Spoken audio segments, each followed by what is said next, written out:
Extra, extra, health benefits of smoking. Extra, extra, read all about... Hey, watch it, mister. Read all about it. Bill Williamson's gang terrorizes New Austin. Extra, extra.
Well, I, for one, am grateful, Mrs. Bush, that they are finally bringing civilization to this savage land. I could not agree with you more, my dear. My daddy settled this land, and I know he'll be looking down on us, pleased at how we help the natives. Yes, they've lost their land, but they've gained access to heaven.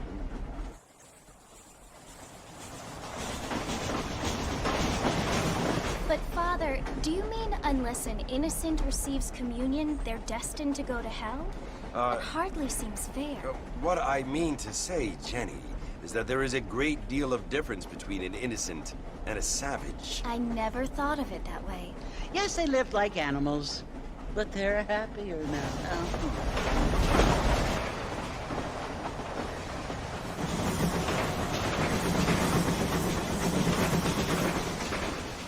Not only do people now have motor cars, Father, but I heard that pretty soon we will be able to fly. No, only angels can fly, Jenny. No, apparently people can fly. Didn't you hear? Out in Kansas, a man even got a car to fly. I hardly think so, Jenny.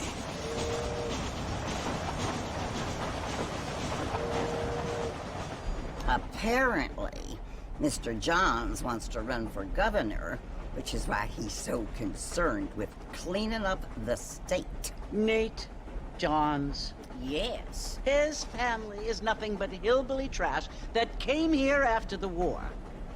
I don't want to be judgmental, but this state should not be ruled by such a disgusting family. A family without class. Apparently. The Johns family have made a lot of money, and he has a lot of friends in politics. Mrs. Bush, money isn't everything. There are many things that money cannot buy. It seems that money can buy voters, though.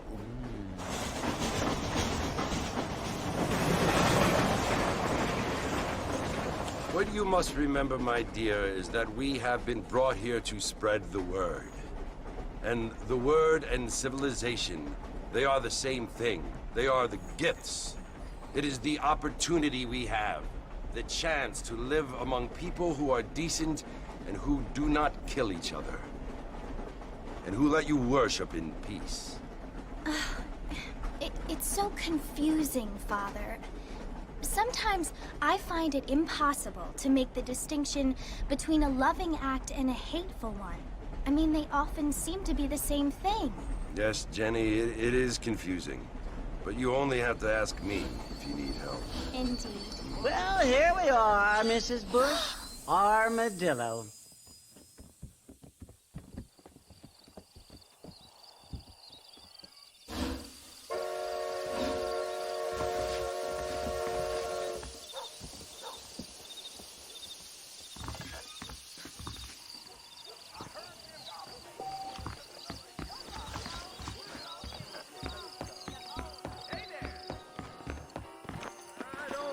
feel too good. Mr. Marston! Mr. Marston, over here!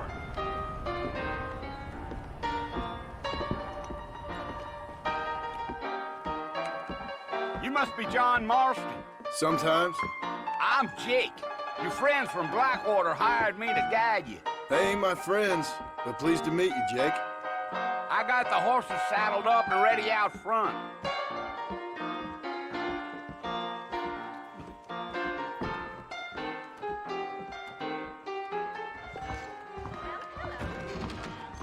How amusing.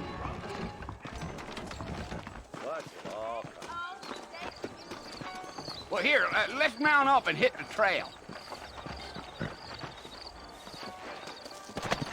I ordered some fancy things from Spalding, but they darn well never arrived.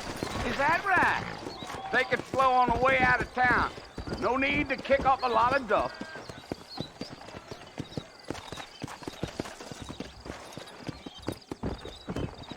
You're gonna get us both in a world of trouble, Mr. Marston. Best we get out of town. Yeah. Giddy up.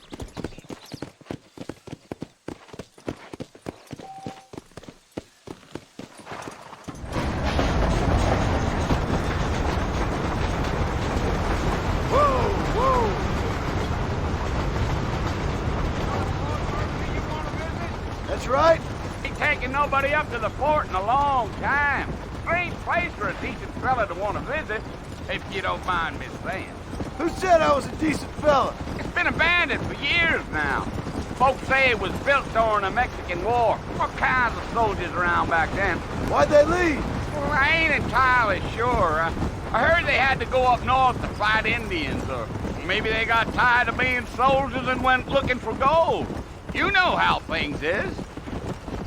So what are you doing up at the fort? I'm looking for an old friend. Well, like I says, you ain't gonna find many folk around those parts these days. Those you do find are about as sociable as an old serrated back tooth.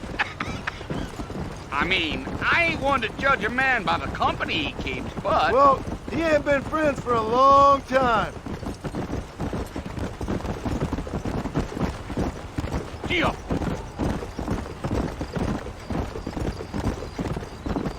Are you planning on spending any time in Armadillo, Mr. Marston? I doubt it.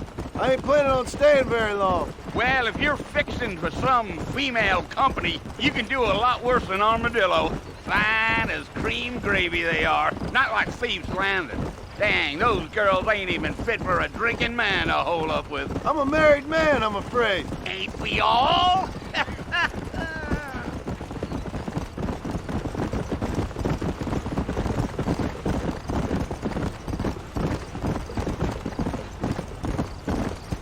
Yeah, so it was the marshal who hired me. Lee Johnson, do you know him? I think I heard his name. Says he got a telegram from some Blackwater big bugs asking for a guide. I guess it's none of my business. That's right.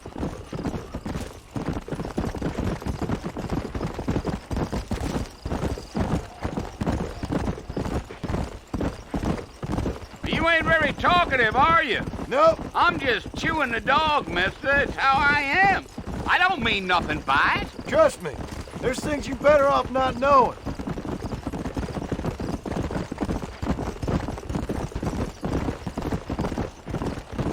Damn coyotes. What a waste of good meat. Almost there, Mr. Marston. Just over this hill. Yeah, yeah. Slow up. Listen, mister. This here is what's left of Fort Mercer. Some gang rode in and took the place over. So I understand. This is where we part ways, friend. You have yourself a good time.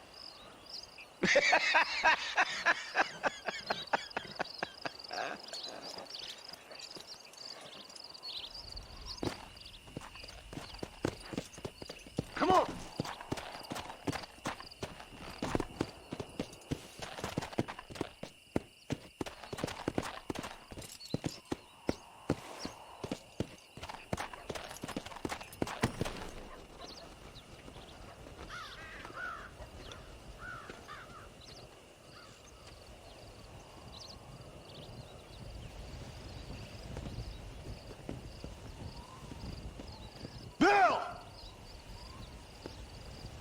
come for you! Bill Williamson! Come out here right now! Go away now, John. Don't make me kill you. Nobody needs to kill anyone, Bill. You must think I was born yesterday. You always did think I was an idiot. That ain't fair, Bill. You were as my brother. I've come to try to save you. Oh. Do I look like I need saving? Bill, please. They want to kill us all. I can help you. Well, you never tried to save me before. You only seemed to save yourself. Bill, I implore you think about this. You implore me? You implore me. You always were one for fancy words. Oh. Well, things are different now, John. Now I'm in charge! No more Dutch! And no more you. Implored. I implores you to go back and tell them to send someone just a little bit more impressive next time. Well? Oh. Poor John.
Well, you're alive. So it would seem. So, how do you feel? I don't know the polite word for it. I do. Stupid is the word we use around here. What were you doing? I was doing something stupid. Well, you'll be okay. Once you didn't die, the doctor said you'd be fine. He got the bullets out a couple days ago. Good. It cost us $15. I'm sorry, madam. Should have left me there to die. Did you want to die? I mean, was that it? Was that why you went straight out to Fort Mercer and picked a fight with the worst bandit in the county? To die, Mr. Mr. Marston. John Marston. Bonnie McFarland. Miss Bonnie McFarland. Well, you may be right, Miss McFarland. I don't know. Huh. So what were you doing? Just trying to give Mr. Williamson a chance. For old time's sake. You know Bill Williamson? Knew him. Long time ago. Well, what was he like? Dumb. Just like you. Thank you, miss. See my hat? I have. And, what will you do now? Now I'm gonna take my time and go after him the less kind way. Well, that sounds very fun, Mr. Marston. Quite heroic, just like in those penny dreadfuls my brother used to read. Meanwhile, if you'll excuse me, I've got a ranch to run. Of course, if you're feeling better, why not take a ride with me later? Help me patrol the perimeter. You can earn back some of that money we wasted on doctor's bills. Of course. And thank you for saving my life, I mean. Next time, Mr. Marston, I strongly recommend you don't try to lose it quite so earnestly. I'll bear that in mind.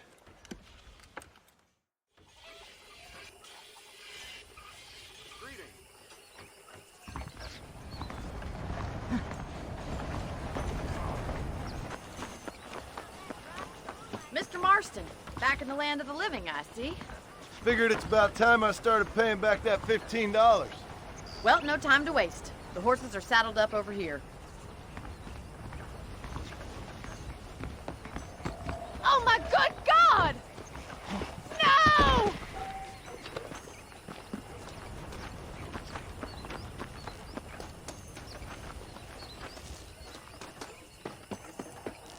Do you even know where you're going?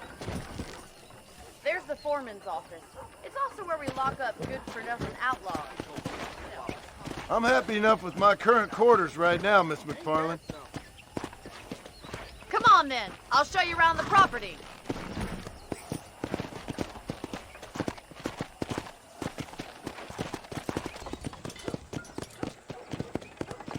To your right is the general store. You won't find Parisian high fashion, but it's good for the essentials. Very convenient. I don't think I've ever seen a ranch with its own store before.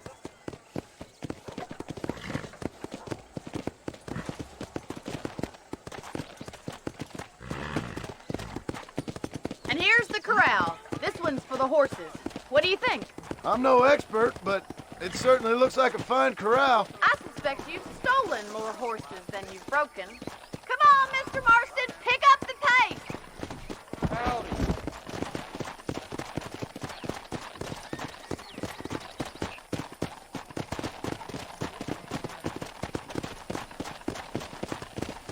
That's the train station. Things sure have changed since the line finally got finished, bringing in all sorts of new folk like yourself. Is that such a bad thing? Change is only good when it makes things better.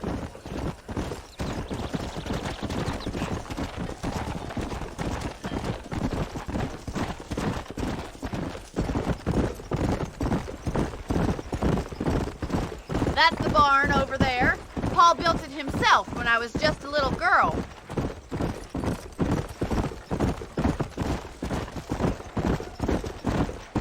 And here we are, back at the house. Let's stop for a while before we head out on patrol. You'll get no complaints from me, Miss McFarland.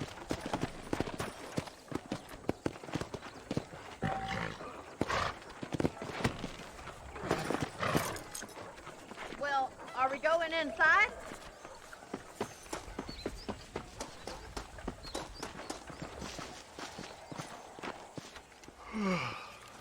How about a cold drink, Mr. Marston? Thank you, ma'am. Getting shot, then riding a horse seems to take it out of you. I could use a rest. Sure. Come on in.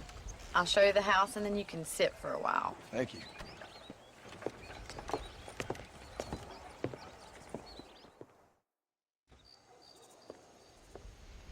Mr. Marston, Miss McFarland. remember me telling you about the trouble we've been having with rustlers and other undesirables? I do? Will you help me keep watch on the property line this evening? Sure. I want to see just who is trespassing on our land. This is a fine weapon. Come, let's head out. The country is really beautiful at around this time.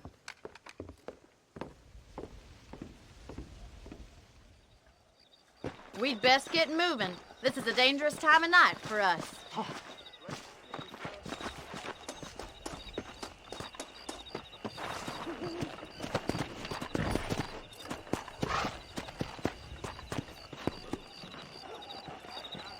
Whoa! Let's go. Keep your eyes open and try not to get yourself shot again.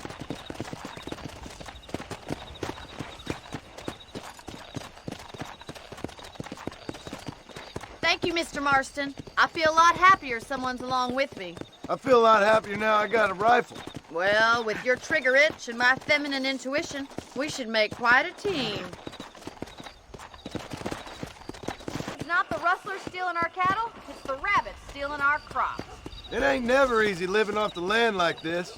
Maybe you should move to a big city, become a lady of leisure.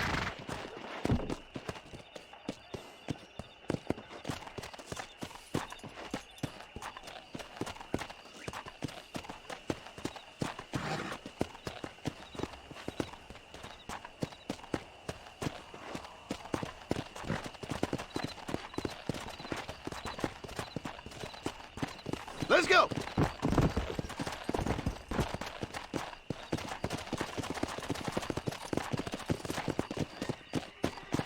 Damn coyotes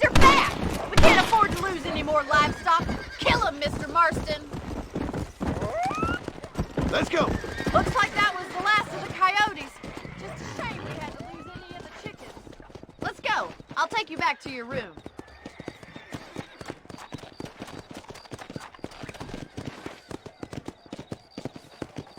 You know, you can actually handle a rifle. It's something I've had a little experience in. Maybe Bill Williamson did get lucky after all. Luck didn't really come into it, miss. You're a useful man to have around the ranch, that's for sure. But don't think I've forgotten what brought you here. We'll do whatever we can to help you. I sure appreciate that, Miss McFarland. Here we are.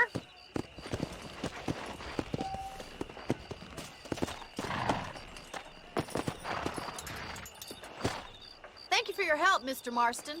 Makes me kind of happy I saved your life. Get some sleep and I will see you in the morning. Good night, Miss McFarland.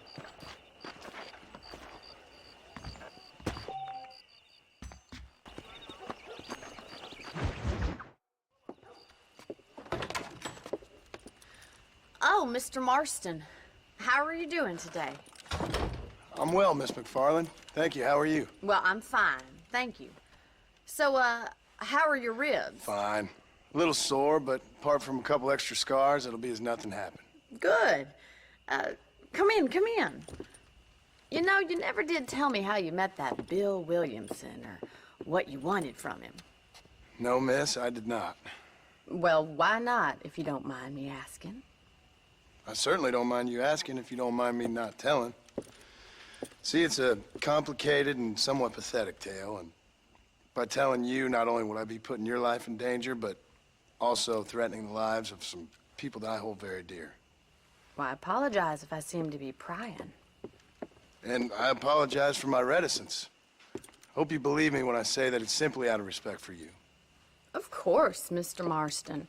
I understand that a city dweller such as yourself likes to have some exotic secrets, so us country folk are impressed. I'm no city man, miss. Yeah, but I saw you get on the train at Blackwater. You with those gentlemen in bowler hats? I'm still no city man. But I'll bet you can't ride, Mr. Marston. I hate to take money from a lady, miss. Oh, you won't be. I'll race you right now. If it makes you happy. We'll see.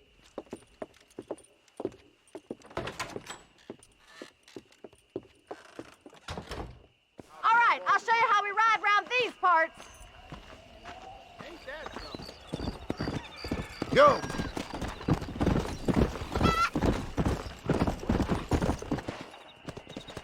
On the count of 3. 3, 2, 1, go! I trust you're not gonna be a gentleman about this. You don't know me at all, Miss McFarland.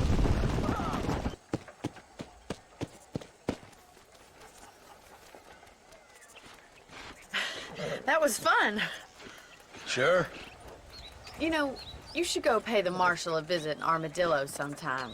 I'm sure he could help you deal with that nice Mr. Williamson. Yeah, I might just do that, Miss McFarland. You do whatever you think's best, Mr. Marston.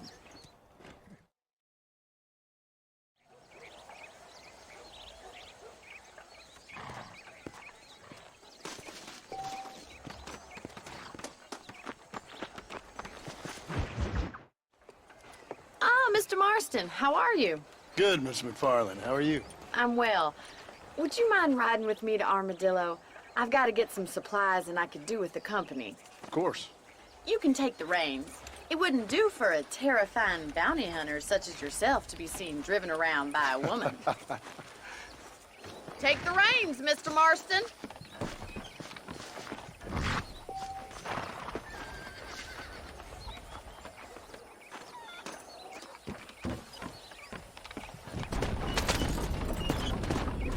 You're looking much better, considering you were almost buzzard food a couple days ago. I have you to thank for that, miss. So do tell me, have you needlessly risked your life since we last spoke? No, miss, I have not. Well, that's a relief. Perhaps there's hope for you yet. I wouldn't bet on it. Oh, there's always hope, Mr. Marston. You can't be a rancher in this kind of country if you don't believe that. An admirable attitude, miss. I suppose so. I can't think of any other way to stay sane, to be frank. What about you? Have you ever given up hope altogether? Hope hasn't really entered into it. It's not really something I think about. A peculiar outlook. I can't really say I understand you. I can't always say I do either. Oh, don't be so deliberately enigmatic. I'm not, miss. Yes, you are. You are being deliberately obscure as a substitute for having a personality. I just know there are two theories to arguing with women, and neither one works. I'm not even going to dignify that gibberish with a response.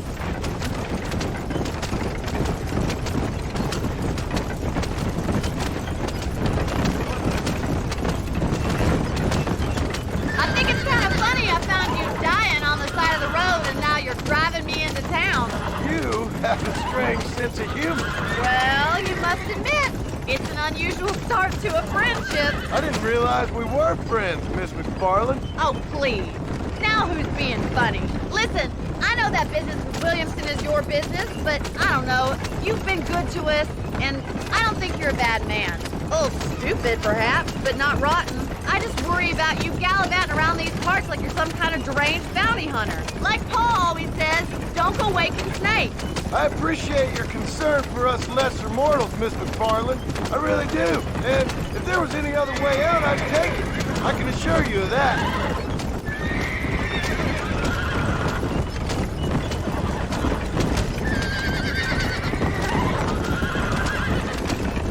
You never did tell me where you live. I have a small holding up in Great Plains. A farmer? Yeah, and I'm the Queen of England. And at what point during your day of hunting down outlaws do you find time to raise chickens? Only been at it 3 years or so. I guess I'm kind of new to it. You're telling me? So who's looking after this farm of yours right now? Uncle. Well, he's not my uncle, as far as I know. Just an old dog who's as lazy as a lizard on a hot day. So this is Armadillo. Manhattan it is not, but it does okay for us.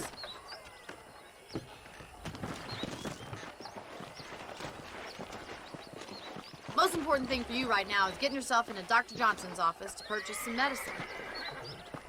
The first one's on me. Thank you, miss. I'll pay you back. I'm sure you shall. The doc's a good fellow. He saved your life, so be polite to him. Meet me in front of the general store when you're done.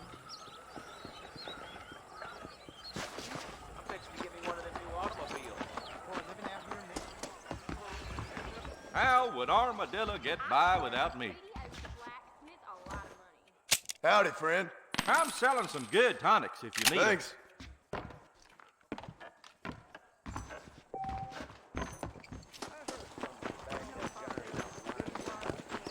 May he bless.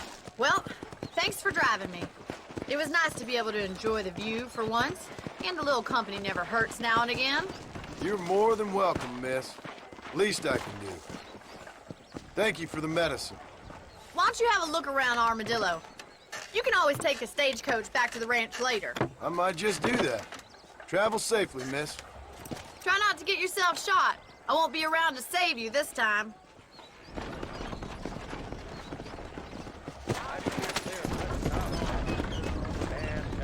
You ever wonder how great it must have been out here before the rail?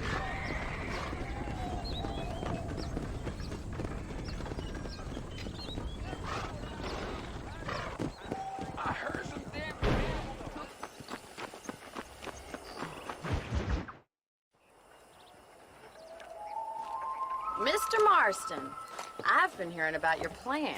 Have you, Miss McFarland? Yes, from Lee Johnson, to settle here and build a life for yourself. I'm afraid those aren't my plans. See, I already have a life. Well, I had one, and I'm trying to reclaim it. Or maybe what you could say is I had two, and I'm trying to end one of them so the other can survive. You do so love to talk in riddles, Mr. Marston. Do you do that, I wonder, as a substitute for having anything interesting to say? Probably, Miss McFarland. Oh, call me Bonnie, you fool. Call me Bonnie. Miss McFarland, I'm married. I have a son. I had a daughter, but she died. Years before that, I rode in a gang. We robbed banks, trains, held people ransom. We killed people we didn't like. Bill Williamson was in that gang. Now, if I don't capture my former brother in arms, great harm will befall my family. Now, I don't suppose any of this is very interesting to you, but I hope it explains why I wasn't so eager to talk about it. No, I do understand. I had no idea. You poor man. Even in this new country, memories don't really fade. My father was an illiterate Scot born on the boat into New York. He never saw his homeland, but to hear him talk about it, you'd imagine he only ever ate haggis and wore a kilt. And he hated the English for what they had done to his great-grandparents that he'd never met. People don't forget. Nothing gets forgiven. That's true. Especially when it comes to money. And you know, even now, after all his labors, my father's debts are still terrible. I worry every day about us losing the ranch. It would kill him. My father died when I was 8 years old. His eyes were, well, let's just say he was blinded in a bar fight south of Chicago. My mother died during childbirth. She was a prostitute and he was her, well, I don't know what he was. So I was sent off to an orphanage and ran away and fell in with a gang. My word. What a difficult life you've lived. The leader of the gang taught me how to read, taught me how to see all that was good in the world. He was a great man in a way. But you killed people. Sure. And I've suffered for it. And that's the life I left, or tried to leave. Said too much, Bonnie. I'm an uneducated killer, sent here to do all I can do well. Kill a man in cold blood so that another man may do his part to cut crime in an area, and a rich man can be elected governor on the back of these promises. Civilization is a truly beautiful thing, Mr. Marston. Listen, can you help me? Well, I can try. What do you need, money? No, nothing so complicated. I need an extra hand to take out the herd to pasture. Sure. Point me in the right direction.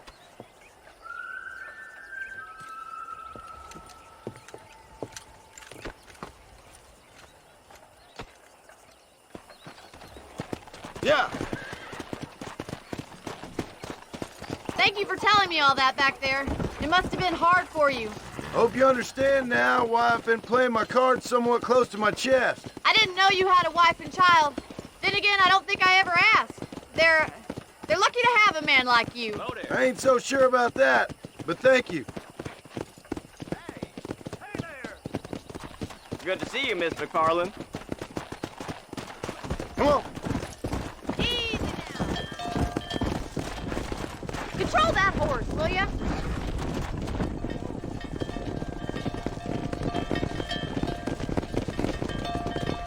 You're not bad with the herd.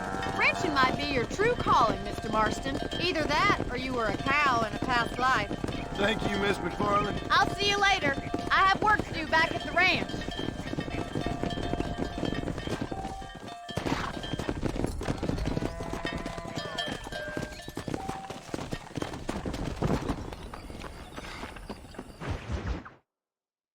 Well, hello, Mr. Marston. How are you? Fine, thank you. How are you? I'm fine, thank you. Did you meet my father? John Marston, this is my father, Drew McFarland. Pleasure to meet you, Mr. Marston. Please. So, my daughter informs me that you're here on some secret mission to remove some undesirables from the county. Something like that. I'm grateful for the hospitality, sir. Well, you know, we've lived here for 30 years now. Came here from the east. The land had never been settled. For 10 years, we fought the Indians. Tough men. Then we had outlaws, and we had drought, and we had smallpox, terrible winters, cholera. I buried more of my children than I raised. Sorry to hear that, sir. I've seen strong men wither and die under that unforgiving sun. That whole herds of cattle just take sick and die. But I've never once doubted my life here. No, sir. When I hear about this so-called federal government sending out agents to covertly murder and control people, then I start to worry. I mean, yeah, all right, Williamson is a menace, and men like him are the plague. But isn't a government agent a worse menace? And all that symbolizes, I mean. You may be right, sir. Well, you're a brave man. You're always gonna be welcome here. But you tell your friends out east that we don't want to live like that out here. And sneaking around and spying and secret missions. Right? It's preposterous. Trust me, sir. I agree with you. Good. Good. Well, we won't insult you any further.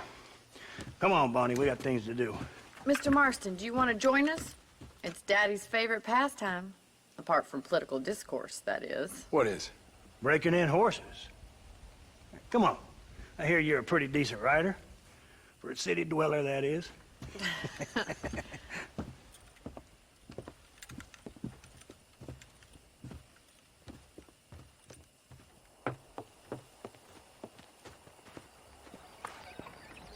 You're gonna need this, Mr. Marston.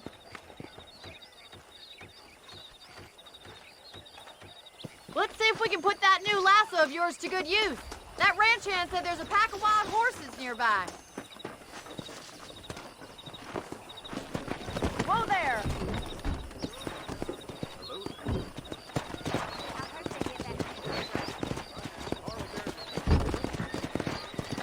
Go! You sure have some interesting theories on what the government's doing, sir. They ain't theories, Mr. Marston. I saw the telegram Marshall got from Blackwater. It ain't exactly a state secret who sent you. Well, is he wrong? I saw those men from the train. The government can go to hell if you ask me. Those sons of bitches would steal a coin off a dead man's eyes. Mr. Marston! He's right. Now, I don't know much about politics, Please, Paul, can we just enjoy but I the know ride? we're only as free as they say we are. Power's like a drink. The more you have, the more you want. And there's few men who can handle it. There's certain things in this country a woman could do much better, if you ask me. I ain't gonna argue with that, Miss McFarland. There they are! Let's get after them! Come on, let's rope one.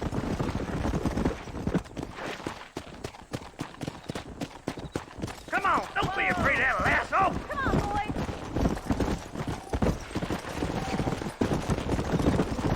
Come on now. Easy. Hold him there now.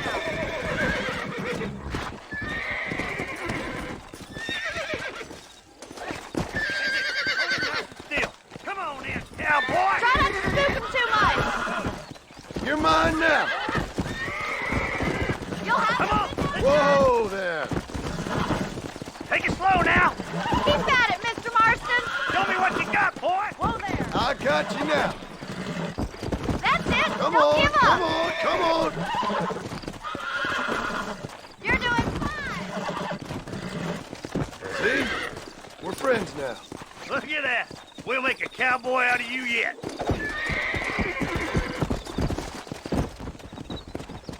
Come on.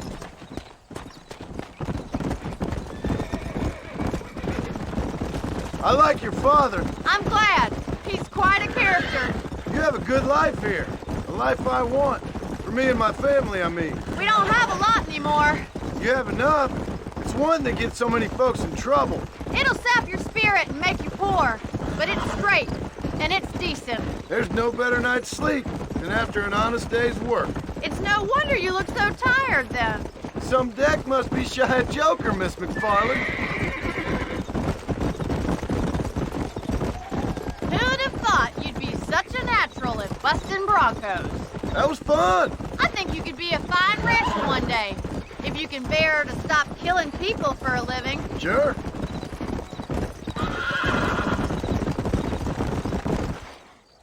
Well done, Mr. Marston. These are fine horses. Hey, Bonnie. Amos was saying some horses been spotted somewhere outside of Armadillo. Let's go, Mr. Marston. We can really do with those horses.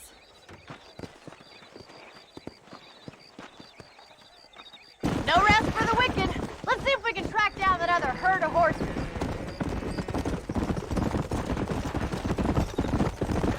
did tell me why you were never married. Aside from the snobbery, that is. You sure ask a lot. I'm just surprised, that's all. You must have been quite a catch. The fact that you're talking in the past says it all. No, that's not what I mean. You must have had some suitors, that's all I'm saying. Some, I suppose. Here and there. A ranch in the middle of Hennigan's Stead ain't really the place to find a husband.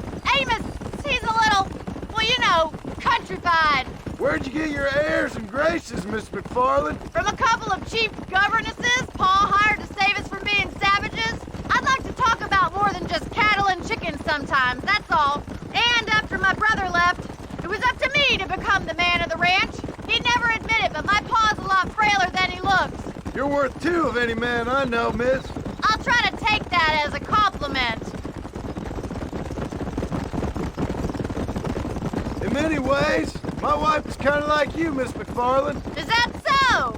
She's always been a woman in a man's world. You don't talk about her very much. It's kind of painful, but she's never far from my thoughts. Looks like the ranch hand's up ahead.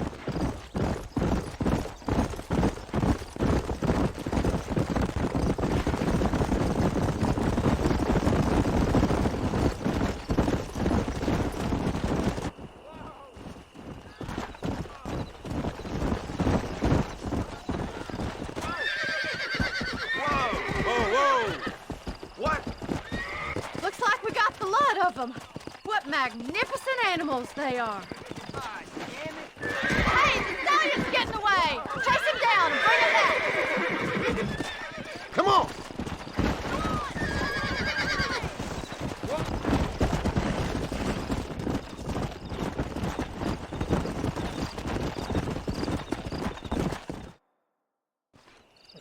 Thanks for your help today, Mr. Marston. We got some fine horses. You know, why don't you keep that stallion as your own, as a thank you from all of us? Thank you, ma'am. He's a fine animal.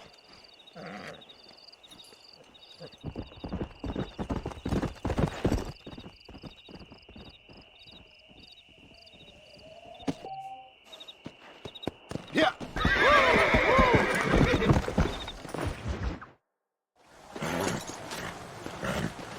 Come on, let's go!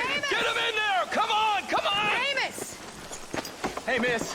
I got most of the horses secure and the chickens. Well, thank you, Amos, but it's the herd I'm worried about. I know, they're scattered all over the valley and beyond. The weather is coming in real fast. So what do you suggest, Amos? We leave the herd out there to be scattered by the storm and ourselves left here to die without a livelihood? Can I help? No, miss. If the men get caught out in that storm, they're gonna die. And if we lose our herd, we'll all die, you stupid man. Doesn't sound like we're left with much of a choice then. Come on, Amos. Round up your men. Let's get the herd. Dang.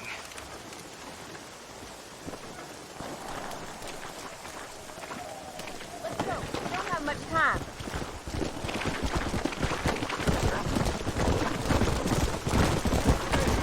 How are you today? That sky don't look good. I'm starting to think somebody up there's conspiring against me. Are you a religious man? Not in any real sense. Sometimes I tell myself things happen for a reason. Like what brought me here was fate come a-calling. But nobody made my path but me. We all need to look for answers somewhere. Some in big old books, others in big old bottles of whiskey. Believing in some kind of divine purpose ain't gonna give me my wife and kid back. Past is who we are, Miss McFarland. There ain't no changing that. Faith is a luxury I can't afford. We have 2 herds out grazing in different pastures. We'll need to merge them and bring them all back. I think we can handle that. The cows get real ornery in bad weather. It's more work, but I'll show you how to deal with them. We're not going to be able to hear each other in this rain. Just make sure you don't lose sight of me. Drive them over to the pasture by the old oak tree. We'll merge them with the other herd there. The storm's getting worse. What are you waiting for? Come on. This is getting nasty. It's getting harder to see anything. There.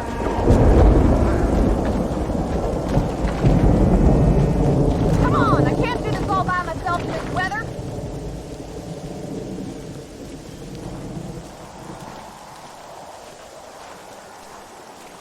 You saved the herd back there. You might make a decent rancher one day. Thank you, Miss McFarland. Yeah!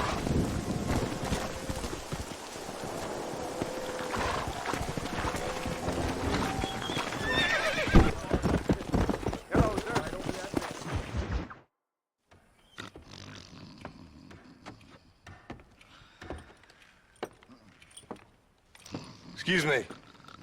Hey, hey, you got a visitor.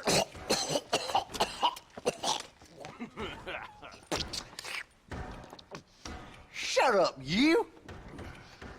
Now, what you want? My name's John Marston. You wanted to speak to me. I did? Apparently so. Why? I guess because we're both in the business of the law.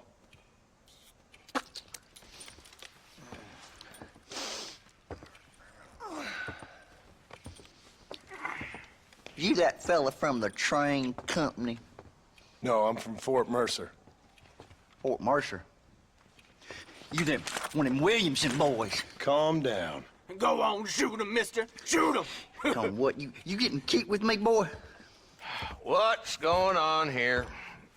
I got me one of them Williamson boys. I got me one of them idiots who give marshals a bad name. Jonah, put your gun down.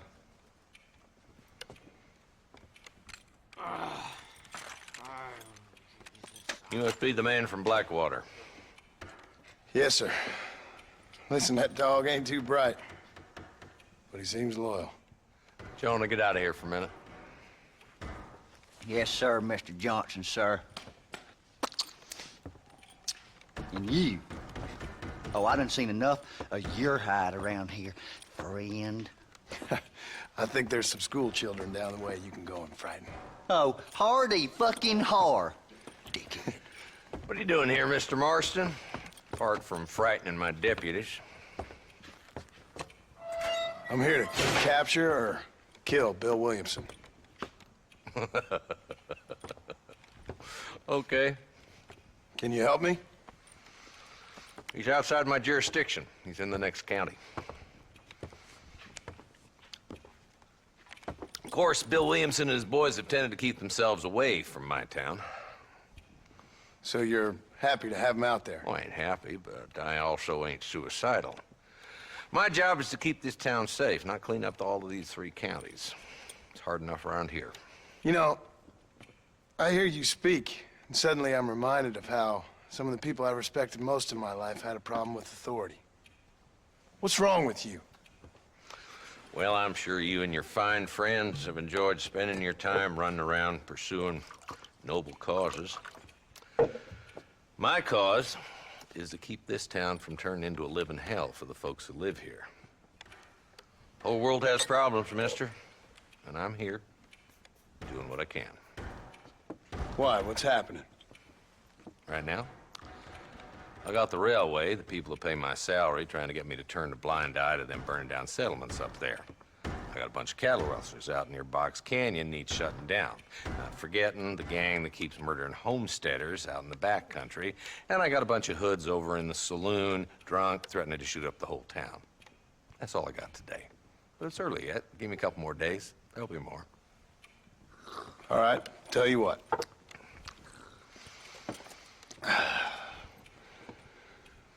Let's go deal with them hoods in the saloon. Then we'll discuss Williamson. Okay, boy. You're a persistent little cuss, ain't you? Only when things matter.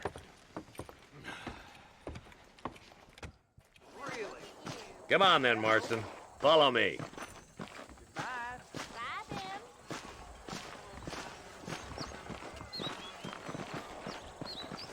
So who are we looking for? A bunch of 2-bit hoodlums, led by this fella called Walton. Goddamn road agents who prey on the stages coming in and out of town. Drivers and armadillos spend more time with their hands in the air than on the reins these days. And you're happy to let them drink in your saloon? Happy? No.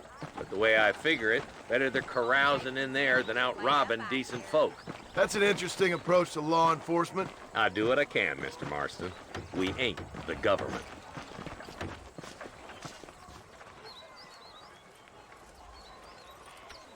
There's the dumb rat bastard now.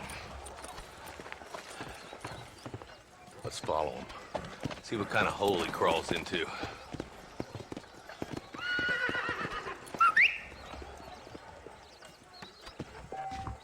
Mount up, Marston.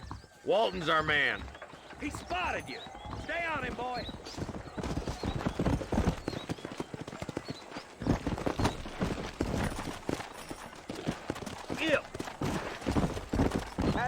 Yeah. Pick up the pace, boy. We need to stay on him. If Walton's as bad as you say he is, why don't we just beef him now while we got the chance? Because that ain't how the law works. Is that right, Marshal? And alive, he can still talk. Doesn't sound like he's a man to be reasoned with. He ain't.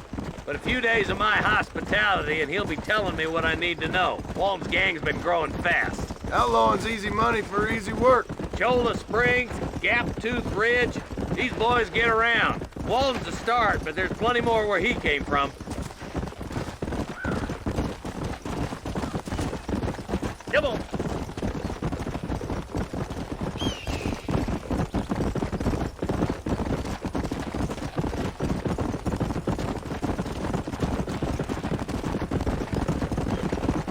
He's headed for Pleasant's house. Let's stop so we can get a better look.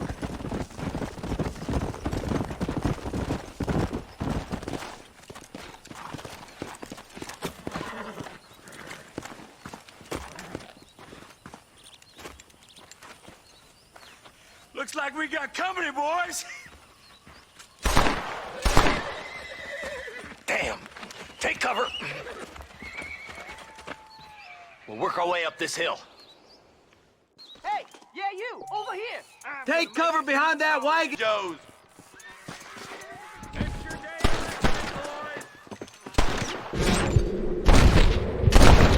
Pretty good.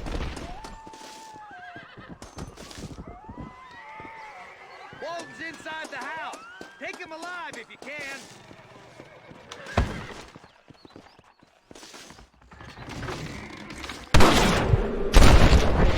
I'd have preferred him to swing, but I guess beggars can't be choosers. At least we got the son of a bitch. Not a bad shot, Mr. Marston. Why don't you check in with me next time you're in town? I don't want to be no policeman, Marshal. Nor did I, my friend. I can promise you that. I'll see you soon, Mr. Marston. Yeah. Yeah.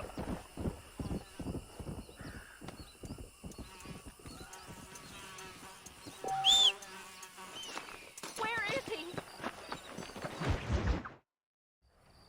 Hello? Hello? It's Armadillo 731. What is it with these things? Hello? It's a new line. Hello? Hello? Sounds fun. What's happening? I have no idea. Yeah, if it's important, they'll send someone down like they did with you. Suddenly, the world is full of theys. Yeah. I remember when we first got here. We used to consider people from Dade County to be exotic. Now guys can get here from the Midwest, and they can do it in 6 days. Things have changed. They've gotten away from me. Hello? I don't understand it no more, boy. Honest to goodness. I'm not sure I do. Marshal! Marshal! Marshal! I just been up in the canyon, spying like you said. I think I seen me a couple of them rustlers. I think it was the Ballard twins and a couple of Mexicans. They up there right now? Well, it was a group of 4 men rounding up Mr. Gulch's livestock, and none of them looked like any of Gulch's hands, so yes, sir, right now. That sarcasm's most unbecoming, Eli. It's gonna hold you back in life, even worse than your lazy eye. All right, let's go. You ride with us again, Marston? Will you help me? I will try. It'd be my pleasure.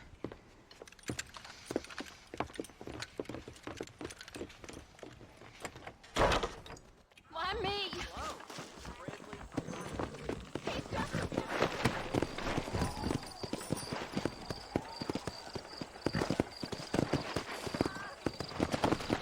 How long you been working for the government, Marston? I don't work for the government. Well, I got a telegram from some federal clowns in Blackwater that says otherwise.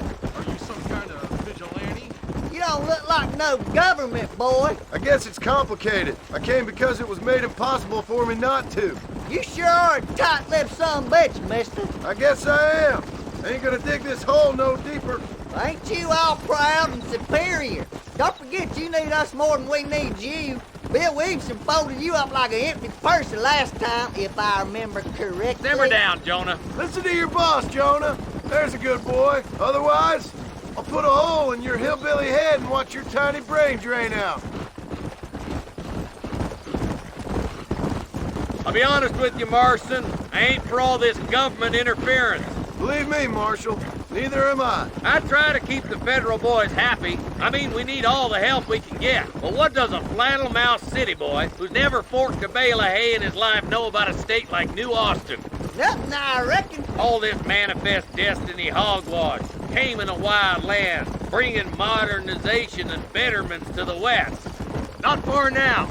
Eyes open, boys.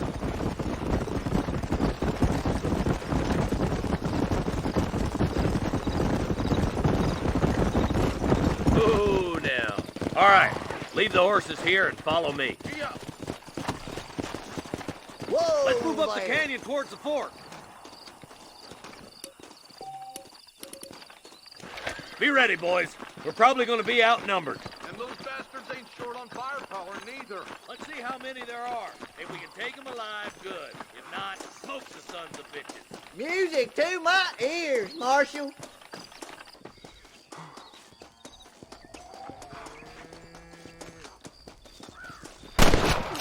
Hey, this way! Watch out! Come on!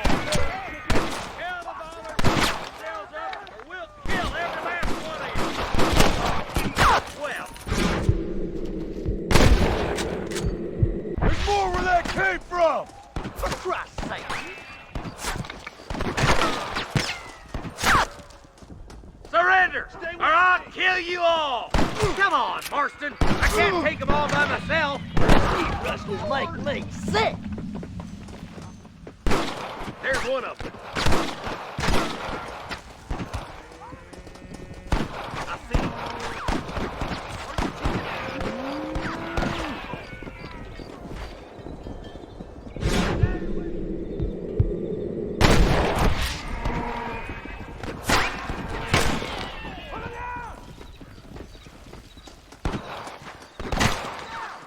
There's the son of a bitch. Stay close. I see you, boy. You better surrender. You hear? My God, that bastard won't be rustling no more. You really want to die, friend?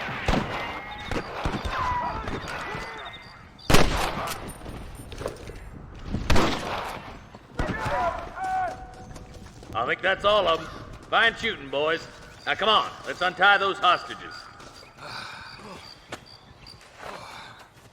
Thanks, Marshal. We're indebted to you with our lives. Just get them cattle back safe. All right. Oh, thank you. Oh, thank you so much. Thank you. Well done, Mr. Marston. Yes, well done. Now, about Williamson. I'll do what I can. You know, as you can see, this country is infested with all manner of scum. Say that again. Well, one other thing, Marston. Mr. Johnson, sir. It's Mr. West Dickens. He's missing. Who? Mr. West Dickens, the tonics merchant. He was due in town last week. Oh, the narcotic and bat piss salesman who cons housewives out of their money with promises of eternal youth. Yes, him, but I think you're being a little unfair. He's helped a great many of the county, and many of the townsfolk are really missing him. You hear that, Marston? We just butchered a gang of thieves, and the town is up in arms about a missing snake oil merchant. I am so glad to be serving such a wise and respectable people. Come on, Eli.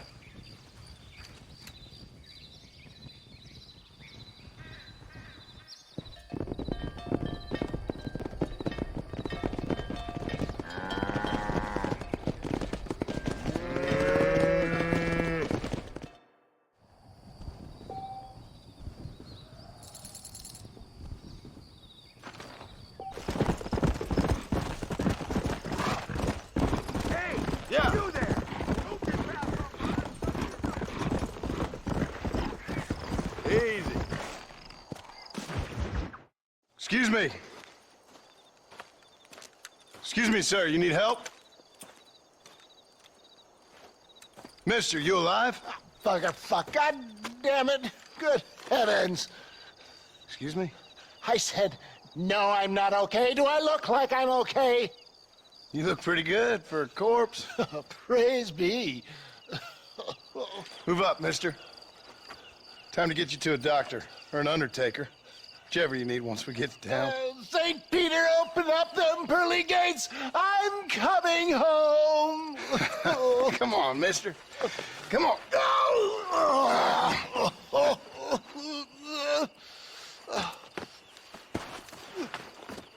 Hurry, sir. I'm bleeding like a badly butchered hog. You'll be fine.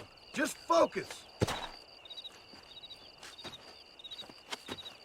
You better take the reins. I don't think I'm strong enough. I'm finished. Done for. Just sit up straight, will you?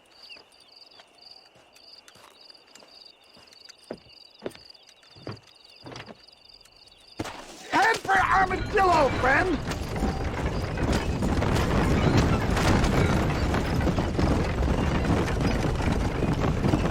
What is your name, friend? John Marston. Oh, good God! Out of the frying pan into the fire! Excuse me? How many outlaws can a man encounter in one day? You must have me mistaken with somebody else, Fred. The Pollard twins, Walton's gang! I know who you are! That fool nearly shot me. They're back! I'm done for!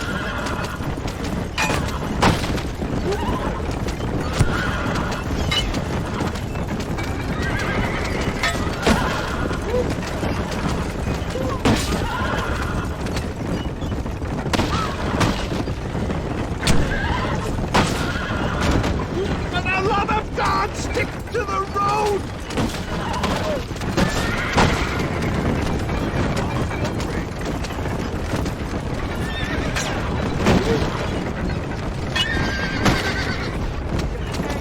Make sure you're driving to me. Look out, John! More of them!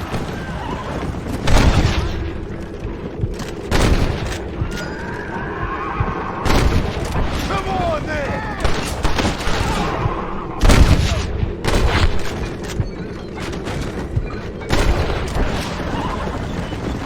Excellent work, sir! Push on to Armadillo! What have we stopped for? What the hell happened to you? Bandits! Hoodlums! The scoundrels brought me blind and left me to die! There's Armadillo! Faster, John! Faster!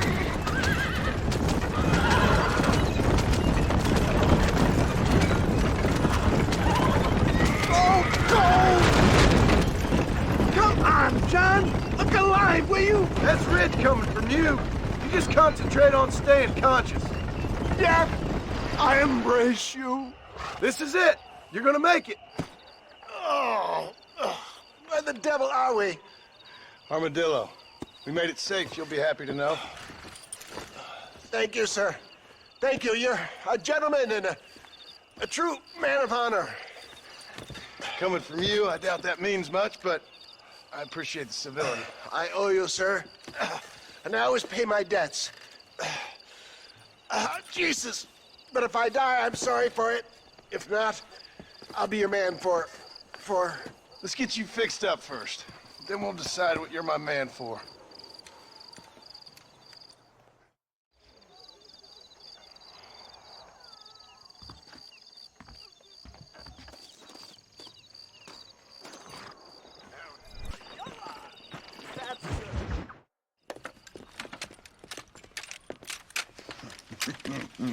Ah, since you're here, you want to make yourself useful?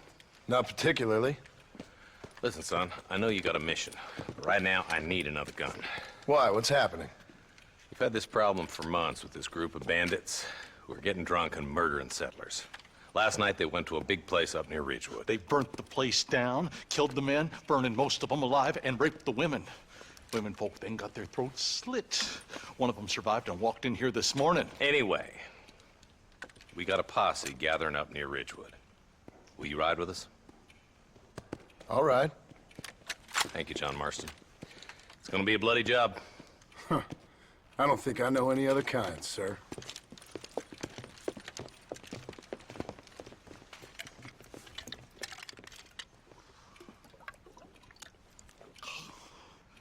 Hey, wait up!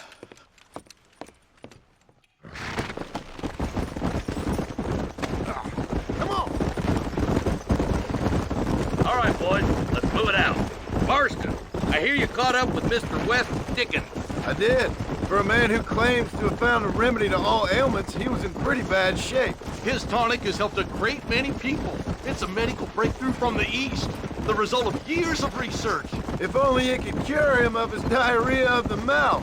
I wouldn't be so dismissive of science if I were you. Times is changing fast. He's no more a scientist than I am a priest, but people can spend their hard-earned money however they please. He's certainly a character, that West Dickens.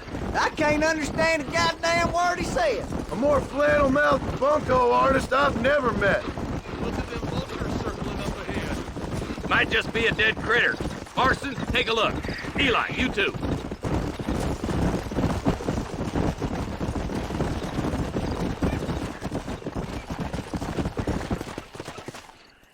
Ain't no survivors here, Marshal.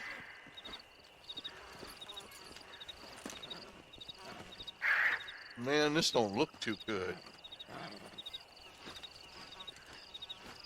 Somebody was so busy killing people, they went and dropped their gun.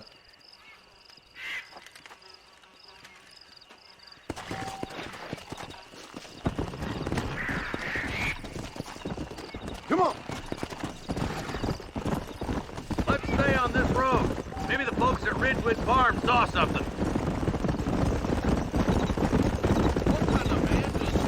A bunch of weak men. A pack of cowards is the most dangerous kind. Some men are just born plain evil. I think it's this land that makes them men, as much as the other way around. Men are born, and then they're formed. At least that's how I see it.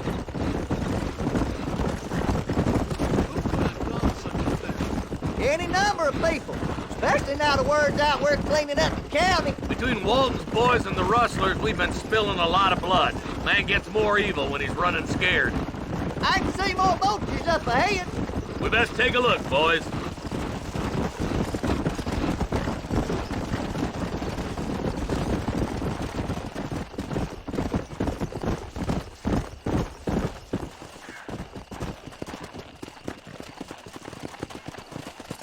Man, more dead bodies. And the fire's still smoking. Those scumbags must still be around. Come on!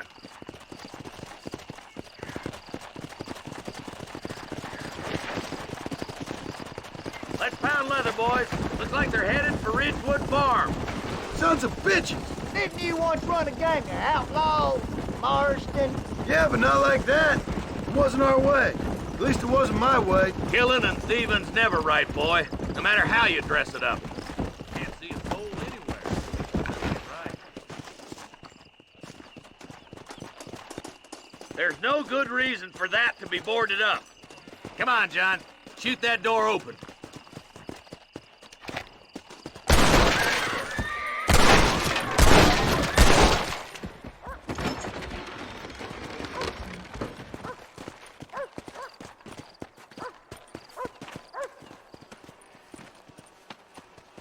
Holy sweet mother of mercy. Please, please don't shoot me. Some bandits came by and took us hostage. They're holed up in the farmhouse. Some of my family is being kept hostage inside.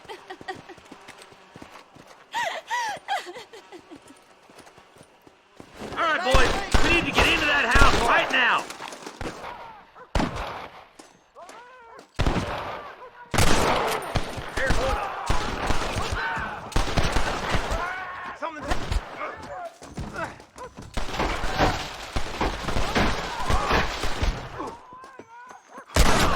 We need to get into that house right now. What the hell? Look, over there.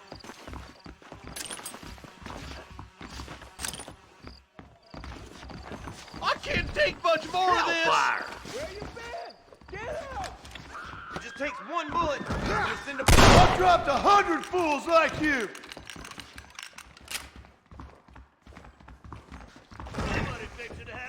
Jesus! You and me gonna have ourselves some fun. Follow me!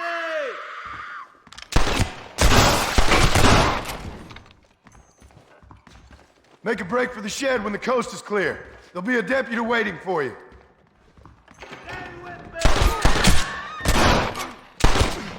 It's gonna be all right. Head for the shed in the back as soon as it looks clear. They did unspeakable things to me. Looks all clear, fellas. Let's check up on the farmers.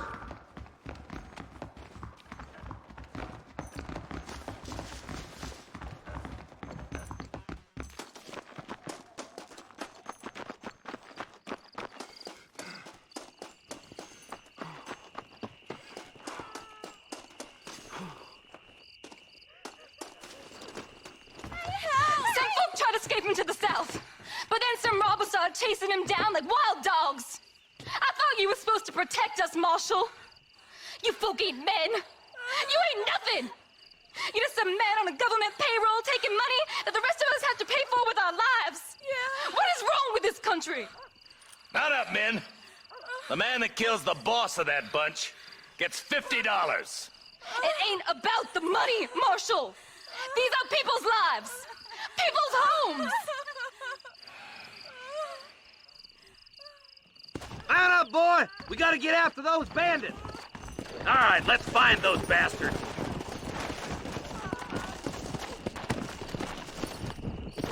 Let's go!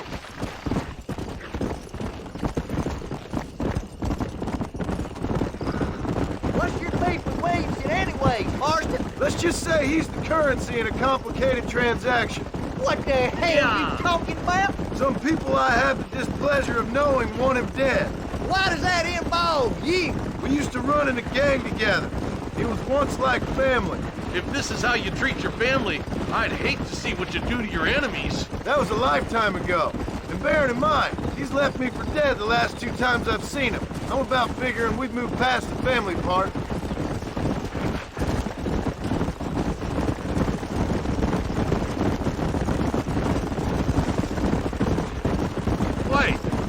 There.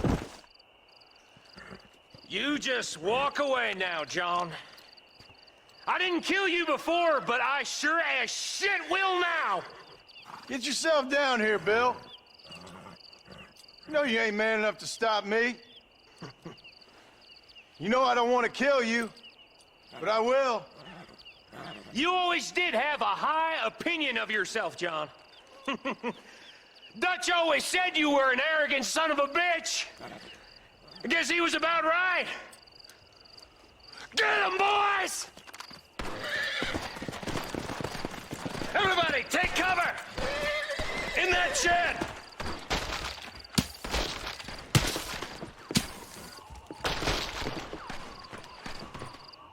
Follow me! Keep together and stay in here. This is the best cover we got.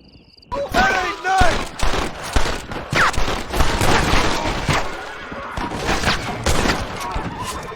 Stay in cover! Prince. Looks like that's the lot. Hey, look what I got here. There's something that you're still breathing. Come here, boy. Come on, Bessie, give. Oh. Norman Deek.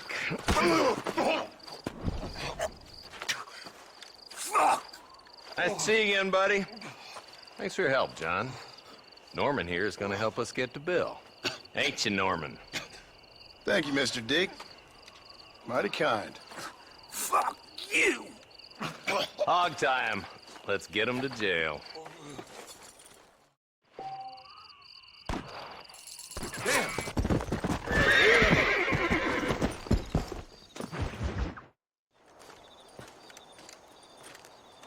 Excuse me, Mr. Marston. Have you seen my father anywhere? No. He went out this morning to ride the land and was supposed to be back hours ago. I don't know. The ranch hands have been out looking, but so far they found nothing. Well, come on, let's go look for him. Mr. Marston, I'm sure it's nothing, but I worry about the old fool. Whoa there!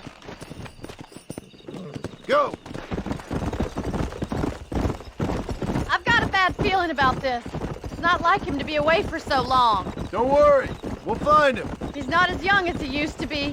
What if he's hurt himself? Your father can still handle himself just fine, Miss McFarland. He's built like an oak. You're probably right, but I can't help worrying. He's all I've got. Don't you have any brothers or sisters, Miss McFarland? I had 6 brothers, but 5 of them died. Either from sickness or foolish choices. And the other one? He left for the East and never came back. Must be getting on for 10 years ago now. He's a high and mighty banker in New York, according to his last letter. He should be here, helping you and your pa. I don't want his help. He can live his life any way he wants. But when I see those city fellers coming in on the railway, all dressed up like a sore toe, I fear a little for his soul. He switched his saddle for a tie, and that's fine. I just never met a man in a tie I could trust.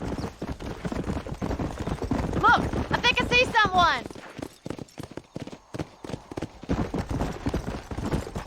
Yeah! Giddy up! Daddy! What happened? Nothing nice. Rustlers, I guess. Maybe the Bollard twins, that bunch. Now you head back to the ranch right now. Fetch a wagon. Yes, sir. Marston, you watch after her. I'll do that, sir.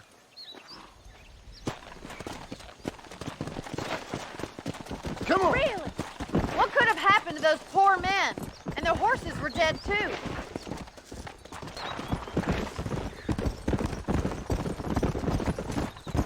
Stay with me. I've got a bad feeling about this. I think we should get back there as soon as we can. Who could have done something like that? Your pa seemed to have an idea who it was. Let's just do what he says and get the wagon. Those damn rustlers! I've got a good mind to head over to Pike's Basin myself. I don't think that's a good idea. And you're no better. How many men have you killed? Do you really want to know? It's disgusting. You never met the men I killed. I heard the way you talk about that gang you were in, like there was some twisted morality to what you did. We all have a code. Only some of us don't. Look, Mr. Marston! The barn is on fire! We gotta get to the horse. This ain't working! Más agua! Get a move on! We can't get through the door! It's too dangerous! Somebody get them horses out! Try and get in through the loft, Mr. Marston. Climb up the windmill! It's getting worse!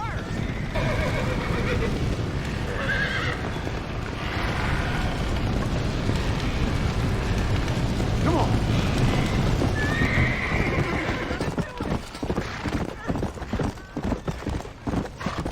Easy. Whoa! Get them all! Get them all!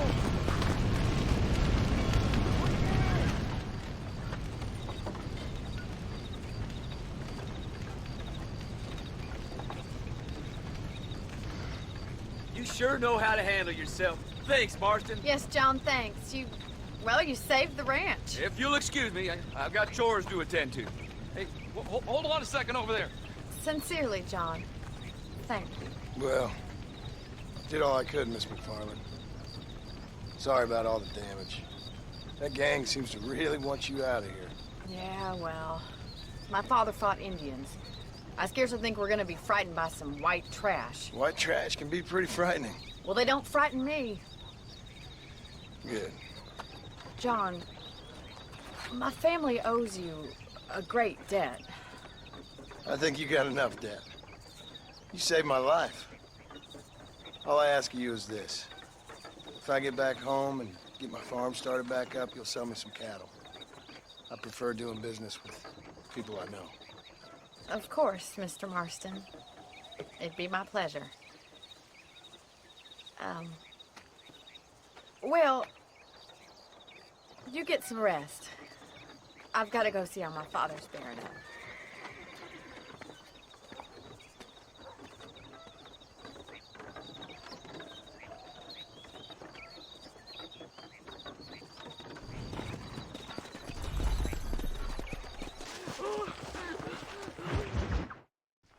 I don't have a clue. All right, but it's got to be something to do with that government boy. We'll talk to him, find out what he knows. Fucking is.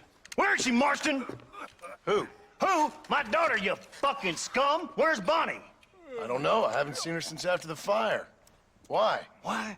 Because she hadn't been seen since yesterday afternoon. You know, I don't think I can cope. If I lose another child... Now, Drew, nobody's lost anything yet. I'm sure she's fine. Oh, Mr. Marshall! Mr. Marshall! Come out, wherever you are! Who the hell's that? Hey, buddy! That be your next fucking mare. Even better.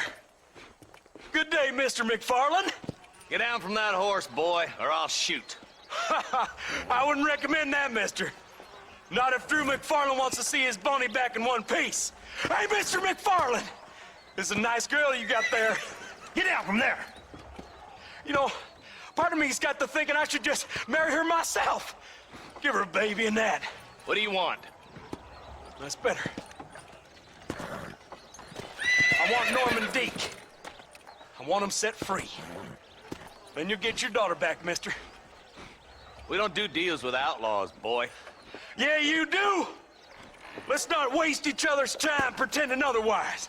Old government themselves ain't much more than a bunch of crooks. This is the land of opportunity, mister. And I'm giving you the opportunity to get your daughter back before 15 friends of mine take out all their anger and their loneliness on her. Where the hell is she? Where is she, boy? Bring Deke up to Tumbleweed in a couple hours. And don't get no funny ideas, or I will slit that horse throat myself. You boys have a pleasant afternoon. Yeah! What do we do? We do as he says. You and me, Marshal. Mr. McFarland, I'll get you your daughter back. I owe her that. Please do.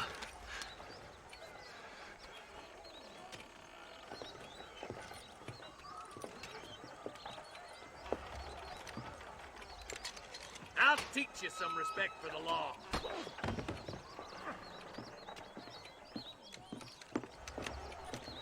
Hurry up, boy. Let's go.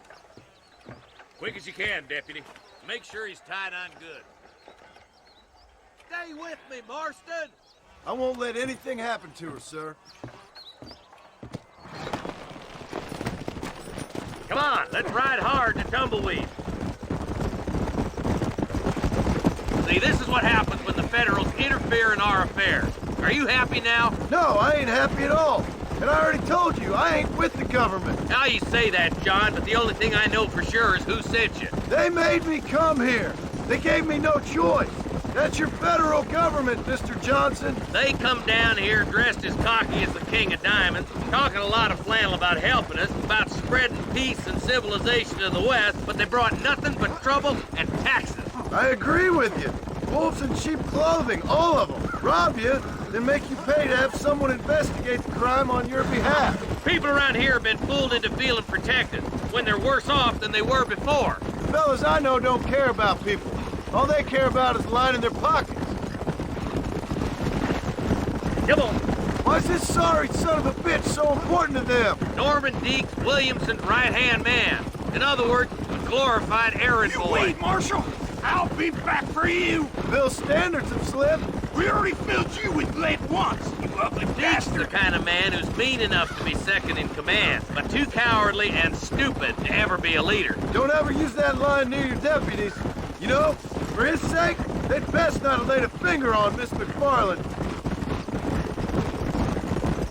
What is this place we're headed? Tumbleweed, a lonely, god-forsaken place. Some people say it's haunted. It was quite a town back in its day. Then they built the railroad to Armadillo and went clean past Tumbleweed. And that was that. Pretty soon, everybody had up and left. Now it's just thieves, smugglers, and bandits. Scum like Deke here. Oh, popular spot for lynchings, too. Let's try to avoid that if we can, Marshal. I just hope you're not taking advantage of the McFarlands, Marston. They saved my life. Gave me food and bed when they had no idea who I was. I owe them more than I can ever repay. That's just they've been through a lot. Well, they're both vulnerable in different ways. I wouldn't have been running in and out of a burning barn to save their horses otherwise. I know you helped, just like you helped me. But you got your reasons for doing it. It's no secret why I'm here, Marshal. I told you the very first time I walked into your office. I trust you. It's just all this business with Blackwater and Williamson and the past. I don't know. Sometimes it's hard not to have doubt. I understand. I never planned to be in the lawman business neither. How is this mess supposed to turn out? Sending an outlaw to do the work of a lawman. That's madness. Ain't much difference between the two, as far as I can tell. There have to be rules, Marston. Even you must understand that. It's easy to make up rules, but they ain't much use if people don't understand why. Like my son. If I tell him not to do something, he'll do it anyways, just to spite me. If I punish him, he resents me for it. But if I show him why it's wrong, at least he has reason not to do it again. That's nonsense. Without laws, we're nothing more than animals. Just look at Deke here. Go to hell! Man has worked hard at civilization. Your boy steps out of line, you whack him. He does it again, whack him harder. You're a good man, Marshal, and I respect what you're trying to do. But from what I've seen since I've arrived here, the law ain't really working. Criminals are like weeds, Marston. Quick as you stomp one out, another one sprouts up in its place. It's the nature of places. You know that as well as I do. The problem with laws is everybody ain't the same. And why should a bunch of rich university boys in the East... I hope they haven't spoiled her yet. I ain't had my turn. I can't wait for you to meet the boy. Yeah.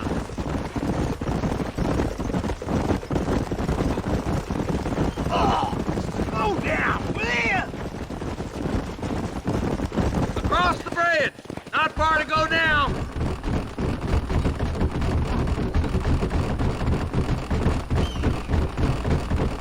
Yep.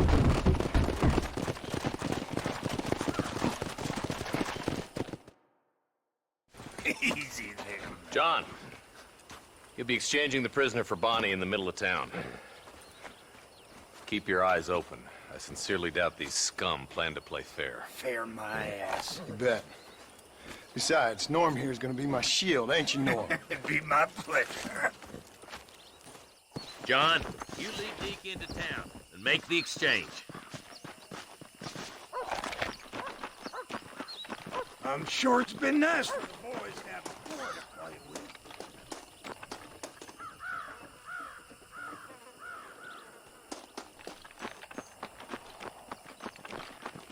I hear those rancher girls like it in the rear. Maybe she won't want to go home. She been fucked so good. Why don't you save some of that breath for breathing? What are you waiting for? Untie me, fellers. Where's Bonnie? I thought we had a deal. Well, you thought wrong. We don't... God damn it! Kill that son of a bitch!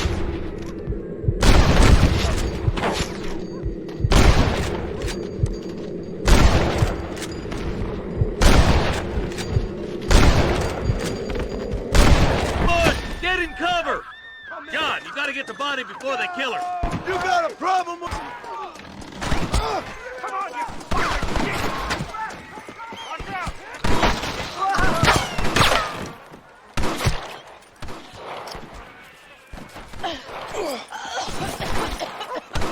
Look out, boys! I'm wide open here! But you don't even know... Kill those bastards! What? Christ alive! Follow me! There's one of them.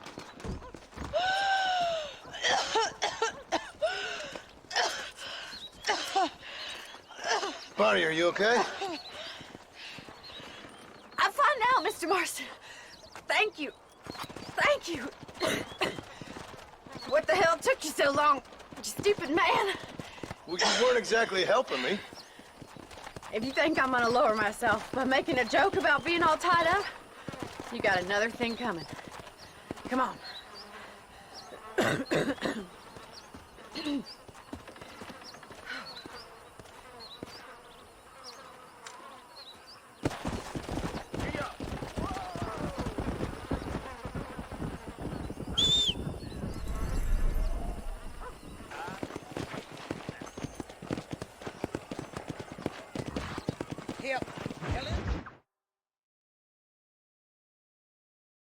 And I can tell you with no uncertainty that miracle cures are no laughing matter. I bid you good day, sir.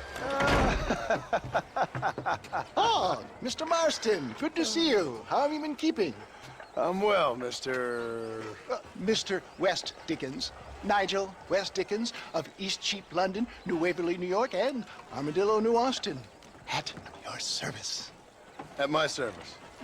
At everyone's service. At the service of science, of knowledge, of life. How are your wounds? Much, much better. But then they would be. Would be? I know a cure for all ailments, Mr. Marston. Ah, I'm sure you do. And I'm sure for just $2 an ounce, I could live forever. Oh, but for you, sir, I'd do a bulk discount rate of $1.95 an ounce, as long as you buy 100 ounces or more. That's a lot of immortality. Give it up, old man. That's Mr. West Dickens to you, boy. Give it up, old man. Listen, Marston, I'm broke, but this stuff is good. It works. I need a healthy young man like you. Come along, let's ride over to my newest customer at Ridgewood, and I'll explain while we go. Okay. Head for Ridgewood Farm, John, and hurry. There are people there in dire need of my tonic.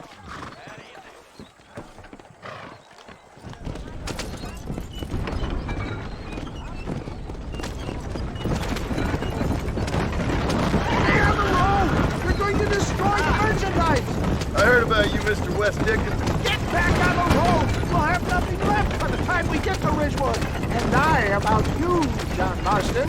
For the love of God, try to stay on the road! Hoodwinking the weak, gullible out of their hard-earned money. My dear boy, it is you who is gullible if I'm to be sent home. Stay on the road! You're going to destroy the merchandise! For heeding such ill-informed scuttlebutt. Here's more wind as a horse with the collar. I have been blessed with the gift of language. If my tonic is such a sham, how do you explain the fine fettle in which you find me? Get back on the road! We'll have nothing left by the time we get to Ridgewood. Last time you saw me, I was knocking at death's door. You should thank the doctor for that. I reckon you were acting it up worse than it was. Act I can, John. A more convincing Othello there has never been. And so shall you, a fair Iago or Cassio. For the love of God, try to stay on the road. I don't like the sound of this. Stay on the road. You're going to destroy the merchandise. Showmanship, John. The flourish. The borrow. We are operating in a competitive marketplace. Our product must stand out. And how does this involve me? We're going to use your God-given talents to our advantage. I'm really starting to regret I'll drop you off at the outskirts of Ridgewood. That way, it won't look like we came together. Once I'm set up, saunter nonchalantly into the crowd that is sure to be forming.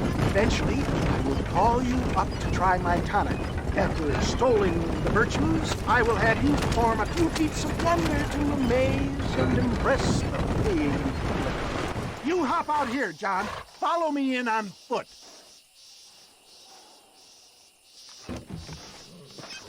I'll see you there. Be ready to enchant the crowd.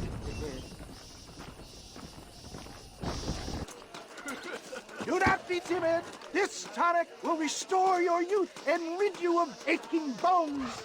Friends, hard-working souls of Cholla Springs, gather round, gather round. Do you suffer from rheumatism, lumbago, acute chronic sciatic, neurologic, or inflammatory pain? Well, I represent the only company that makes the genuine article that cures headache, neuralgia, earache, toothaches, backache, swelling, sprains, sore chests, swelling of the throats, contracted cords and muscles, anxieties and ravaged nerves, stiff joints, wrenches, dislocations, cuts and bruises, and it adds vitality and vigor to the healthy man. But can you prove it, old man?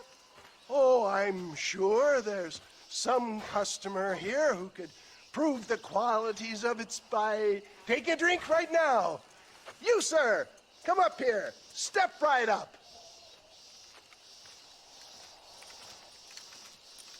That's the spirit. Ladies and gentlemen, pay close attention.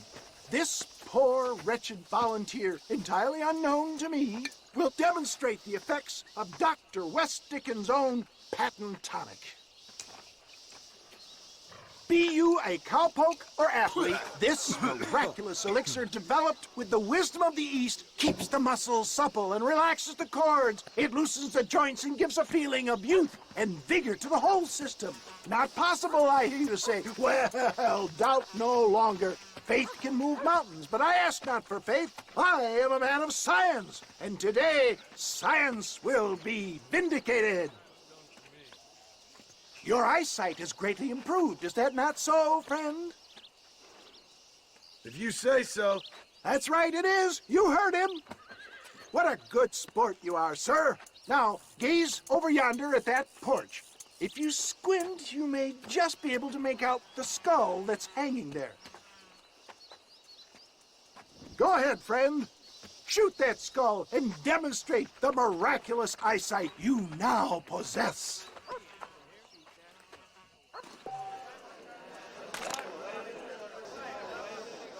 Remarkable! The eyesight of an eagle, granted by imbibing Dr. West Dickens' own patent tonic. Anybody can make that shot. This man is a fraud. If your eye's so damn sharp, why don't you try shooting my hat out of the air? My friends, our test case has been challenged to shoot a gentleman's hat out of the sky above our heads. You can fool these people, but you ain't fooling me. Right. Let's just see how sharp you is with a moving target. Here it comes.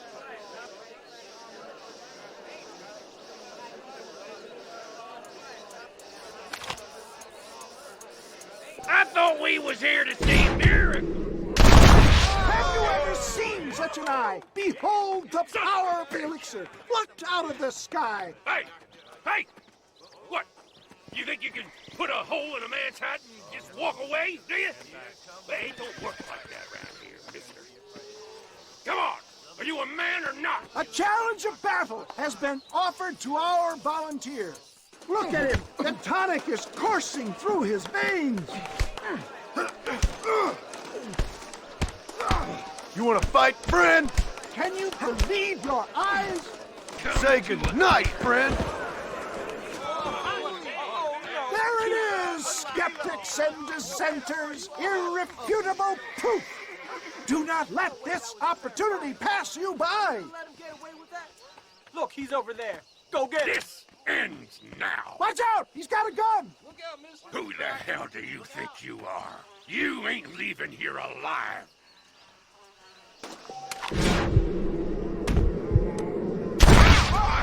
Marvelous shot, dear boy.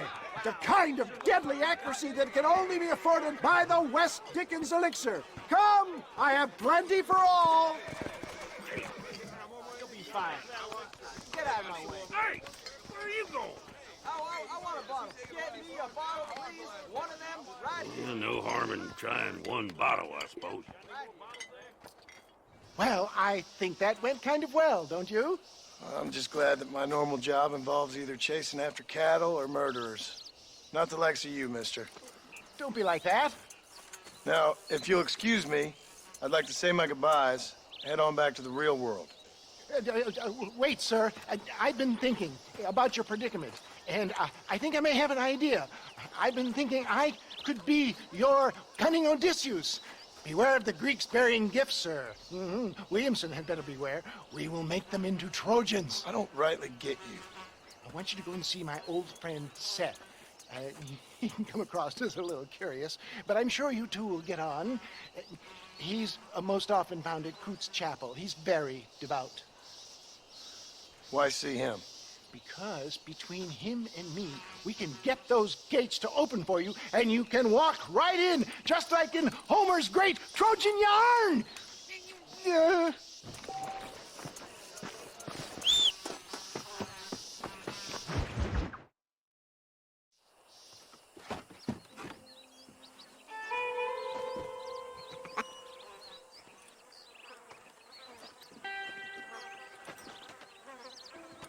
Excuse me, are you Seth? Who are you?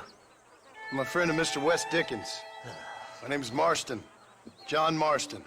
Goodbye, John Marston. It's been a great pleasure. I need your help, Seth. We need your help. Me and Mr. West Dickens. Let me be frank for 1 second, partner. I hate people. It was people who got me in this mess in the first place. What mess? Look at me. Look, scrambling around, looking for maps, half insane. I ain't washed in 6 months. My hair falling out, my mind's going. What happened? What happened? My partner. He stole half my map. I never would have done that to him. Never. Look at me. Who did this to you? My partner. My boy, my man. Moses Ford. I don't have the facility to tell you what I would have done for that man.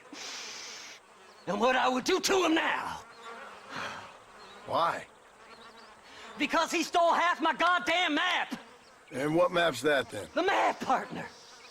The map that tells me where it is. Where what is, friend? I ain't telling you that. I ain't. Don't make me tell, partner. It's mine! It's mine! All mine! Sure. And where's this Moses now?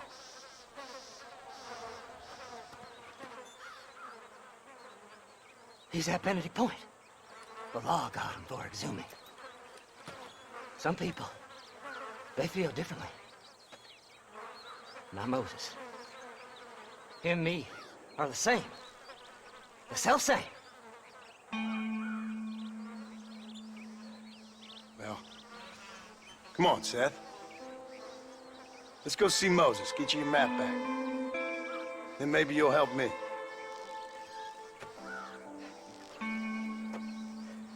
All right, partner. Let's go.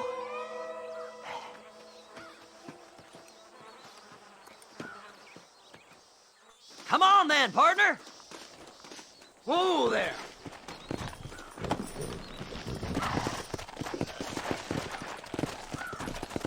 Faster! How can you sink that low? Digging up graves and looting from the dead. Ha, hypocrites. The whole damn lot of you. Are you saying it's better to steal from the living? They're corpses. They don't care none. These people have been laid to rest. You don't know nothing. I talk to them long after they've been forgotten by every other fella. I tell them it's all right to be scared and alone. I embrace them when they're stinking and rotten. I met some sick bastards in my time, Seth.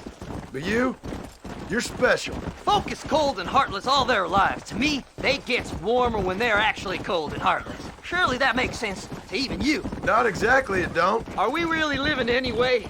Do you exist outside my mind? Maybe we're both having the same dream, and when we wake up, we'll die. I certainly seem to be in some kind of nightmare.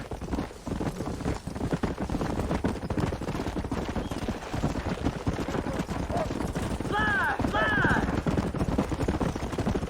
Have you looked in the cave, Seth? It's very dark. What'd you say? I didn't say nothing. I just heard you say something. You're a crazy man. You should get that head looked at. Seth, I need someone who can get a wagon inside Fort Mercer. I was told you could help me, but I'm not sure you even know what day it is. I don't. I can't even tell you what year it is. I knew this was a waste of time. So, you want to go after Bill Williamson, do you? You know Bill? Oh, yes. I met Williamson and Deke and all them boys. Sometimes they call me on when they get some special job needs doing. I got a reputation as a man who'll do things most other fellers won't. Now, that I can believe. I reckon you can get in there, no bother. Assuming you help me find this map, that is. Faster!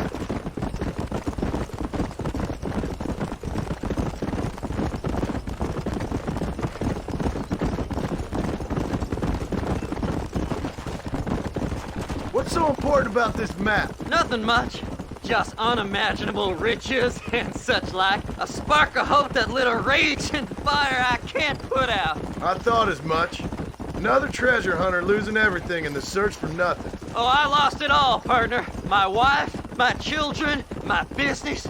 Good riddance to them all. I don't eat, I don't sleep, I don't wash, and I don't care. I know. I can smell you from here. It used to be about the money, but now, I don't know who I am no more. I see myself, but it's like I'm looking at somebody else. Only it's me, you know? Maybe it's time you moved on. No way I can stop now. It's taking me over. There's no difference between night and day.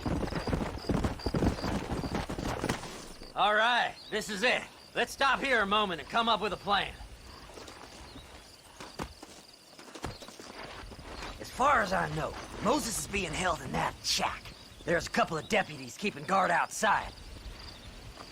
Can you distract him so I can sneak in for a quick parlay with that son of a bitch? I'm sure I can think of something.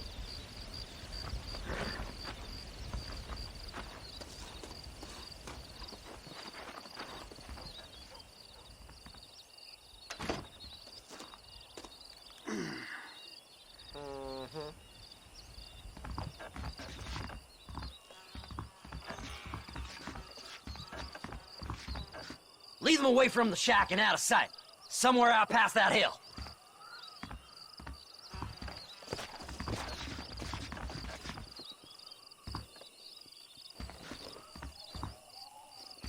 This is one god-awful assignment.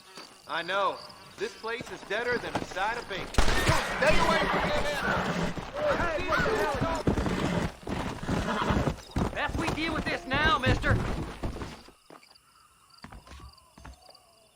Good job getting rid of them clowns. Now keep an eye out in case they come back.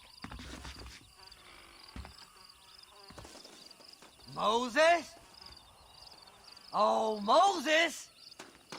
You got a visitor!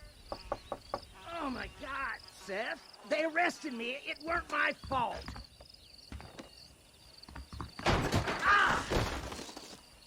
Get the hell away from me! Get that slippery bastard! I need him alive, though! What's this got to do with you? It's mine now. You hear me, Moses? Mine. Mine. Moses, you son of a bitch! Where's my damn map? Damn you, Seth! Damn you, Seth! You've always been a twisty little freak. I ain't telling you shit. Ah! Then I'm gonna cut you up piece by piece. Till you find your tongue. Friend, this man's gone crazy in the sun. I suggest you take my advice and start talking. Shut up, Marston! I want to cut into a bona fide man's flesh. Ain't never cut into a live one before. Oddfellows Rest. It's in Oddfellows Rest. Get away from me once and for all. Well, ain't that a damn shame? I was starting to enjoy myself. I think you gone pissed yourself, Moses. Those deputies went and put a bounty on your head. Best we clear it now. Don't need the law on our backs. I don't have no money, but I got me a pardon letter. Here, take it. You earned it for helping me with the Moses. Come on. We can pay it off in the telegraph office. Hurry up. I need to go find that map. Body was found near Gap-Tooth Break. So, mister, thanks for your help. Don't worry yourself with thanks, Seth. Just help me when I come asking. No problem, mister.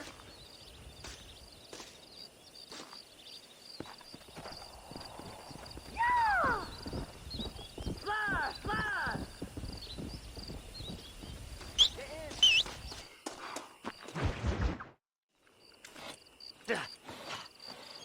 Seth.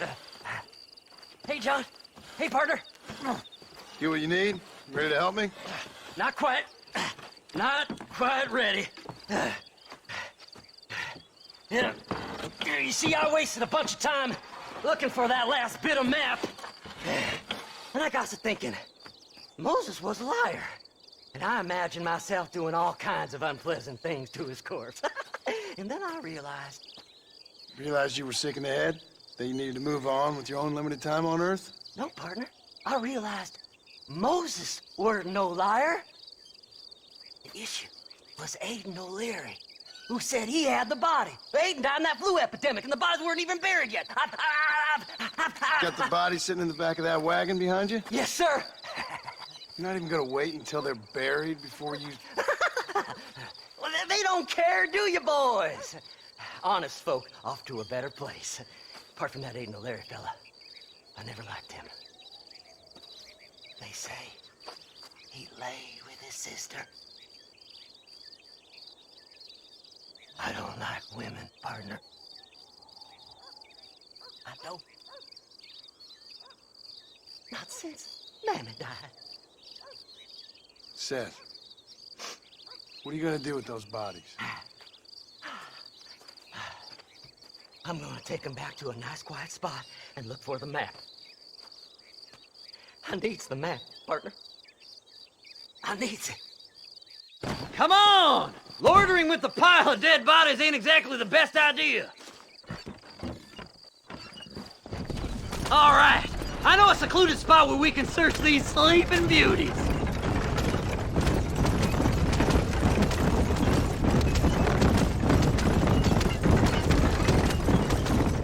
Keep to the left. We don't want to roll through town with these bodies. Where are you? Come on, don't be shy. What did you say? I didn't say nothing. Are you talking to them? So what if I am? I feel less alone with them than in a crowd of people. The way I see it, they lost their souls, just like me. You're truly a sick man, Seth. You remind me of why I hate people. For a man who kills so much, you sure seem to have a problem with the dead. Life kills everyone in the end. They ain't so different from you and me. Aside from them being dead and rotting, I guess they ain't. All right, Seth. Calm down. You talk to the corpses and I'll drive the wagon. They're coming after us! Get us out of here! I'm gonna look for the map back here. You try to shake those damn rednecks! That ain't nice! Eeny, meeny, miny, mo. Ooh, a bottle of elixir. Thank you, my friend.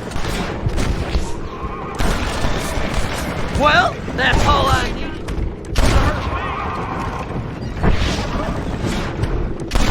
Guess I'll make a good man after all! Ooh! I got bits falling off of this one. Hey, you handsome feller. Well, look at this. Some elixir. Damnation!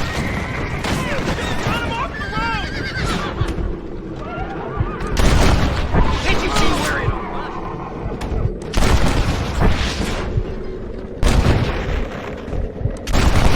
You hiding something, you said?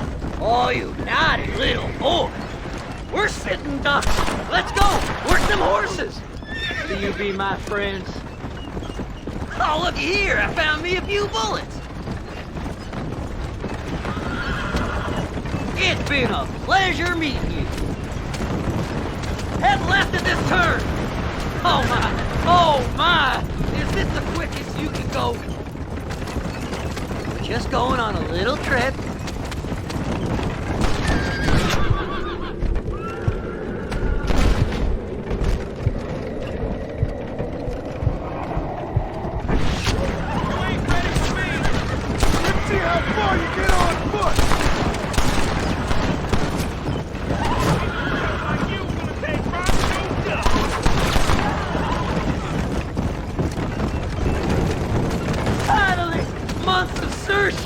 I'm gonna be rich beyond my wildest dreams. Maybe then you can... Thanks, mister. I reckon I'll sit here a while trying to figure this out. I'm gonna be rich. When you're done with that, get over to Fort Mercer. I need you inside that place. After I find my treasure, mister.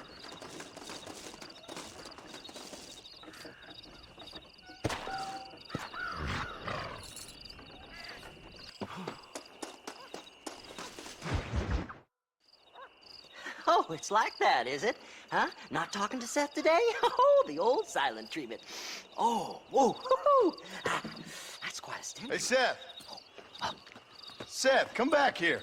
Oh, hey, partner. I was just looking for you. Looking for me? What? Over there? How you doing? I'm good. Well, see you later, partner. Where you going, partner? Nowhere.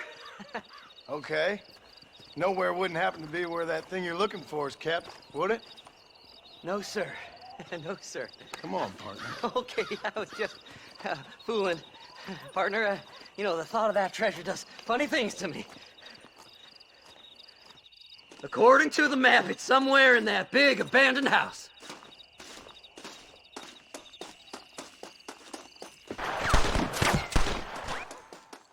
I guess it's too late to talk about things. Kill them all, mister!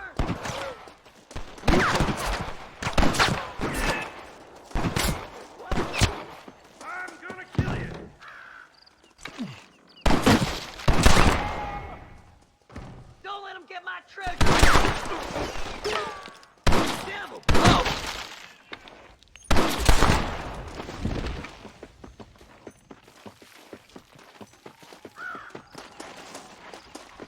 can't lose that treasure. Not now. You gotta help me. It's locked. Let's try around the back.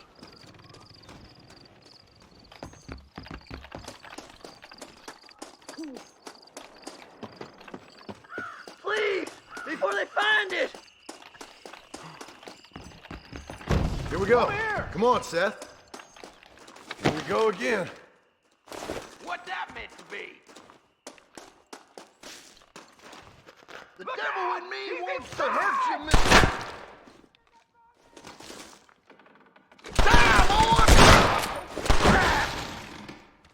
Okay, things are really starting to fall apart here. See what you've done? You've grown to make me old man. Kiss my...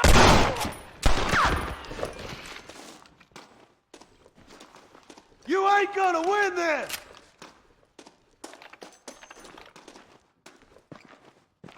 Don't leave any alive.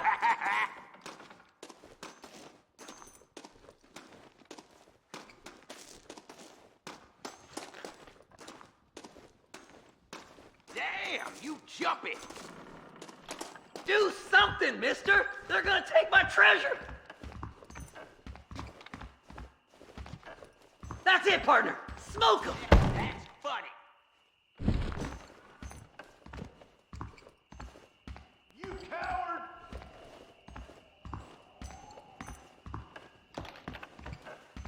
You might as well give up now.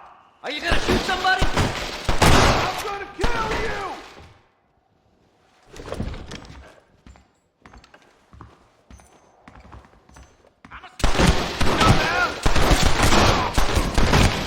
What are you I gonna had it do? with you bastards!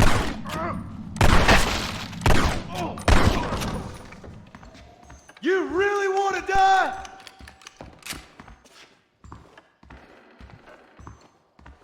I did all the work. Me!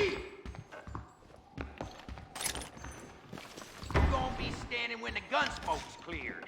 You ain't getting it. Ugly!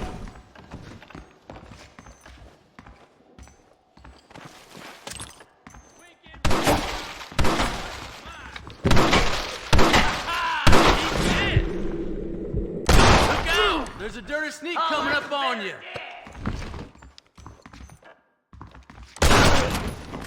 Have you got it?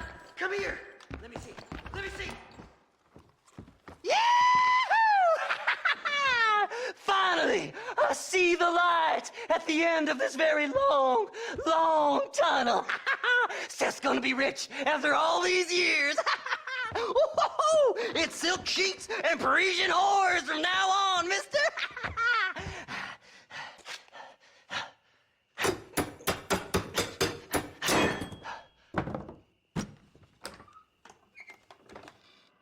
What the goddamn hell is this? A glass eye? I'm sure whoever that belonged to treasured it very much. Stupid liars. Those stupid chicken shit maps. Making a damn fool of me. A glass eye! It's a glass eye! Stop with the tears and help me with Williamson's gang. And you can come up with another excuse to go exhume one of your old friends.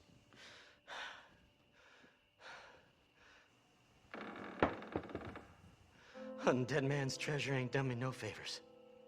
Sure. I'm ready for the living. I'll see you and Mr. West Dickens over at Fort Mercer when you gentlemen is ready.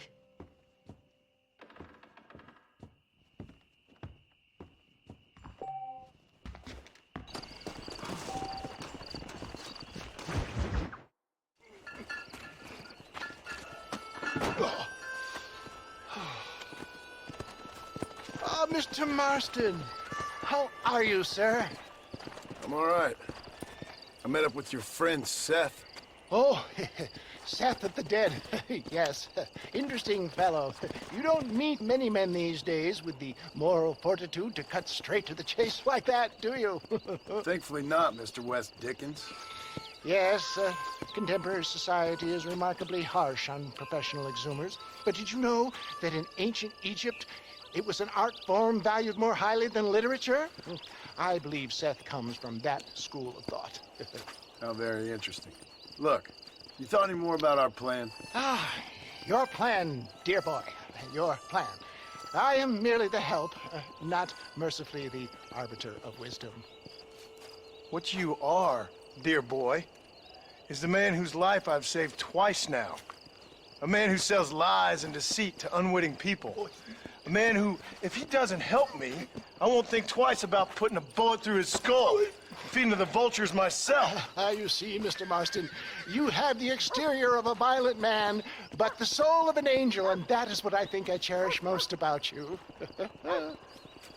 That's what I thought. But before we can attend to your particular problems, we need some extra lubricant to oil the machinery of business. And this being America, that lubricant with which we concern ourselves is money. Money? What are you talking about? Oh, we need weapons. Armor plate for the wagon, extra hands, and I need some danger money. So, let's sell some more of these cures. Sell cures? Around here? Do you want to see me lynched? Oh, no. The sport of kings. Racing, my friend. The sport of kings. A noble activity without reproach. Exactly the kind of activity where a lying, cheating degenerate like myself can prosper. But come, let's finish the loading and we'll discuss it as we drive.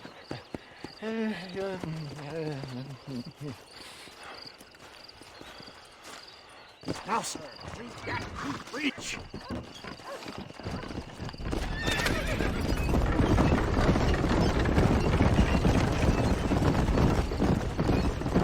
Seth is an interesting fellow, is he not?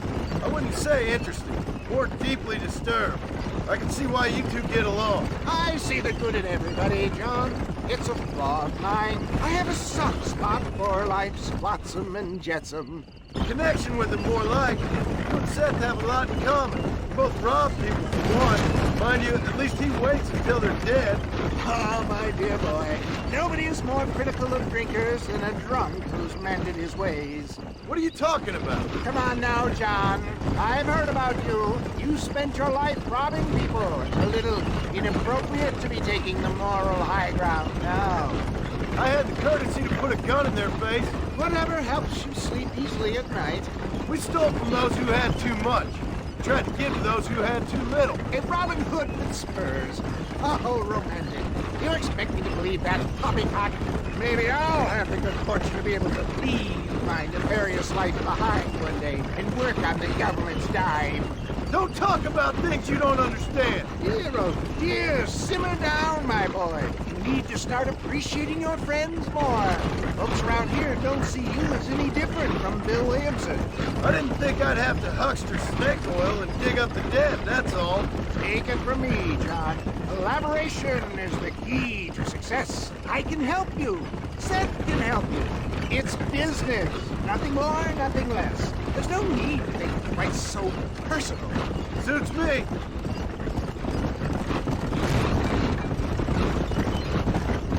Anyway, John, we must talk about the race. Yes, the race. Oh, come on.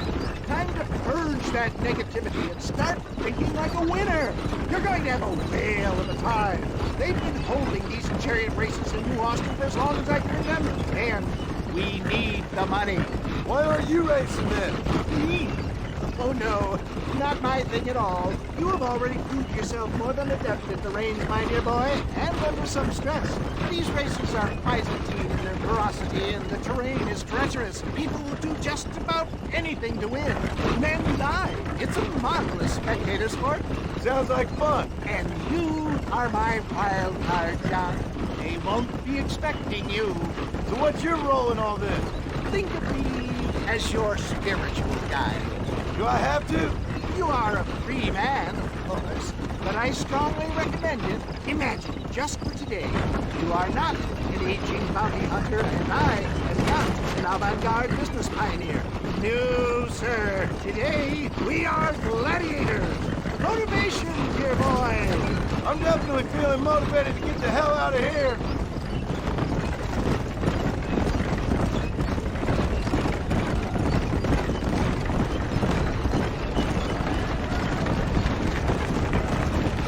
Here we are, John. Gap tooth reach.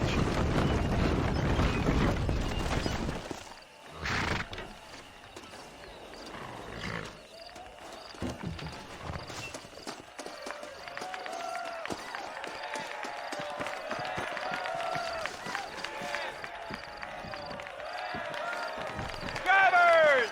Y'all know the rules, but for you newcomers, this here's a fair race. Keep to your manners and let the faster cart pass.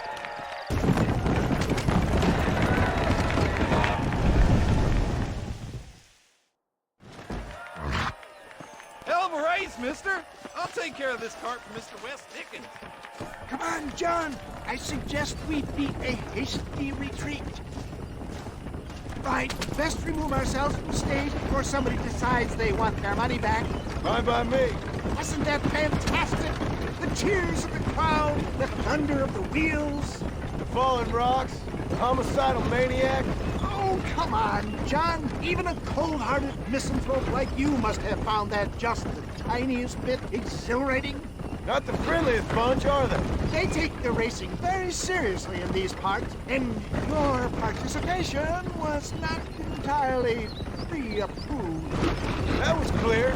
Ah, sport, war, and heartache. The guilty pleasures of mankind since the dawn of time. I'd get away from the men we just swindled before you start waxing too lyrical. Yes, of course.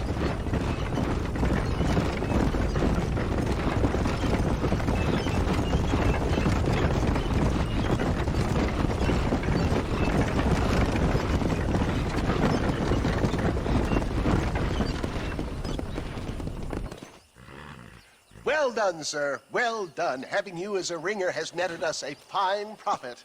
We seem to be wasting time, old man. Oh, patience, my friend. The Trojan horse cannot run before it can walk, if you'll forgive the metaphor. Next, we need to procure some grand and overwhelming firepower. And for that, you need to contact an old friend of mine. Goes by the name of Irish. Irish? Yes, he's an interesting kind of fellow. He usually can be found in Armadillo or some other town around here on some bacchanalian revel or such. Great.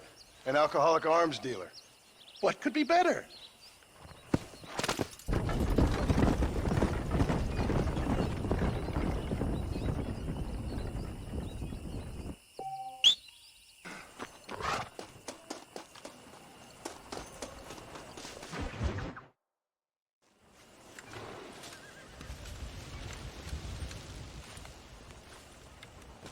Mr. Marston, sir. John Marston. Mr. Marston, don't be so childish. Come on, sir, I implore you.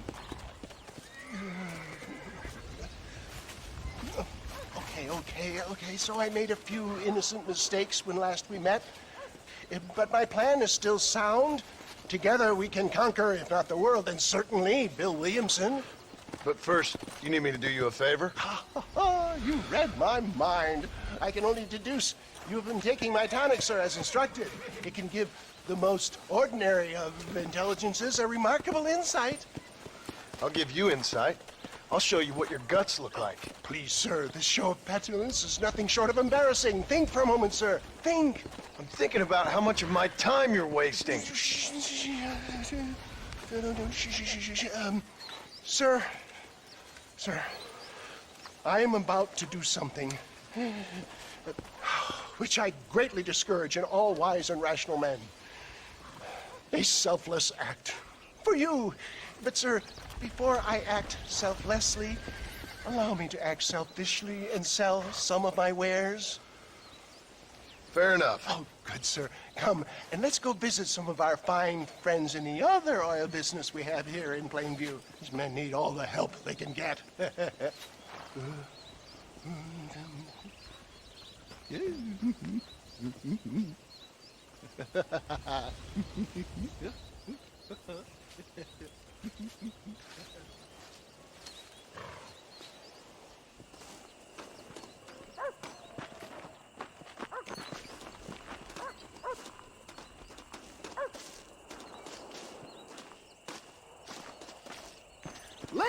and gentlemen, gather round, gather round. Friends, hardworking souls of Plainview, do you suffer from rheumatism, lumbago, acute chronic sciatic, neurologic, or inflammatory pain? Well, I represent the only company that makes the genuine article which cures headache, neuralgia, toothache, earache, backache, Fraud! This man is a fucking charlatan. He just got done swindling us down at Cho Springs with this song and dance. I say we tar and feather him right now. I say we shoot the bastard. I think it's time we take our business elsewhere. I apologize if science is not your forte. Good day, one and all. Somebody get their I think we should leave Plainview for another day, John. Let's go, my boy. I think we've outstayed our welcome here.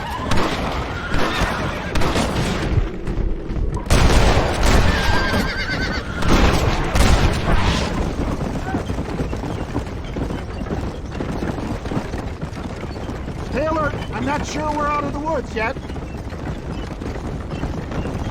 What do these numbskulls expect? Miracles? Well, that's about what you've been promised.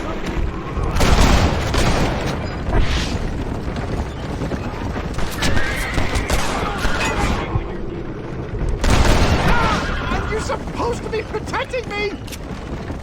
For a man of the people, you sure ain't very popular. I am up against the weight of plebeian ignorance, my boy.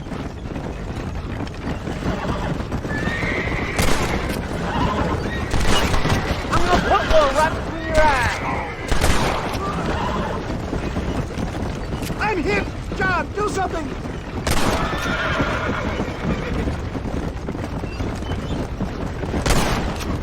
Maybe you need to think about a change of career.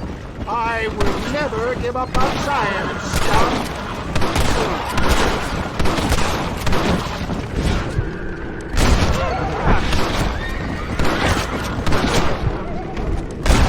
What do you want from me?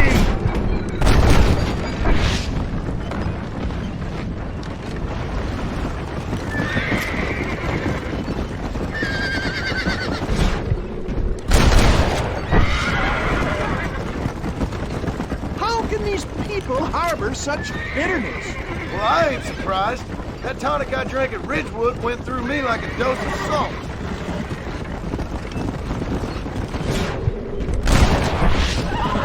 Ignoramus!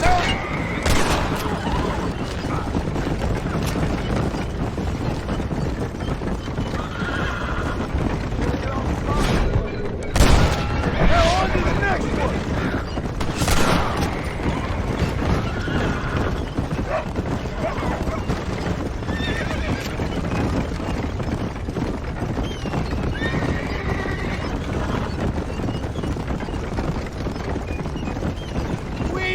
John, there's Cueva Seca up ahead.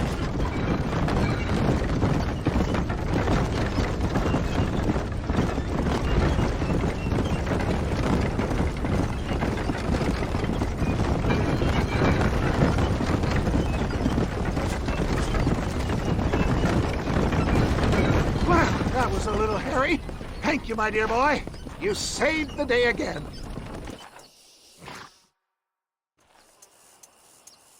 Always impresses me with the speed with which a group of men can turn from passive sheep into murderous wolves.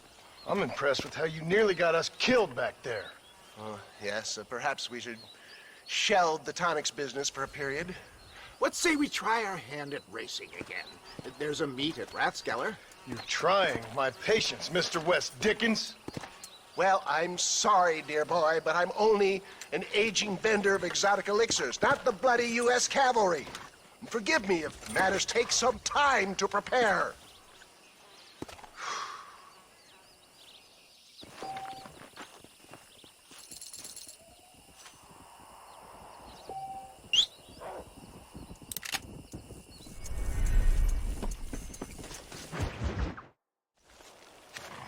Mr. West Dickens. Ah, Mr. Marston. How wonderful to see you, sir. How wonderful. Are we ready then? Yes, sir. Nearly, sir. Barely nearly, sir. I just need some cash to get some extra hardware fitted to my old Trojan horse here. You what? Never mind, sir. I can only presume that you have not enjoyed the benefits of a classical education, so I will not take umbrage if some of my allusions sail over your head, sir. I won't pretend to understand you, but I will endeavor to make you understand me.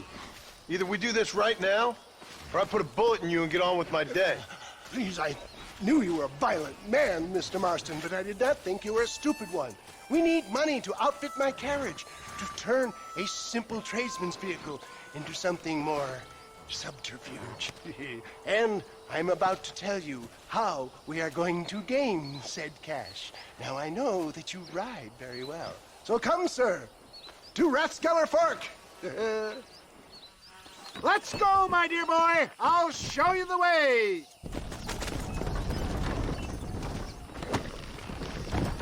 Come on. So how are you, John? Okay, all things considered. Hopefully we can get through today without running into another army of your satisfied customers.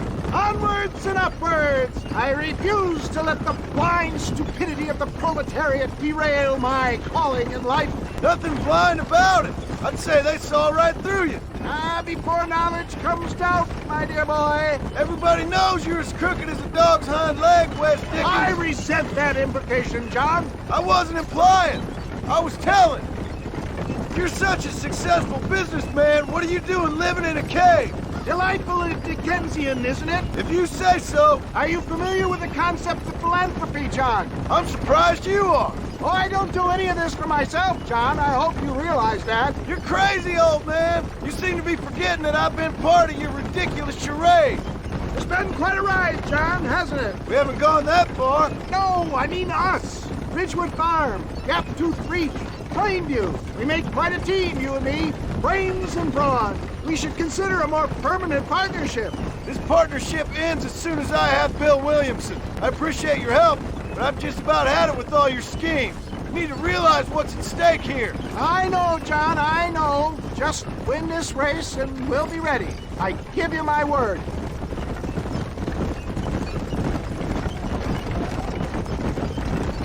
There it is, John. Rathskeller Fork.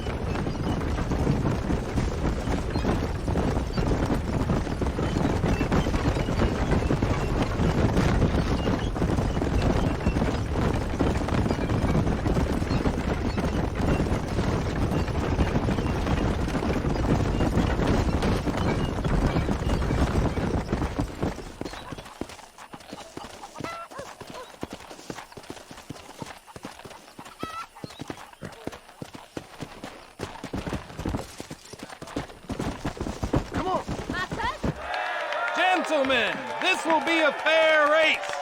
No shooting, stabbing, cliff pushing, rock throwing, cactus grinding, neck lassoing, setting fires, or other acts that causes a rider to unfairly lose his weight or bleed heavily or black out. Get yourselves ready. Set,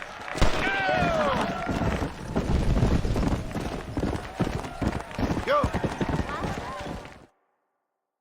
He came, he saw, he conquered. What a fantastic spectacle, John. Let's take a moment to bask in the glory of our victory. Have we got enough money now? All right. Yes, once Seth and Irish have furnished their side of the bargain, I think we should be ready. Quite a team we've assembled, don't you think? A bunco, a grave robber, and a drunk. How could things possibly go wrong?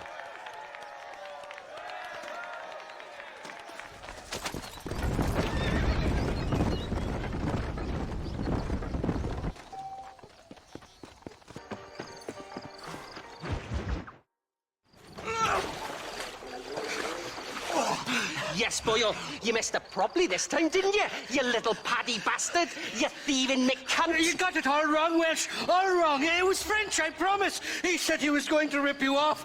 Now he's ripping me off. Here, keep on talking there, Irish. In about 15 more seconds, your whole world's gonna turn black. What's up, boys?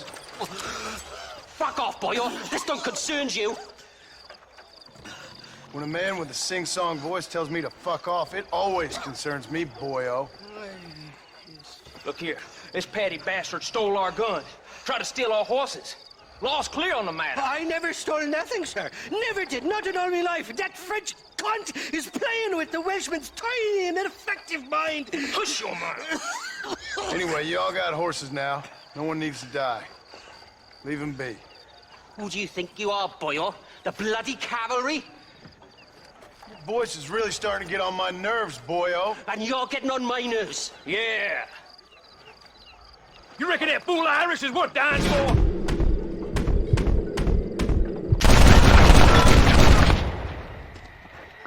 Boy. Mr. Nigel West Dickens said you'd help me locate a machine gun. And since I just saved your life... I can't thank you enough for taking care of those two degenerates.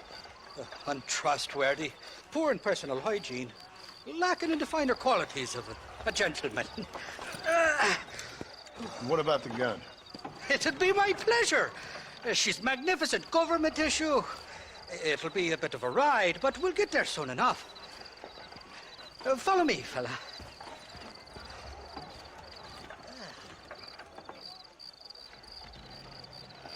Let's get this over with. The saloon's calling me. This is turning into a hell of a day. Come on.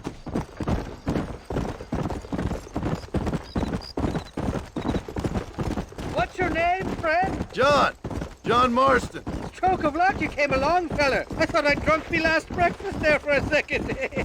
Who were those fine specimens of humanity? They was me only friends in the world.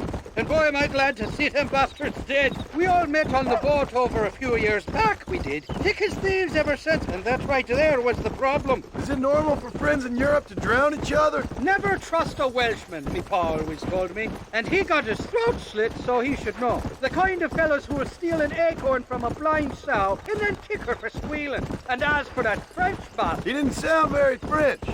Not for now. The thieving bastards are holed up at the cabin by the lake. Can't wait to see the look on their faces when we blast in there. They'll be more surprised than a slut dog with their first porcupine. You best not be lying to me. Listen, fella, I didn't ask for your help back there. I don't owe you nothing. I'll decide what you do and don't owe me. I've had enough of your overly aggressive manner, fella. You don't know who you're dealing with here. Irish, I've met enough men like you to last me a lifetime. Two-bit slugs who think they're snakes.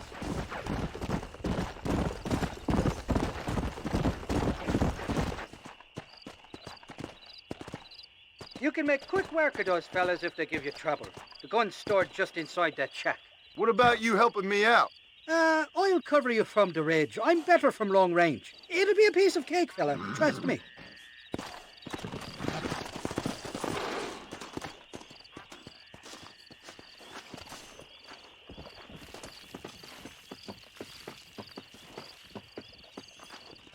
You ain't welcome here, mister.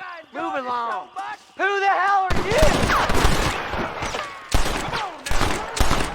Run away and maybe I won't kill you. Ah! You're foolhardy to be trifling with me. You're dead, mister!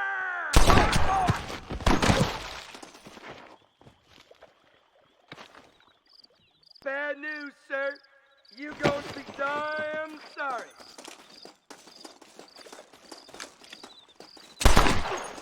Joseph and his brothers. Save my bullets. Damn. Waste. I'm gonna make you stay over here. What the? Die, you son of a bitch!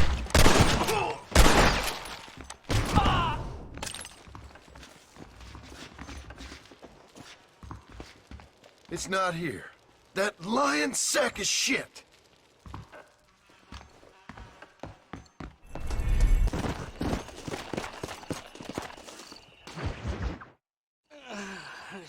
mighty fine. Of course that you got there, young lady. I got you. Let hungry Irish honey. Tie them. Where are you? Oh, who do you want? I see you. Get away from me. Right here. Where's that machine gun, Irish? Oh, Mr. Marston. I found you one. Found us one, Irish. We're in this together. You, me, and an assault on Fort Mercer. I'm the guy that saved you from getting killed back there, and who you owe your life to, remember? Not really. Happens to me all the time. You don't want it to happen to you again, do you, Irish? No, friend. I wants to buy you a drink. I wants to tell you how much she means to me, how special she is. And I want to tell you that if you don't produce a Gatling gun within the hour, you'll wish you'd been killed back there. It's the whiskey, sir. It gives me the memory of a newborn babe, as innocent as can be.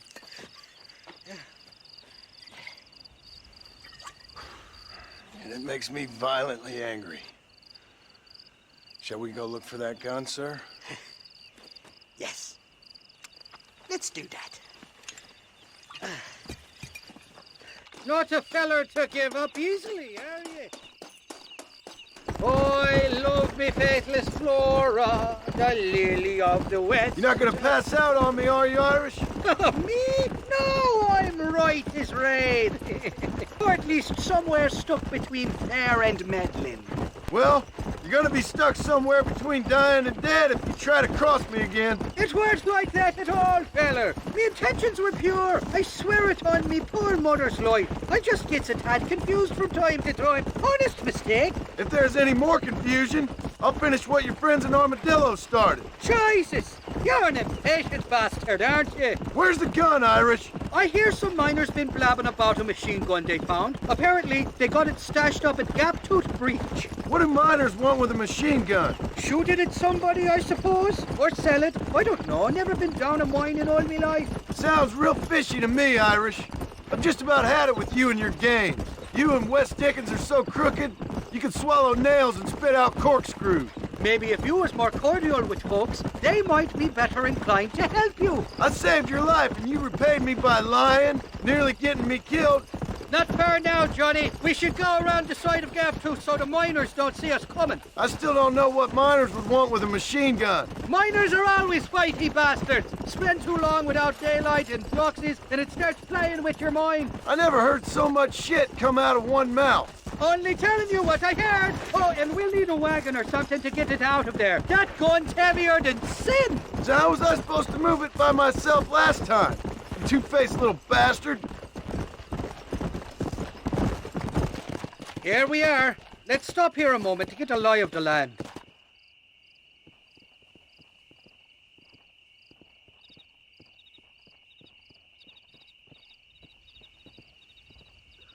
The entrance is plain to see, and there's a shaft them bastards used to haul out heavy ore. You, can use that lift to get you and the gun to the surface. I do it all myself, but the mines play havoc with me sinuses. I'll find us a fine place to hide these horses, and then return with a borrowed flat wagon. I'll meet you at the mouth of the mine shaft. And Irish, I strongly advise you don't run off this time. You're trespassing. State your business or move along. Open fire!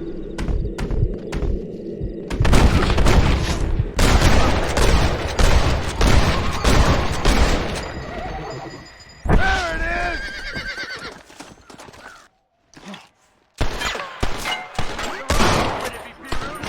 Armadillo horse. Hey!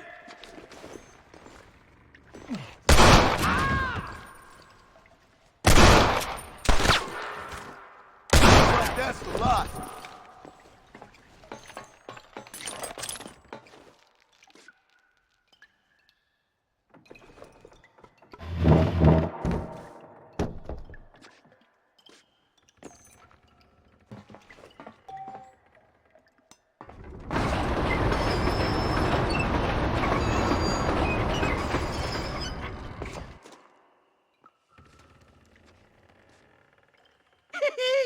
thought I'd be looking at your corpse being hauled up this lift. Load up and I'll engage the gears.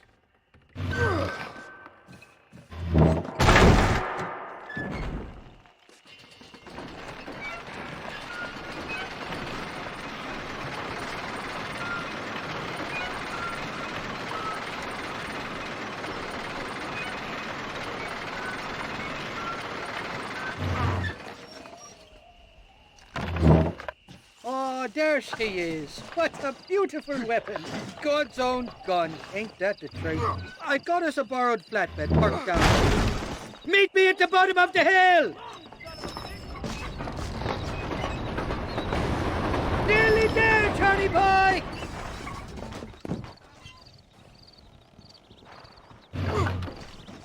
Let's go!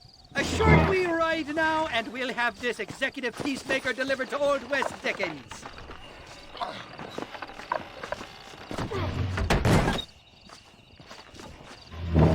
Just make sure it doesn't fall off on the way.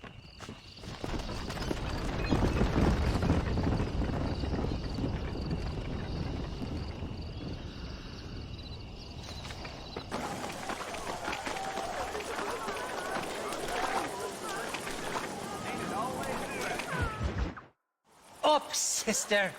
Put them up. Irish, what are you doing? Who the hell are you? Give me that. I'm your old friend Amnesia. Oh, good. Blimey. And I've come to tell you, if you ever pretend to forget my name or your debt to me again, I'll make sure you reach heaven before these two ladies. Now get down there.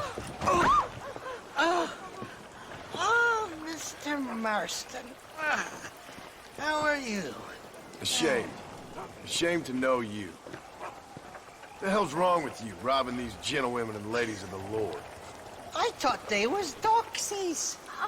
Ladies, I'm sorry about this man. He's unfortunately lost his mind to the demon drink. At least I hope he has, and he wasn't this stupid all along. So, please excuse us.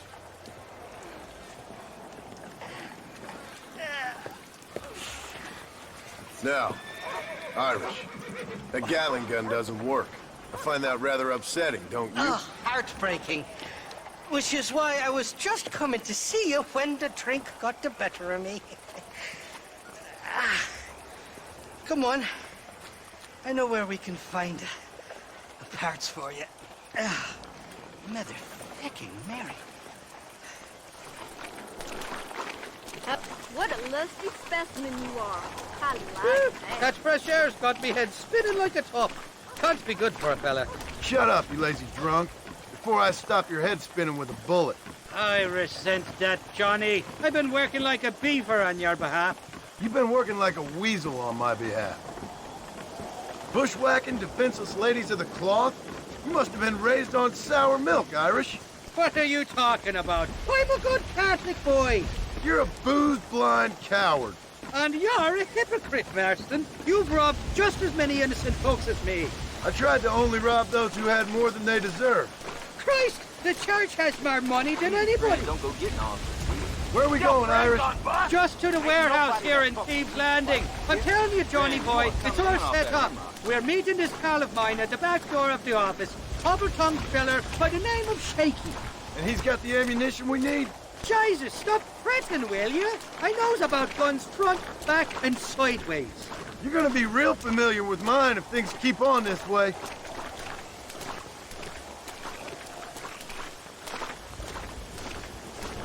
All right, we're here. Stay close.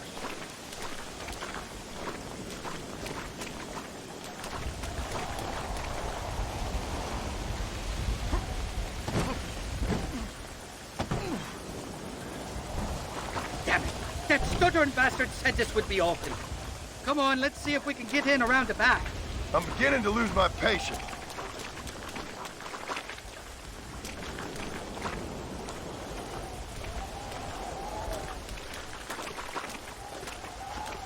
I'm starting to think you're soft on me, Johnny boy. Can't even sneeze these days without you being there to catch the drift. This is your last chance, you good-for-nothing shyster. You've already wasted too much of my time.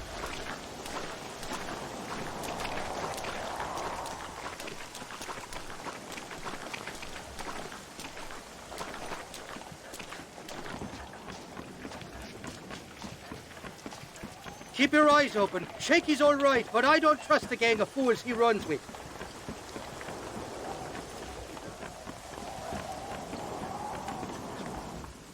Shaky's made the arrangements, and he'll... Oh, shite. Sounds like Shaky's only gone and got himself found out. All right. Now all we have to do is find out who you work with. You hear me? Shaky, you wretched fucking son of a whore. Suck my again! Oh! Labor relations don't sound like they're exactly at an all-time high. You sneak in and get poor Shaky loose. I'll go get the wagon. Good luck, Marston. He's a good man, that Shaky. All right, work your usual magic. I'll go get the wagon ready.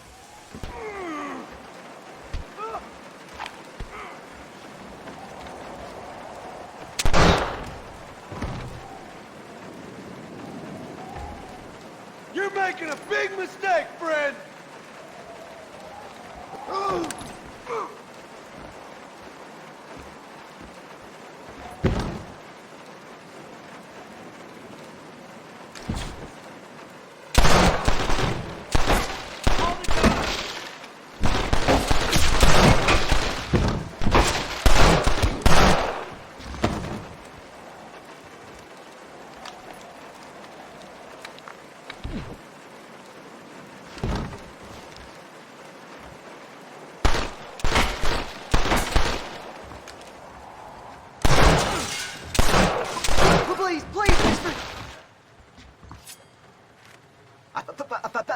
Thank you for your kindness, mister. I thought I was a dead man. My kindness is only as good as the bullets you can fetch up for me and your friend Irish. Let me down, and you'll be a dead man.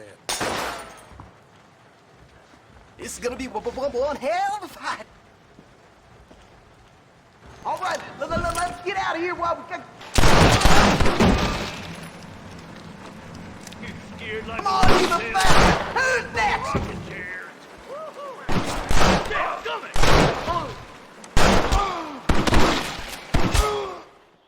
Take y'all on. Oh man! All right, let's get out of here while we got the chance. Open the door. I got you covered.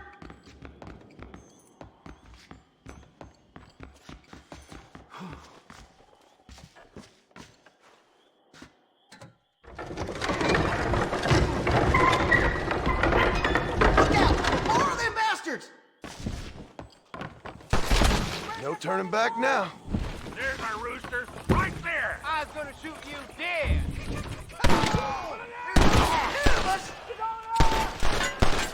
Come on, prairie chicken! I see him! Partner! Let's finish!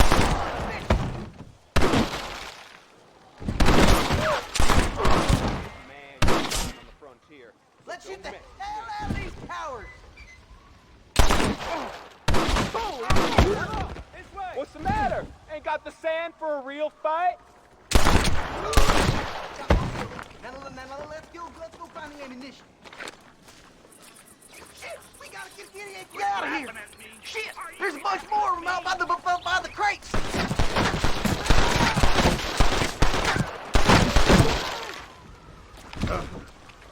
I've got my shooting pants on.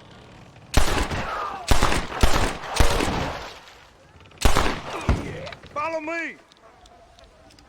You're hitting the long trail, mister.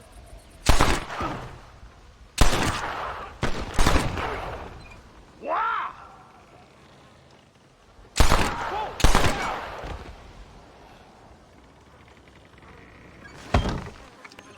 Think you can beat me? I'll show you. You should run off home.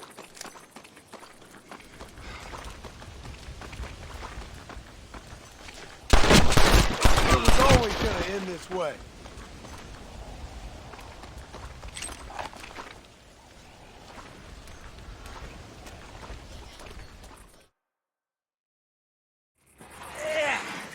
Now we're even.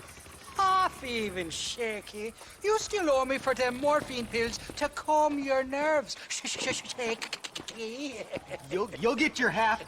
More, you dirty fucking snake. All right, gentlemen. Let's go. Fucking fuck. Oh, my virgin ears. Come on then, Johnny boy. Let's go. Did you have fun in there, you and Shaky? I killed a lot of men for this damn machine gun of yours. I'm sorry I missed all the dramas. You always miss all the dramas. There must be cobwebs growing on that holster of yours. Someone's got to drive the wagon, don't they? Teamwork, Johnny boy. That's my game, not just the glory like you.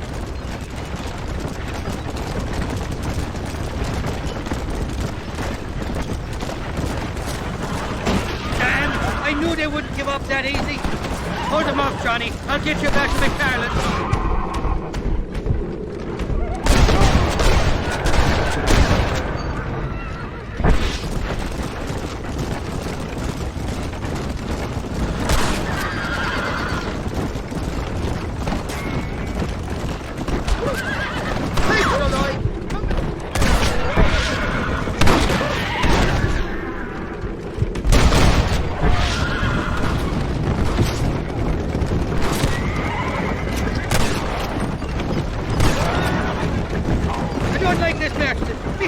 Like a bloody drum.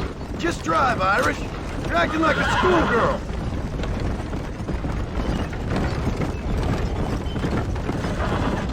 I'm telling you, Irish, that machine gun had better work after all this.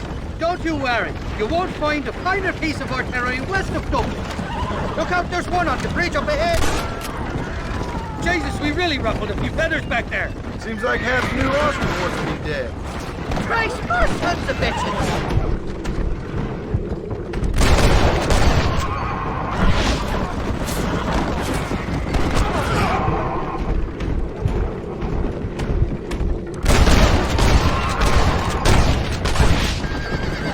Dropped 100 fools like you!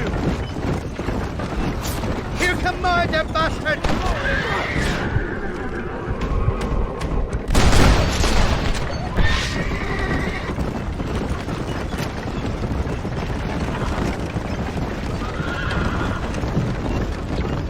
Hell of a team, me and you. We should consider making this a more permanent partnership.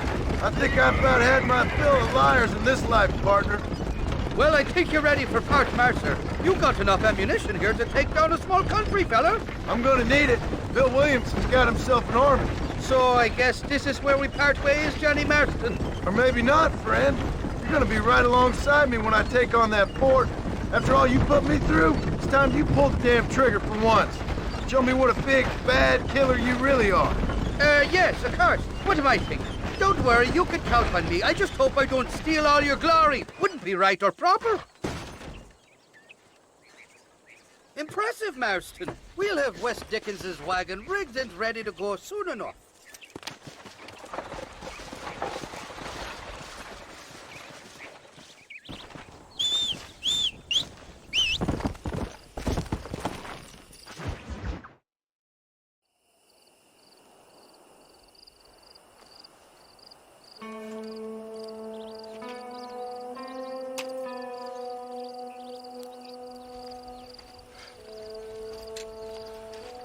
John? Marshal? Gentlemen!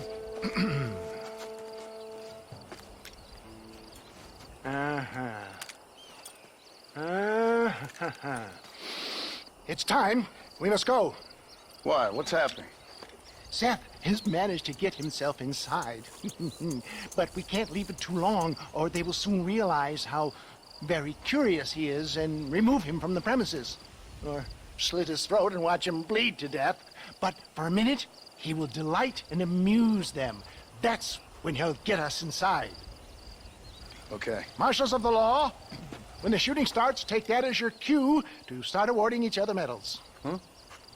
I mean, take that as a cue to get inside and clean up the mess. Oh. All I care about is Williamson. It is vital we stop him. Agreed. That man is a stone-cold killer. Williamson's a proud fool. Question is which will win out between his pride and his instinct for survival.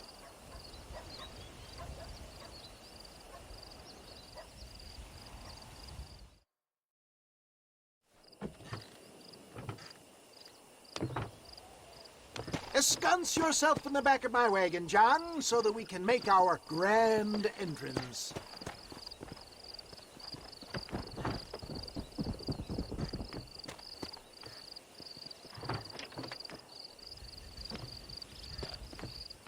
Come on. Let's go.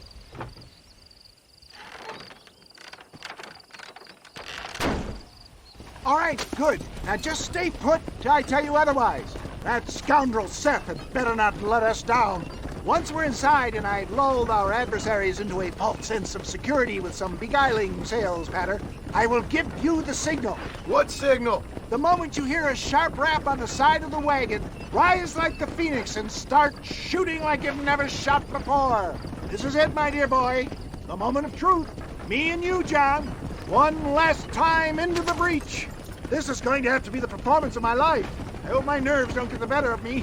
I'll be honest with you, John, I'm a little jittery. John? John? It reeks of miracles back here. Thank God. I'll be ready with that machine gun, my dear boy.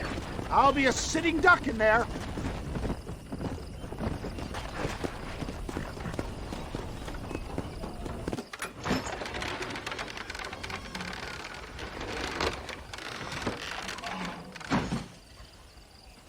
Hey there!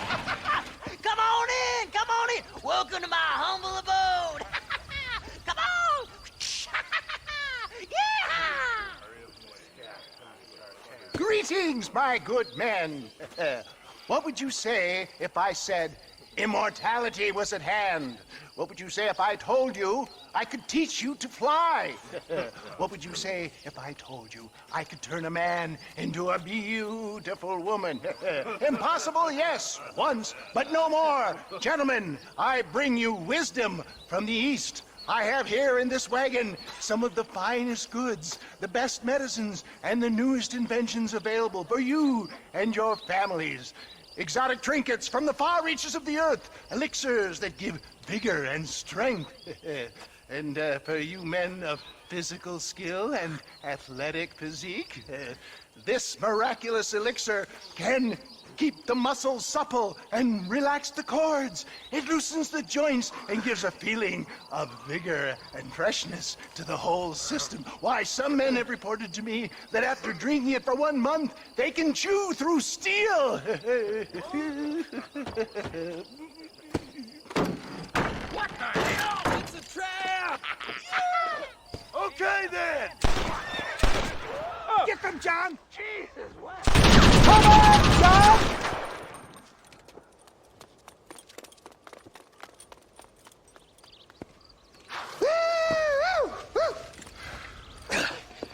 Fucking dang pig! Them cock-sucking son bitches escaped the other side of the fort. All right, let's go. All right, boys, let's finish this.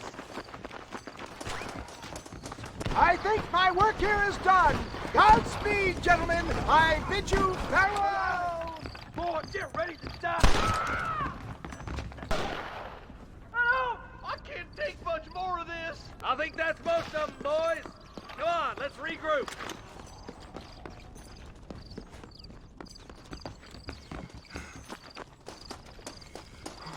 That's the last of them.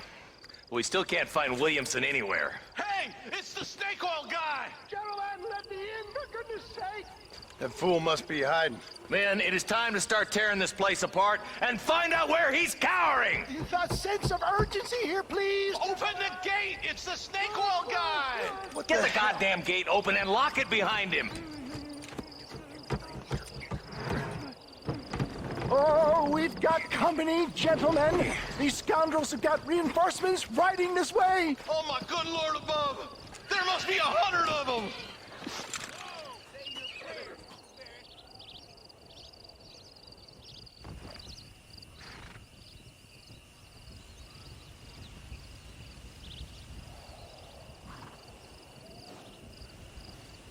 Look out! I can't see any more of them. I think we did it, boys. Bill ain't here. We looked everywhere. Hold on! Oh, darn, I've missed it. Mr. Marston, we got a live one. He says, Bill's already run off to Mexico yesterday morning. You'll never get him. Javier Escuela. He's gone to see Javier Escuela. That should make things interesting. Where in Mexico? How should I know? Oh! Where in Mexico, you little shit? Someplace near Chuparosa, I think he said. That's bandit country. Chupa-feckin' Oh,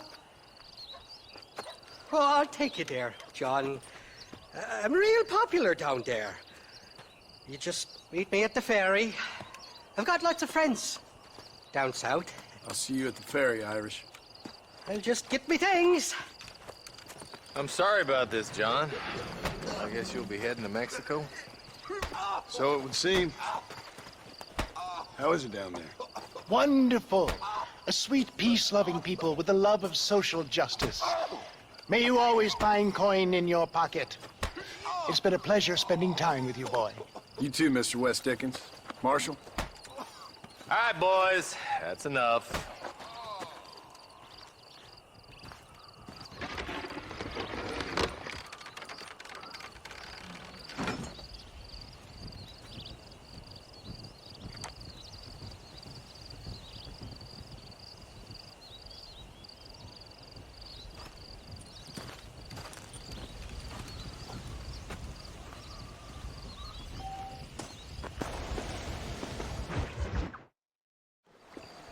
Yes, well, that's what makes you such an interesting fellow, Mr. Irish. Ah, Mr. Marston, I've come to wish you well. How are you, sir? I'm okay. It seems that our friend Mr. Irish here is well connected south of the border. Oh, it's true. They love me down there. It's like a second home. I've got more friends than you could shake a stick at, should you so desire.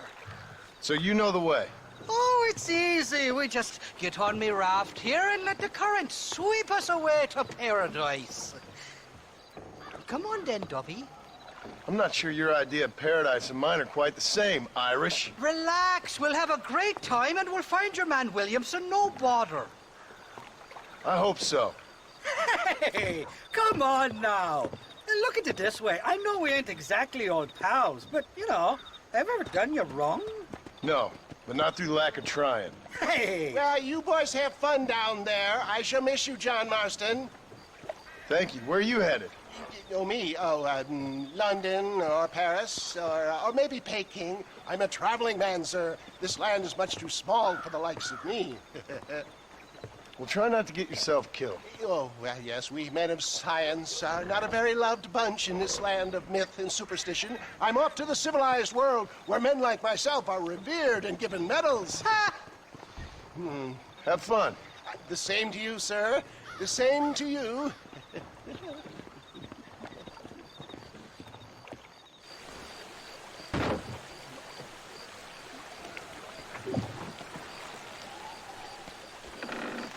Nice of you to turn up for once, Irish. What do you mean? In usual fashion, you conveniently missed all the action at Fort Mercer. What can I say? I woke up with me head in a pair of pits, and it felt ill-mannered not to get reacquainted with him. At least you got your priorities straight. You know me, Johnny boy. I'll be late to me own funeral. They say God invented whiskey to stop the Irish from ruling the world.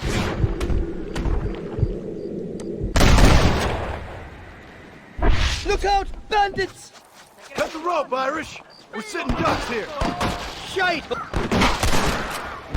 warning you. Back the hell down! Probably mentioned there's a bounty or two out for my head in Mexico. We'll ride the river out. No point trying to land till we're well away from these bastards. Let's go, Johnny boy. I stashed some ammunition near the back. Go to hell, you dog-fondling bastards! You got the wrong man. So much for a war message. Watch it! 2 more on horses!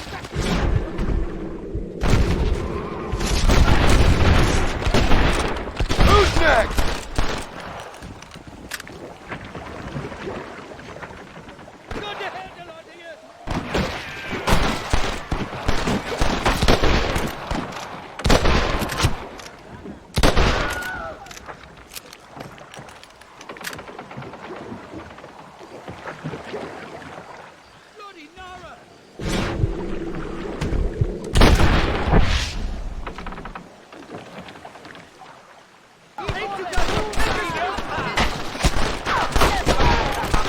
exactly the reception. To forgive and forget these fellas. Run away, pal! Get the hell down! What the hell did you do to these fellas? I recall it was something to do with money and possibly some misunderstanding about a fella's daughter.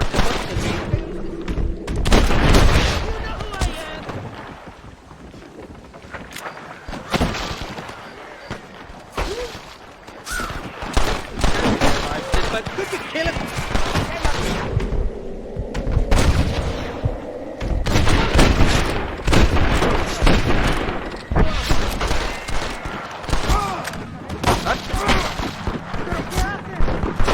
I expect you'll go out of it pissing your pants. A ver quién sobrevive este tiroteo. Waiting for it. Put it down.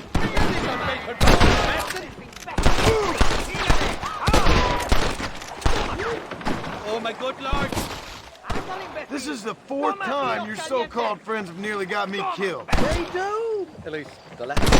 Oh, them big brown eyes. Turn stone into butter they would. And the Mexicans know how to make a bottle of liquor too. What's that, pulque? Now there's a drink as would take the frost out of a frosty morning. Oh, you're gonna have some fun. I'm just here for Bill Williamson. Well, I'm glad to be back. This place is a wild devil's paradise. Apart from the fellers trying to kill you. Down here they call me El Rato, the cat, on account of himself and honey. I'm pretty sure Rato means rat, my friend. I like it though. A little more inventive than Irish. Well, you Americans never were very creative with your use of language, was you, John Marston?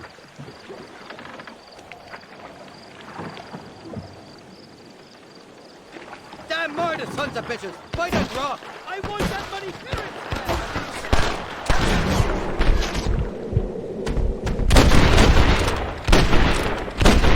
This is getting ugly! That's the fella!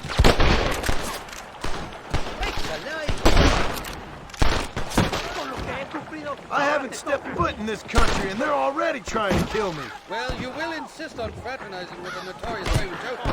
I give up now if I was you!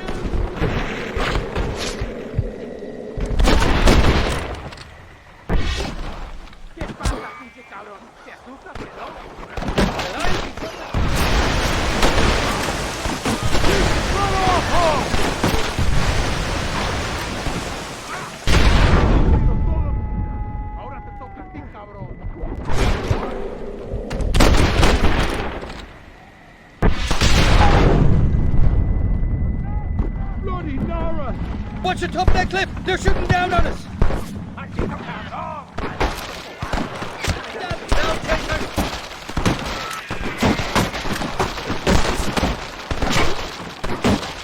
Hate to disturb you there, Marston, but could we kill a couple of these bastards? I'm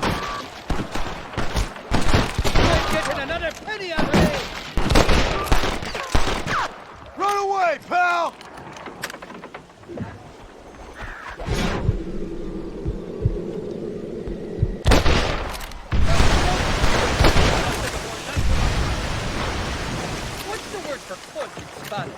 You tell me.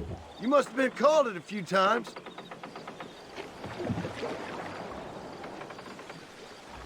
Heads up! More of them up on the cliff to the left!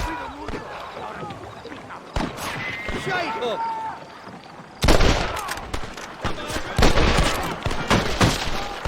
Shit! So much for your damn connections, Irish. I told you they knew me in Mexico, didn't they? You ain't nothing but a bunch of women! What are you waiting for? Gun him down!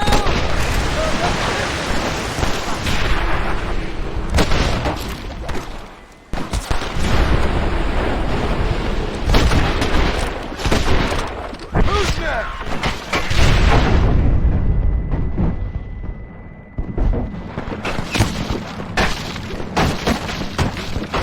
For Christ's sake, Johnny, shoot the sons of bitches!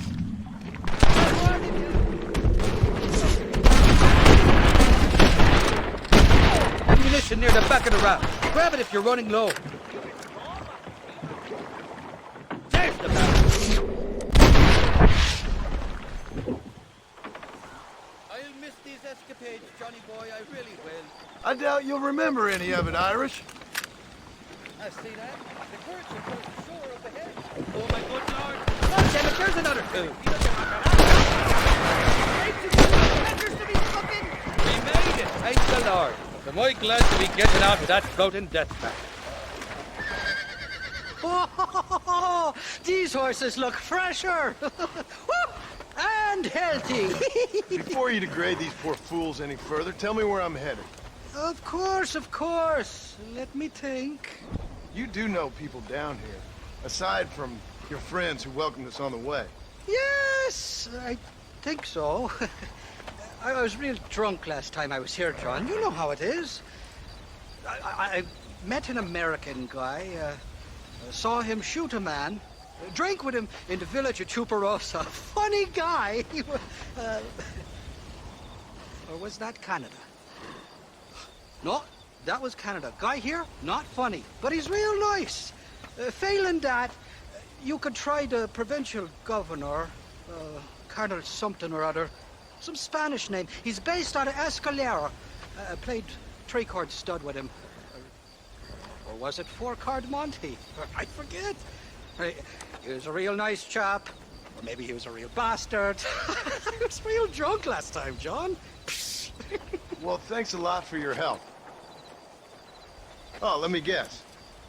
You gotta be on your way. The famed hospitality isn't what it once was, and I've never been known to overstay me welcome. So off I go to greener pastures. Good luck, John. You're an angry and a feck ugly man, but not a bad one.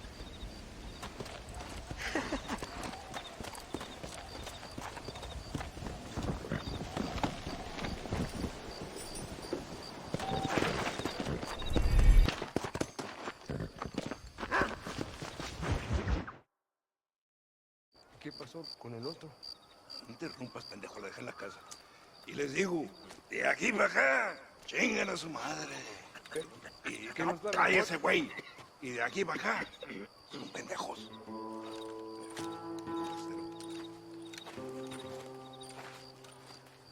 ¡Hey, gringo! ¿Hablas español? No, sir. Pardon, pero yo habla un solo poquito español. Poquito. ¿Habla English? Oh, sí, gringo.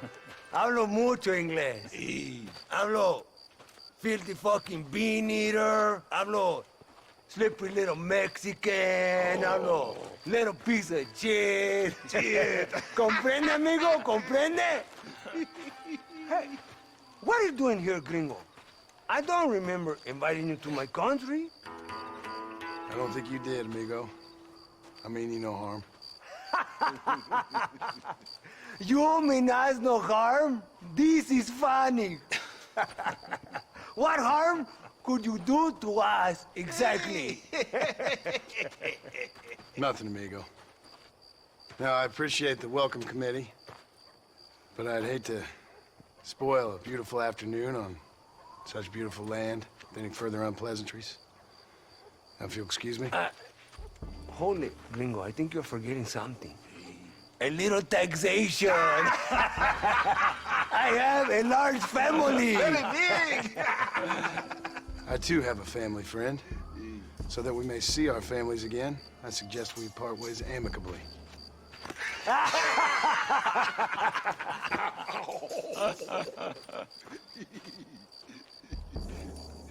Can I see the boots, gringo?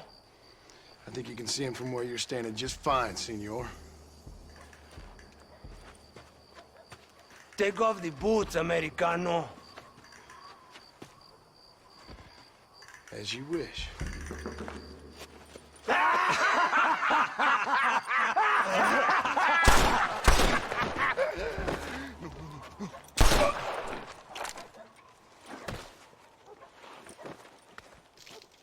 Oh, very good. Very good indeed, sir. What a great way to improve border relations. An illiterate farmer crossing the river, coming into their civilization and butchering the local peasants? Thank you very much, sir. Don't mention it, old man. You kill peasants? you become a peasant. I never aspired to be anything more. A socialist, huh? No wonder you left America. I'm many things. Most of them bad. But a man of political principles? No. Well, then I fear Mexico may not be for you, sir. Don't you worry about me. Oh, but I do worry. An angry man a long way from home, a man who handles a gun as sloppy as you. I can handle a gun okay, partner. Yeah, as long as you're killing quail or peasants. But if you have to face another man, you don't stand a chance. And you do? Can show you a few tricks. Come with me. Hold on. What's your name? That doesn't matter anymore. And you? I never had a name, mister. I was raised in an orphanage. A real American, huh? Wonderful. Just wonderful.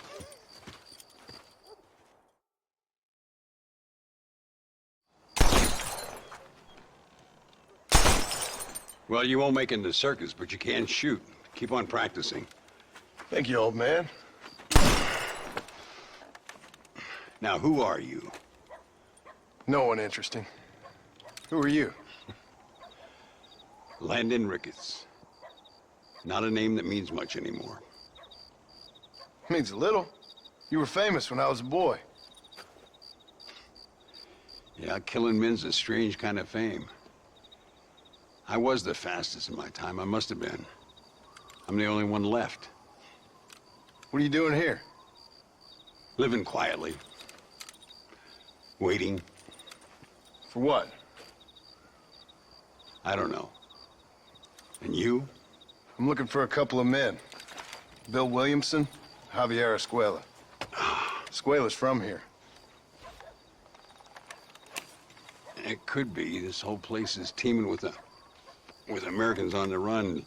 Mercenaries, locals hell-bent on revolution. Revolution? Another one? Yeah. Never really ends. This whole place has been a hotbed for revolution since before the Spanish left. Now there's another local guy running around promising the peasants their freedom. Just like the last 2 or 3. Local government, foul bunch. Colonel Allende, he runs this place like a feudal king. He's an awful individual. Is that so? Yeah. Until someone puts a bullet in his head. Come on, let's get back to it. You gotta keep that back straight. Otherwise it makes the gun jump. See if this Schofield makes a difference. Now that's a real gun. Would have been long forgotten by now. I heard many a story when I was a boy. Still do sometimes. What, these days? I find that hard to believe. What do people say? Oh, you know how them conversations go. Fellers arguing over who's the toughest, who's the fastest, and who shot people in the back. I'd place good money on me still being the fastest. Is that so, old man? I spent my life proving people wrong, partner. Senor Ricketts, por favor, senor. Our bank wagon's under attack just outside of town. We need your help again. Whoa, slow down, Ramon. We'll take care of it. Thank you, senor. Again, you are the savior of this town. Well, my friend, are you ready to take a less theoretical exam? Sure. I don't think I ever rode with no savior before. Let's haul out. Time we put you to work on some bigger prey. Are you all right? Just a bit of pain in the knees, damned horse. It's a terrible thing, you know, getting old. One day you catch a glimpse of yourself, and you ain't the same person no more. Your looks have gone, your back hurts, and your pecker isn't working like it's supposed to. See, the problem with old age is, just when you start to understand life, you're too long in the tooth to enjoy it. There they are, follow me. Cabrón! ¡Balazos! ¡Pues toma!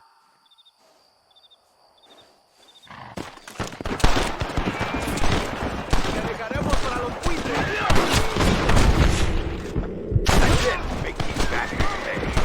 This is what happened. Gracias a Dios. Me salvaron la vida. All right, let's move out. Everybody stay alert.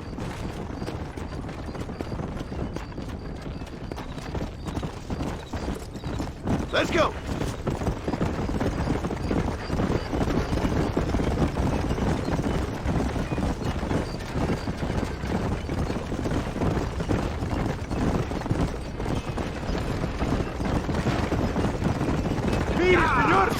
muchos de ellos!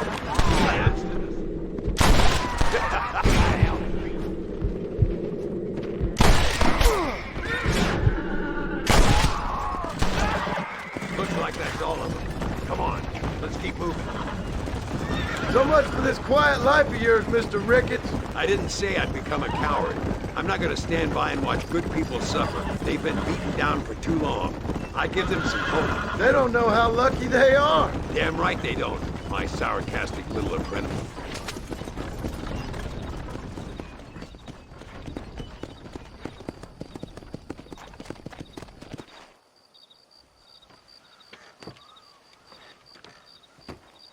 Sano y salvo. Nunca podré agradecer lo suficiente. Buy me a whiskey later, and we'll call things about even.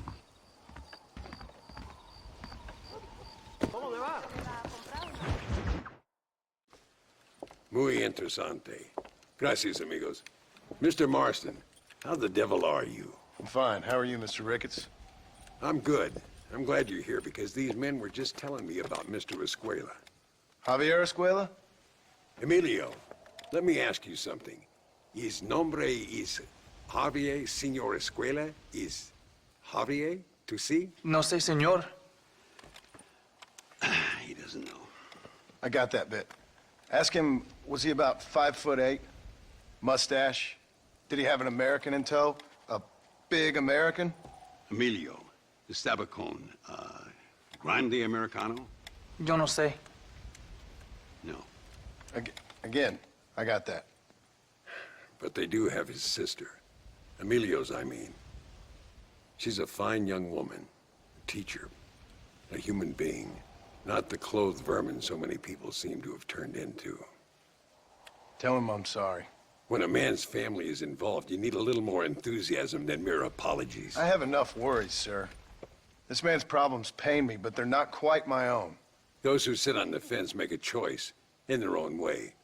Don't you think, Mr. Marston? Of course. And what about you, Ricketts?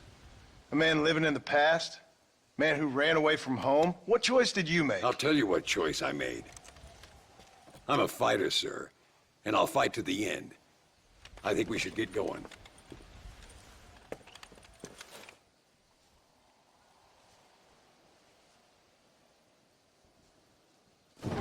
I'm gonna take the train. You can come with me or ride ahead to El Matadero. Están robando viajeros en la... I've been hearing some things about you, John Marston.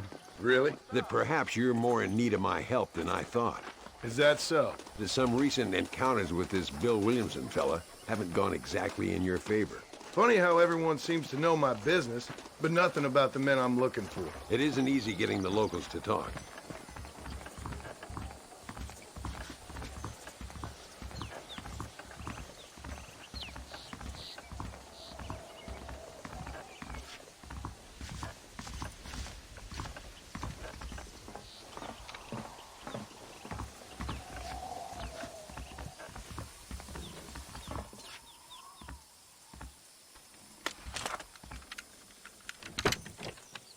It's the only way to travel, so they keep telling me. We'll get off at Casa Madrugada and ride from there. We need to find a man called Carlos. I was told he could help us. We'll ask around when we get there. But we don't want to draw attention. See if you can keep your gun holstered for once. You're the hero around here, Mr. Ricketts, not me. What does the army want with this Luisa girl anyway? She's a rebel, and apparently close to their leader, Reyes. She's a pretty young thing. That's normally reason enough for Allende. So I've heard. She's a good woman, a teacher. If they lay a finger on her, I swear I'll feed those bastards their balls.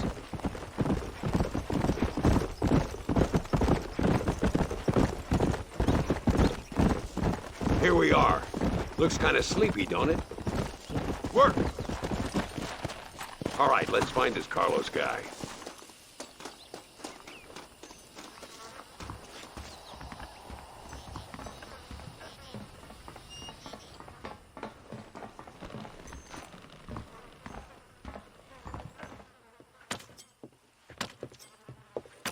Carlos. See? We're here for Luisa. She's still being held up in the caves? Yes. She's still up there.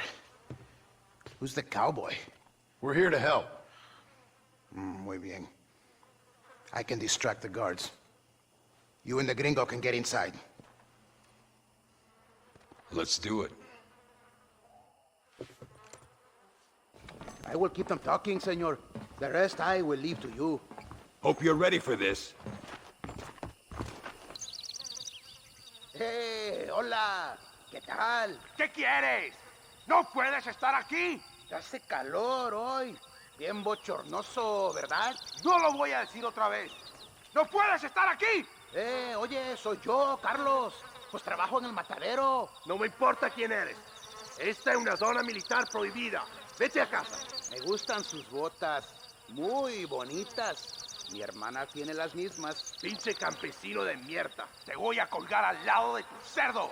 Váyanse al infierno, traidores.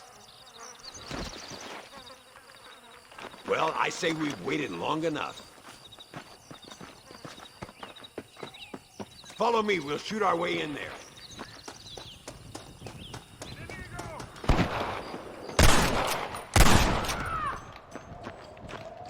¿Qué son estos gringos?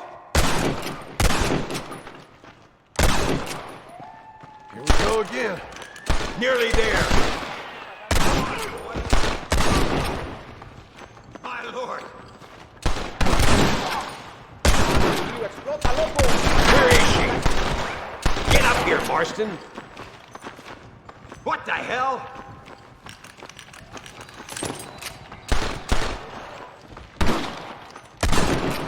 Drop that bastard, Marston. There's the son of a bitch. You're making a big mistake, Fred!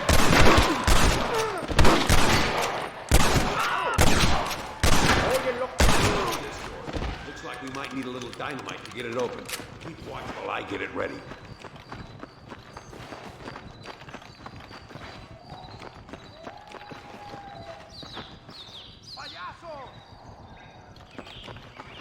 Hold it right there! Deal with those bastards, Marston. Prepare to die, amigo! salvaje! ¡Toma!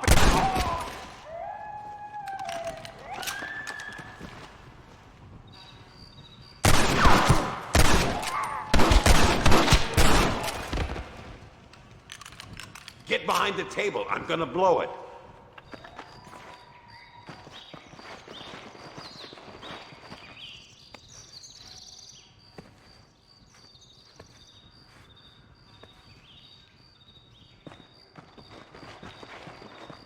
Stand back, damn it!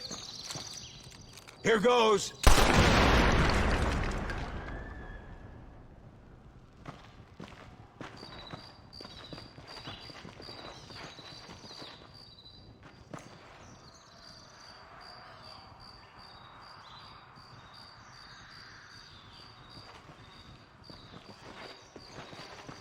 Come on, boy! Poor girl's barely alive. Right, let's see if we can all get out of here in one piece.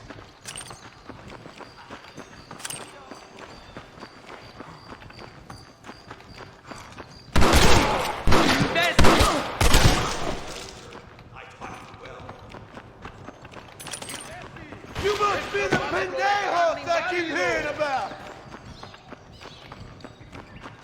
Toma, pela!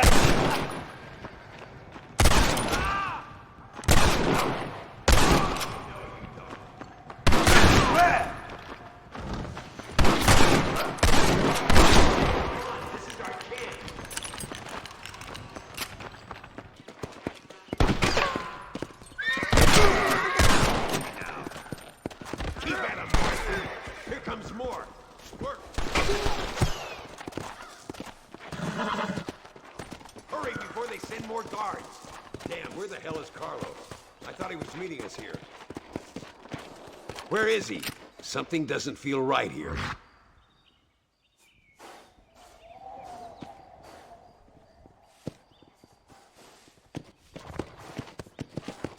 There he is. Talk about cutting it fine.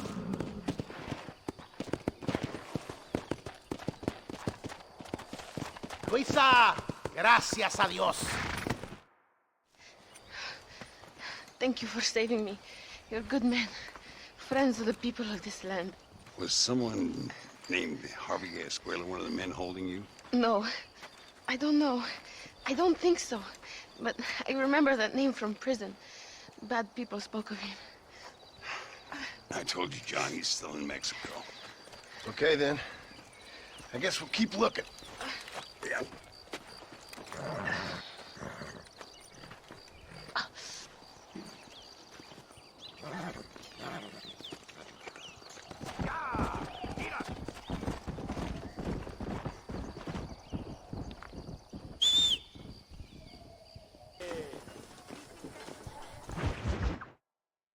Por unos pesos podemos retirar a mi cuarto y conocernos mejor, ¿eh? No me toques. I fold. No tengo nada. Gentlemen, I thank you. Oh, yeah. Hey, Mr. Marston. How you keeping, sir? Just fine, thank you. And you? Oh, very well, sir. Thank God my wife died. Unlucky in love, lucky in cards. Tarzan, champagne for everyone. Keep playing, Mr. Ricketts. Oh, I'm sorry, Herr Muller. I'll keep playing you in servitude for the rest of your life on Earth, if that makes you happy. Yes, I shall indeed, sir. Well then, your deal. Oh, Marston, would you like to join us? I don't think so. I'm just gonna have a drink. Oh, come on. Sit down. Sit down. Okay, then. Gentlemen? Na mach schon!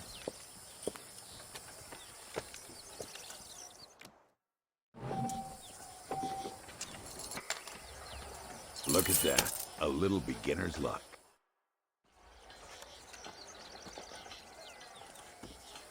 You fucking cheat! Excuse me? You fucking looked in my fucking cards, you fucking cheat! Now, Herr Muller, let's calm down. There must be some mistake. There's no mistake. Your Yankee friend here is a fucking cheat. Easy there, Germany. Calm yourself down. Oh, yeah, you know exactly what you did. Yeah, I know exactly what I did, friend, which was nothing. Now, I'd prefer it if we could all play a friendly game and no one get hurt. You planted this guy, Ricketts. Now, why would I do that? I've already beaten you. Now, calm down and let's finish the game. There's no more cards game. Ease up there, friend.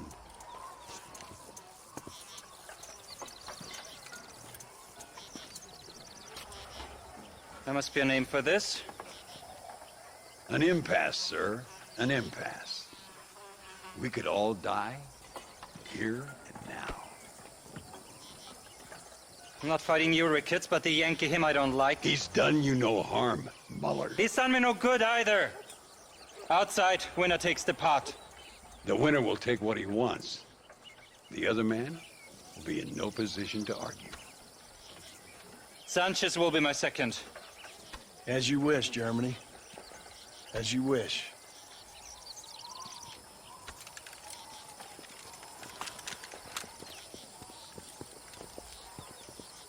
Walk with me, John. I want to make sure you know how this is going to work. A duel is all about timing.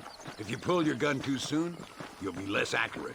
After you draw, pick your shots carefully, like I showed you. Once you've picked your marks, the rest, my friend, is in the hands of fate. What are you waiting for, coward? Remember what I told you. I'll show you what happens to filthy cheats.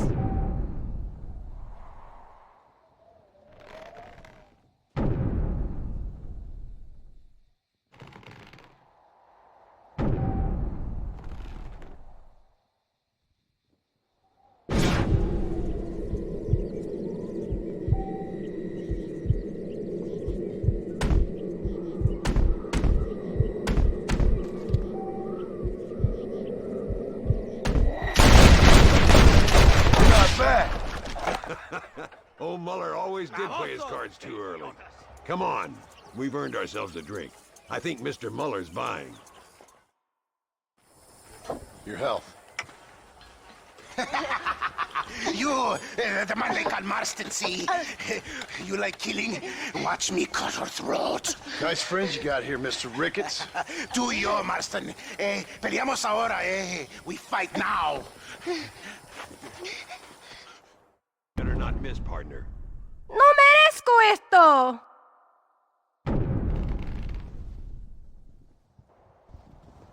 puede ser.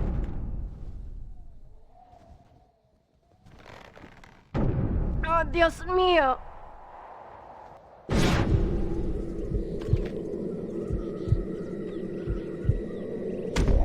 Not bad. Oh, madre mía. Ya verás que es la pena. God, can a man enjoy it? ¿Por qué no me sigues? Duermes bajo. ¡Fuera, pendejo! You and me, Marston. Well, partner, I think we can safely say this poker game is over. Well, I must say, you tourists certainly bring peace and prosperity to this land. Then again, I doubt Muller will be missed. He wasn't much of a poker player.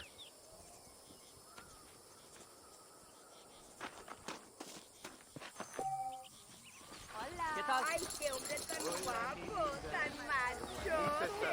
Ven aquí. ¿Vamos a la cama? Hermoso. Do you like poker? Goza conmigo un ratito. Hey, Gringo. Mr. Ricketts. Come on in. Sit down and have yourself a drink. Sure. Say, any word of Javier Escuela? No, nothing yet. Say, why are you after him anyway? We're old friends. We was kind of educated together. So what is this, some kind of high school reunion sort of thing? Something like that. Well, you've killed people. You lived the life. That I have. And I tried to stop. I mean, I don't know. I tried to go straight. I did. I left the gang after the gang left me. Left me to die after I'd been shot. They'd all gone crazy anyhow. Our old leader, a fella you probably heard of. Anyway, he more or less lost his mind, went and shot a bunch of people unfair like. I got shot in a robbery. They left me, and I left them. Well, that's how it goes.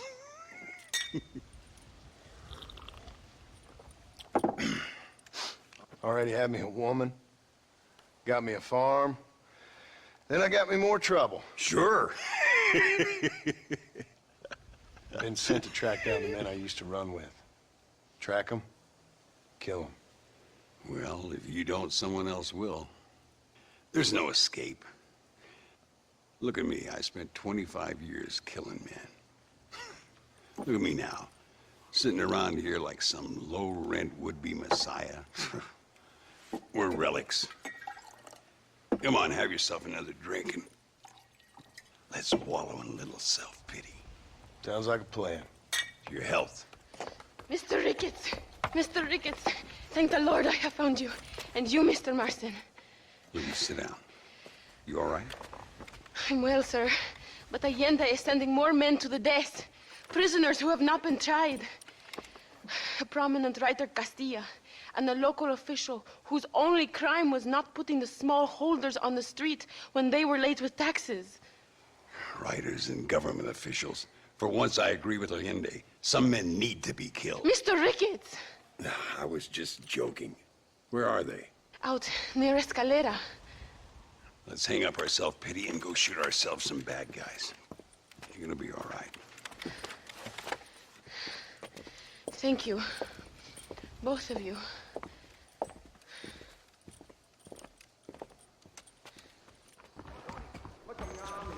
All right, here we go again. Luisa was pretty shaken up. She's angry. This war is getting dirtier by the day. People are being executed for just having an opinion.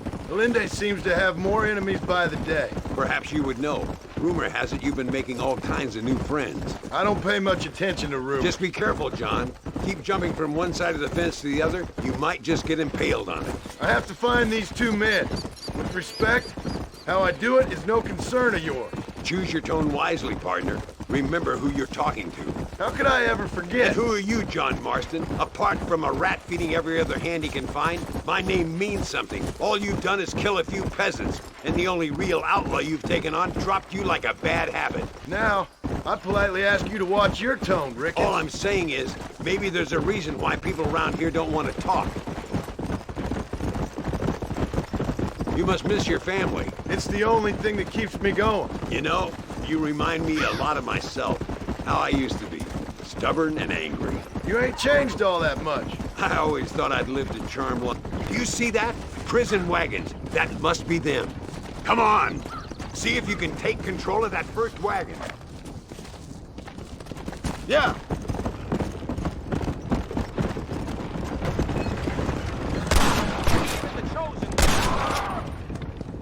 Come on!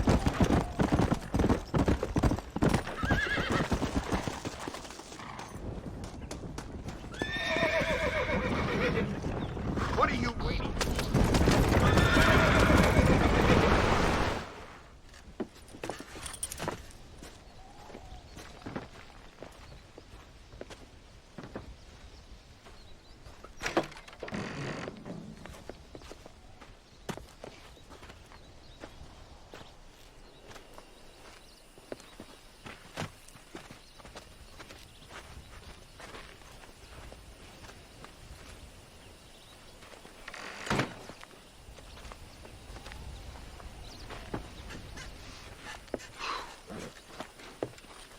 We'll handle it from here. I know you got other matters to attend to.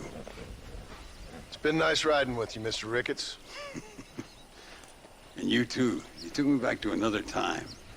Talk to Louisa. She'll help you, and she's well connected in that other land. I hope you find what you're looking for, Marston. You know what I'm looking for. If you say so, Marston. If you say so.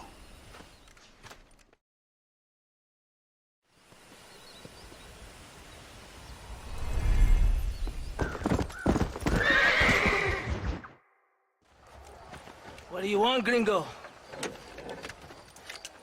What are you doing here? Have you heard? There's a war going on. My name's John Marston. Been sent here to retrieve a couple of men. Can I speak to your commander? You want to talk to my boss, gringo? I guess. Because I'm not good enough for you? No, sir. You think you're better than me? You come to my country, my poor little country, and you think you can be friends with the president? No, sir. I'm sorry, sir. Things must have come out wrong. Maybe you can help me. You'll be sorry, friend.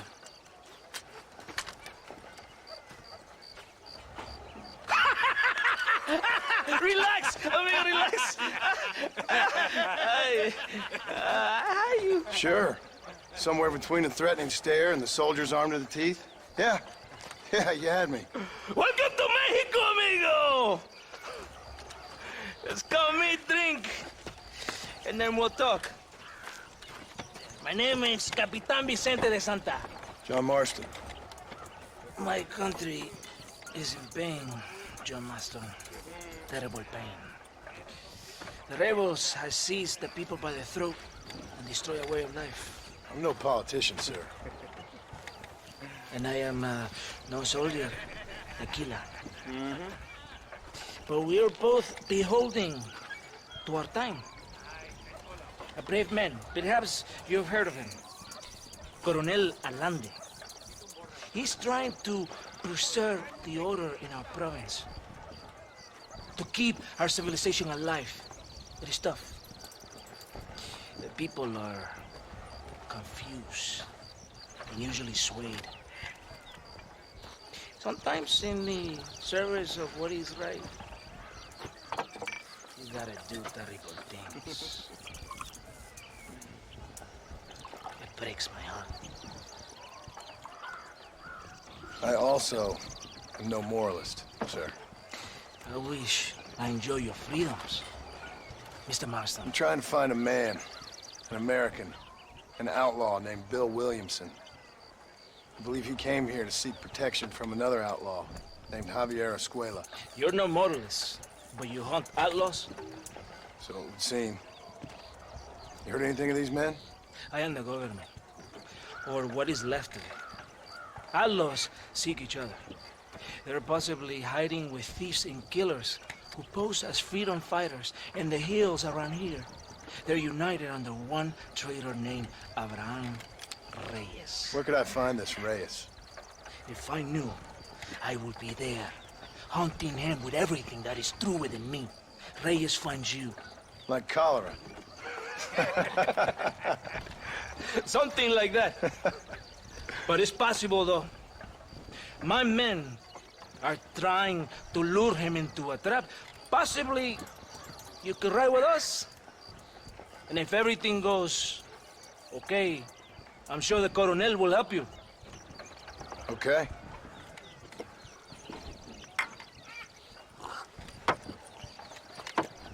¡Vámonos!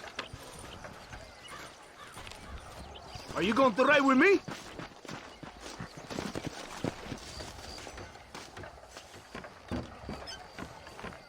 We must be quick. It's a long ride to Chuparosa. You did not expect such a warm welcome from the Mexican army. I can see. I didn't know what to expect. I hadn't even crossed the border and I was being shot at. You will hear a lot of words like tyrant and oppression. Here, words that the peasants have been taught, but do not understand.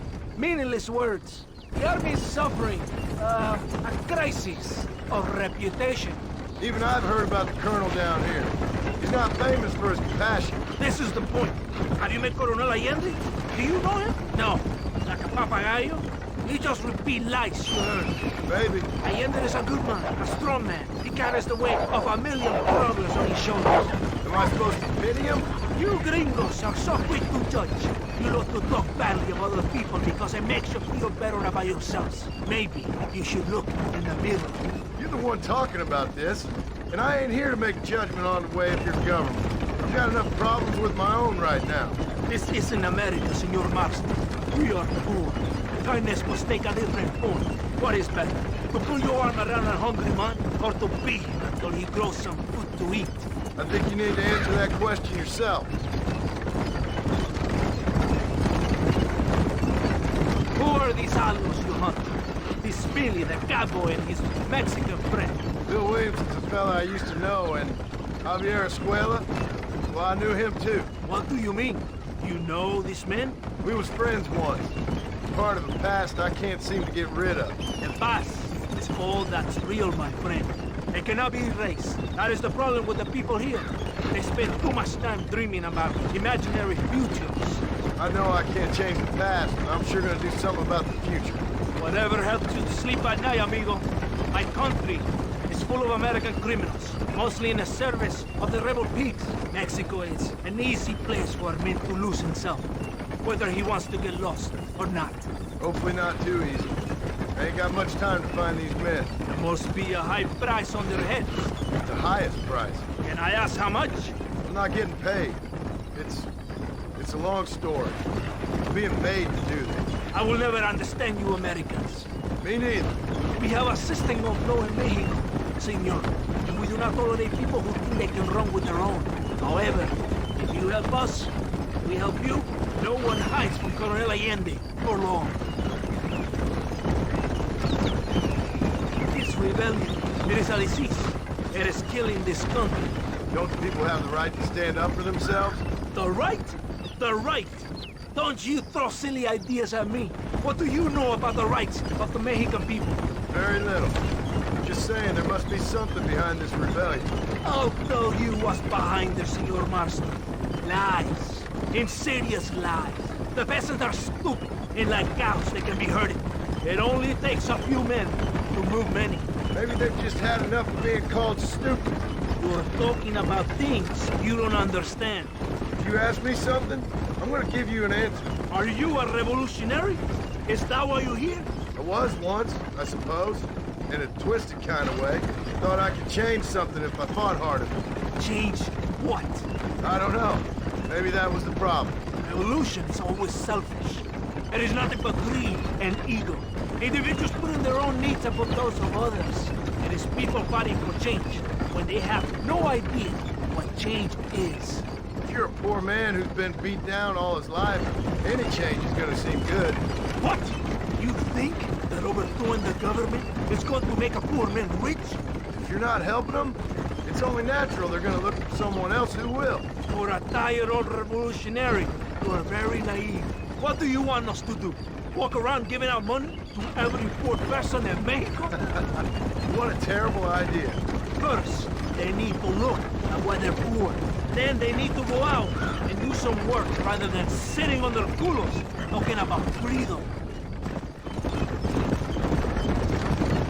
Who's this man we're looking for? The leader of the rebels? Abraham Reyes, he's a traitor, a liar, a coward in the Senate, a hero who has done nothing. I have far more respect for the shit I looked this morning than I ever will for that pathetic worm. That's a nice image. He is from a rich family, a man born in a golden cradle, who pretends to fight for the poor. He's taking advantage of the ignorant and the weak-minded. He must be telling the people something they want to hear. Of course he is. All that bastard does is stand in a balcony giving speeches. It is easy to make promises you can never keep. It takes more than a few promises to build an army. Reyes wants power, nothing else. He doesn't care about anybody but himself. It's not far now. Are you ready? Ready for what? We will lure the rebels into a trap. There's a train leaving to Parosa soon. We're going to escort it. They will think it's a supply train. There are no supplies on it. Very clever. We must throw the rats out of their holes. Give them some bait they can refuse. Come on, the train is waiting.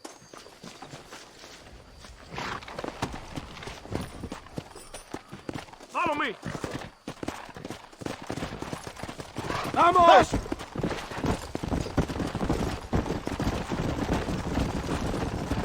Stay with the train, señor.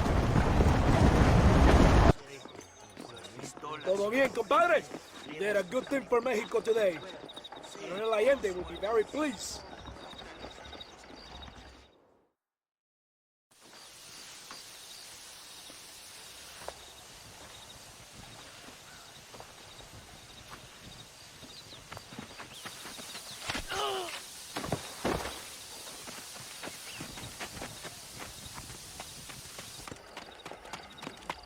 ¡Los rebeldes están robando el tren! Levántese, perezoso, que sepa que le estoy pagando. Marston, you're gonna have to do something. What? You have to go out there and stop the train before it crosses the bridge. Yeah. ¡Todavía levántese! ¡Usted también! Y allá atrás, muévase. ¿Qué le pasa a usted? ¡Ay, Dios mío, levántese! ¡Ya mismo!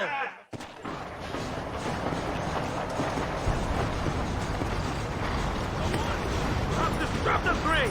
Fast! That ain't nice!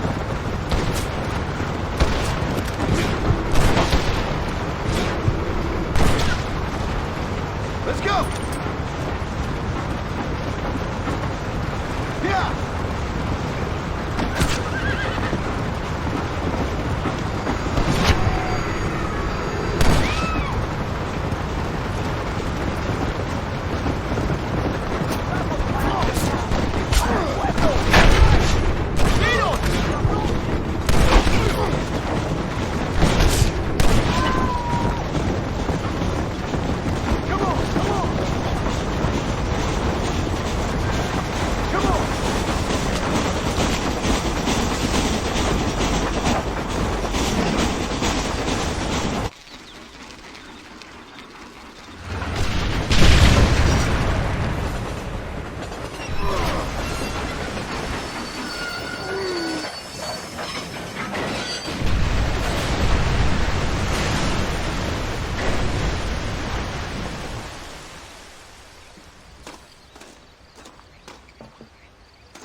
pesa mucho. Está bien, mamá. Está bien. Señor Marston. Mamá, papá, este es el gringo que me salvó. Muchas gracias. My family is indebted to you. Forgive my English. What's happening? Great and terrible things. The revolution is coming. The country will be in turmoil once more. This time, we hope it's the last time. Does that seem likely? With Abraham Reyes, anything is possible. Where's your family going? My parents and my brother are headed to the hills. My sister has to flee. The army have an unfortunate way of treating women. And you? Don't worry about me, Mr. Marston. I'm living in history. I'm not afraid to die. Your nobility's almost as affecting as your naivete. I would rather be dead than a cynic like you, Mr. Marston. I would too. I know you're not really like that. You saved me. Luisa, ¿quién va a salvar a Miranda? Tenemos que llevar al puerto. Su barco sale al anochecer. No queda tiempo. Mr. Marston, can I ask one more favor of you? Can you take my sister to the docks? We are sending her to work for a kind man in the Yucatan. She's too young for revolution. Okay. Anything I can do to help out? The boat leaves at sundown. Miranda, vamos. Oh, Dios, Miranda. Ten cuidado. Adiós. Te amo. Emilio works as a driver. We will take his stagecoach. It is not too far. I will show you the way.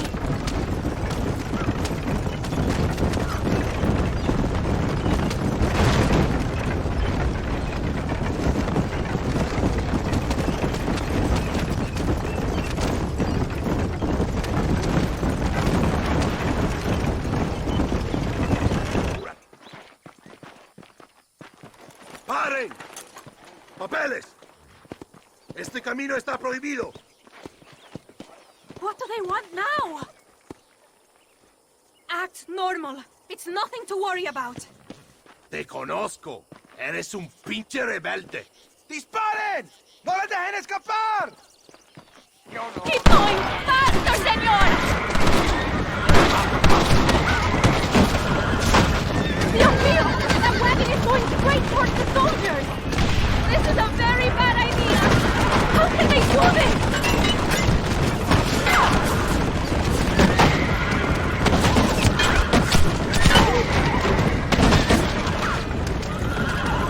I will show you the way. We must be careful to avoid the army, or they will kill us both.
you for everything. Will I see you when I return? Not likely. I ain't planning on staying very long. In some other life, then. Maybe. You should get going. Travel safely.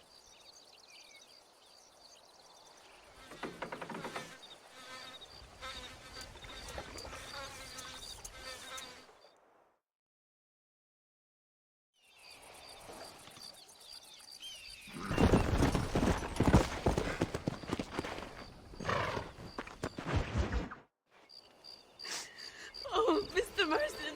Mr. Marston. What's wrong, Louisa? I don't wait for myself, but for my country. Abraham Reyes has been captured. He has? He was coming to meet me at Roca Madera. It's a very romantic spot. It was a beautiful night, yet he was ambushed by patrol. My heart is breaking, but I cry for Mexico. Where's he being held? El Presidio. You know, in our hearts we are married already, but his family do not approve. How could they, when I am little more than a peasant girl? But that's what makes Abraham the man he is. He doesn't care for their bourgeois, snobbery, or elitism. He sees the real me, the woman. I'm sure. I'm going to go and rescue him, or die trying. Oh, whoa. I don't think that's such a good idea.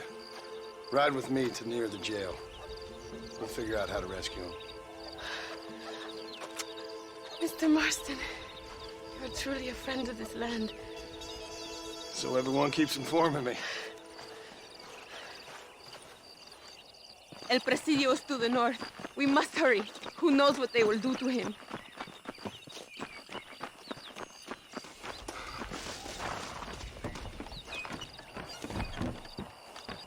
Every second, Abraham is closer to death. El Presidio. There it is. You have to find a way in. I'll do my best. There is a partially broken down wall. You should be able to scramble over it. Hurry, but please be careful. There are guards everywhere. If they see you, they will kill you both. Well, if he's alive, I'll try to make sure he stays that way. You can do this. You have God on your side. Good luck. Que Dios te proteja.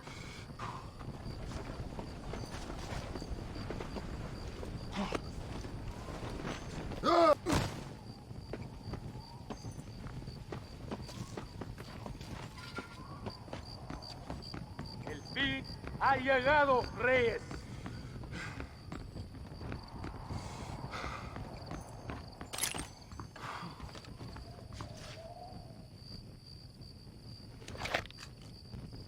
No merece ser llamado mexicano.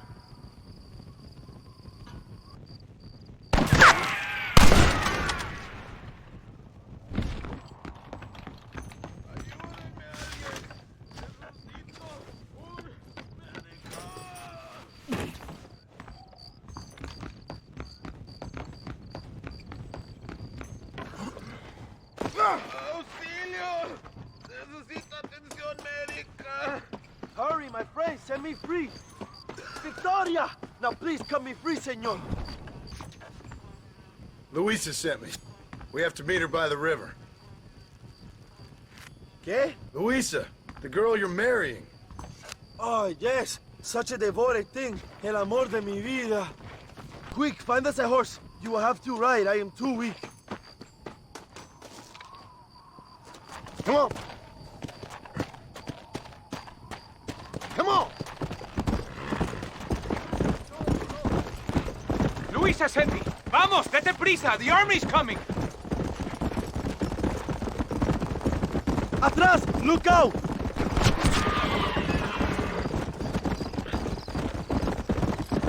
That fella can shoot.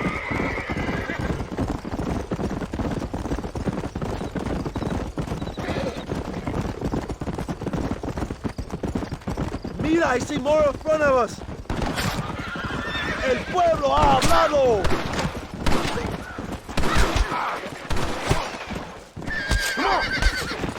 ¡Son los perritos!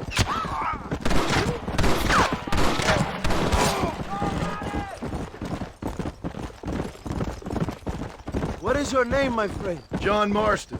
No, the American who was working for Allende. I ain't working for nobody. I'm here because Luisa asked for my help. As I thought you were a friend of Allende's, I was planning on putting a bullet in your back. Well, try to resist the urge. How do you know my young lover, Laura? It's Luisa. I saved her life not so long back. I will not forget this, compadre. You will be rewarded. Money, women, Luisa if you want her. I'm here for 2 men, and that's it. You have been spending too much time with Captain De Santa. Very funny. Not like that. I'll explain later. I am free again. I will write a poem about this day. This is from a man who was tied to a post with a gun in his face a few minutes ago. I wish I could see Allende's face when he finds out that I defeated 100 of his men. All you done is get on the back of this horse, my friend. Luisa is up ahead. Buena suerte, compadres. Let's go. There she is. I remember her now. Mi amiga. Abraham, Mr. Marston. Oi! The revolution will live on thanks to you. Yes, indeed, John. You are as a brother to me. And my people need a man such as you to help our cause. My ranch is in Agave Viejo, and let me say, my brother, that we await you. Well, best of luck to both of you, but I need to find 2 men so I can return to America. No problem. I will help you find those men. And in return, you will win a people her freedom. Viva Mexico! ¿A dónde tú vas, bella? ¿Eh? Bye, John. Vente conmigo. Tú sabes que en esta luz puedo ver el fuego en tus ojos. Laura, dame la fuerza para luchar.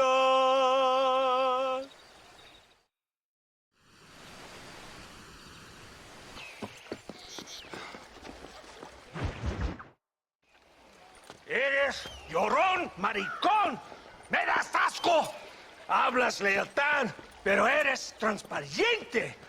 Estarás aplaudiendo cuando mi cabeza está empelado, ¿verdad? No, mi excelencia. Mis hombres y yo estamos trabajando noche y día por su honor. ¿Honor? ¿Qué eres, un muchacho? Jovencito, sin vergüenza. ¿Qué diablos es este cabrón? That's the man who helped us defeat Reyes. The man I spoke to you of. A friend of Mexico. Hello, sir. Hola, gringo. So you are the bounty hunter, huh? Have you found your prey yet? No, sir. Perhaps you come to hunt me, huh? Your country loves to make trouble in mine. Perhaps, but it isn't so. Perhaps I should tie you to a horse and let it drag you around town. Or let the dogs fight you, huh? Then see what you say. I'd say the same thing. I'm here to bring 2 men to justice. Nothing more. Your politics or ideas of entertainment are not my concern. I suppose not. Pero son tuyos. Sinceramente, espero que me encontraste alguna compañía más interesante que esa bruja que me traíste anoche. Let me ask you this, sir. Do you know anything of the men I'm looking for? Escuela is from this province. His father was a borracho, a drunk who worked as a laborer on land cultivated by my uncle. Men like that are natural allies for Reyes. My people have lived and worked here for 100 years. We brought civilization. And these people, these fucking monkeys, despise us. We brought them God! And they turned their back on him. Now I fight to help them from themselves, to save them from themselves. I see in their faces that they would kill me if they could. Is she only a tyrant? That is the way it is. These people need a ruler. Well, sorry to hear that. Sorry? Why be sorry? It is a way of mankind. A fight between 2 forces. Que será, será. What will be, will be. But I know one thing, Senor Marston. Force, force, must be used if you're to have your own way. I'm sure. Now, Perhaps you can do me a favor while I find these men for you. After we find the men, then I'll help in any way I can. You are in no position to negotiate. Now, por favor, a bunch of these idiots men are fighting at Tesoro Azul. Now you head there and you lend your support.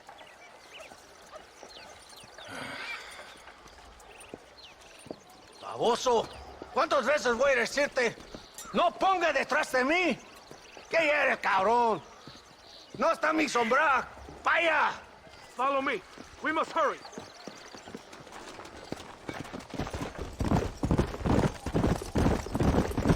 We must hurry! You Americans think you can ride? Do you? Come on! I will race you there! I thought you were a cowboy! Let's go! If my men are dead, the rebels will all die. If they're alive, they have failed me, and the rebels will all die. So, I guess we ain't taking any prisoners then.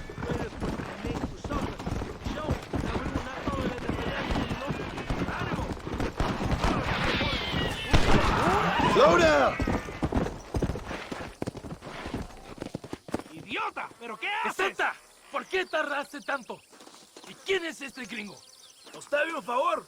Cada hombre ayuda. I hope you fight better than this little girl, gringo. Come, let's have some fun.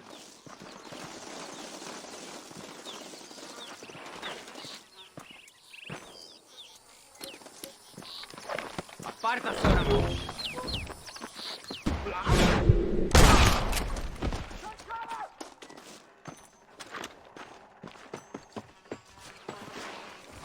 I heard the little oars crying in that house over there. Remember, nobody takes them before Allende. We did all this just to get women for Allende? No, that's just a bonus. This village is riddled with rebels. Make sure they don't have homes to come back to. There are fire bottles over there. Use them to burn down some of these houses. And what makes you think I'd do that? You want to find Javier Escuela, don't you? John, you're helping Mexico. ¡Vámonos, muchachos! ¡Buen trabajo! Yo me quedo aquí para vigilar el gringo, Capitán de Santa. You heard the captain? The fire bottles are over there. Sígame, inútil. No me hagas lo que Go! Burn it down to the ground.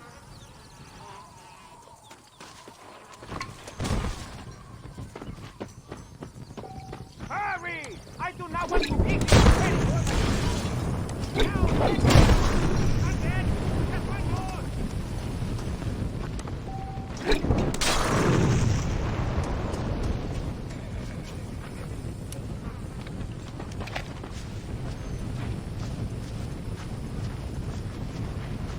Isn't that beautiful? You really are pathetic. You need to relax. Come back to the villa and sample some of the new girls before they spoil.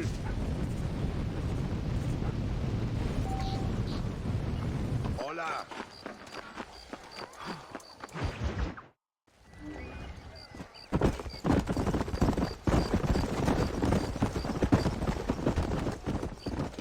Mr. Mercer, ride with us. We've been betrayed.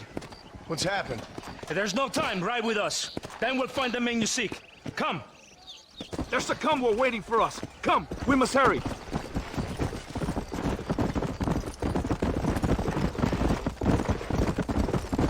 What's the hurry, DeSanta? Where we The rebels go? have taken control of an abandoned fort on the other side of Nuevo Paraíso. Many men. A place called Torquemada. We can allow them to establish a stronghold. The Colonel has given me urgent orders. Which are? To kill them all. I should have guessed. Ride with me. We have a long journey ahead of us. Yeah! Los rebeldes tienen una fortaleza ahora. ¿A dónde vamos a parar? Abraham Reyes tiene un verdadero ejército. Dicen que hay cientos de hombres apostados a Torquemada. Creo que somos muy pocos. Let's go, now!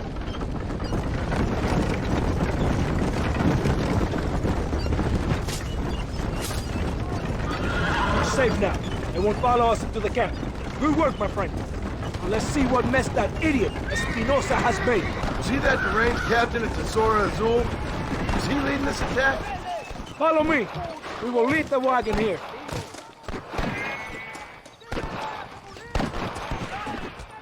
carajo están los otros que necesitamos? ¡Nos van a masacrar con estos pocos! Rebeldes que tú y tus hombres se habían encargado nos atacaron. Ten cuidado con ese tono de voz. Master, come on. Ignore the stupid ape. Shut your mouth, office boy! Gringo, take that sniper rifle over there. We have men work to do. This way!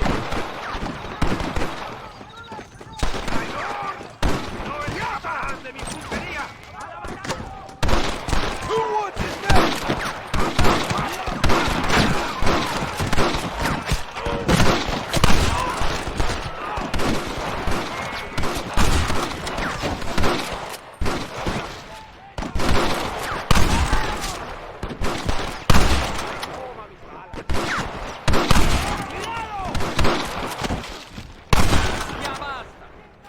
That is all of them. Follow me. The men need help at the blockade. Gonna run away. La victoria es nuestra, soldados. Ustedes son todos héroes.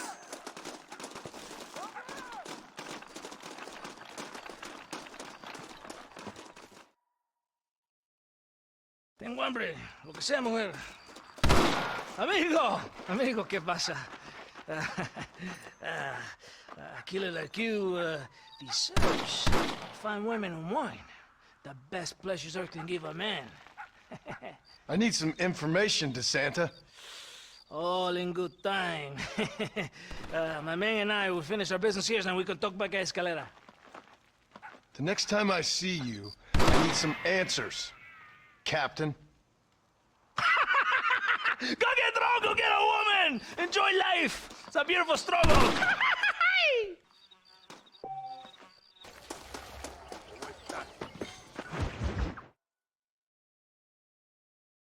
¡Ándeles, lindas, bien patrióticas! Dale, que ustedes son putas y lo saben.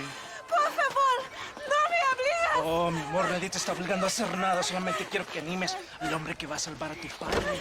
¿Tú quieres a tu padre, cierto que sí, linda? ¿Ah? What's going on here, Captain DeSanta? Just a little recruitment. Nothing for you to be concerned about. You boys using women soldiers now? Our costumes are none of your concern. Apparently not.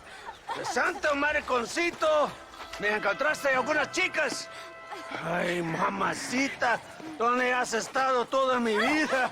Ven, mujeres, ay, me gusta.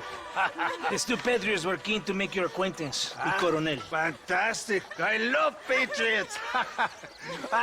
Hey, Sergeant Marston, you here to fight the war? And we shall make a patriot of you yet. I hope so. Any word of those men? Oh, yes. I heard they were riding with Reyes. I wanted to talk to you about it. De Santo, hable con él. Tell him what I wanted, huh? His Excellency, el coronel, would like to employ you in escorting a train down rebel country. The job is dangerous, but you'll have the honor of... Mira. Another patriot? Of knowing that you served Mexico in her fight against forces that would destroy our society. How much you offering? 20,000 pesos. And information as to the whereabouts of Javier Escuella. Okay, then. Mexico loves you, Mr. Martin. She has a funny way of showing it.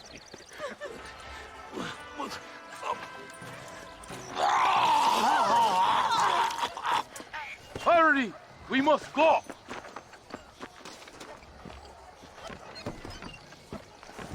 ¡Vámonos, muchachos!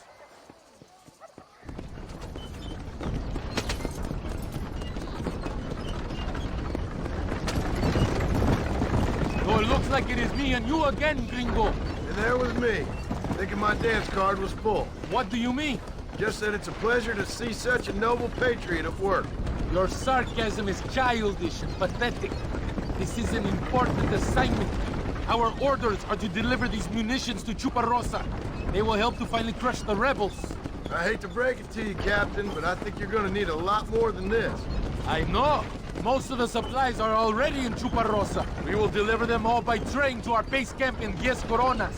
Our forces are close to establishing control in that region.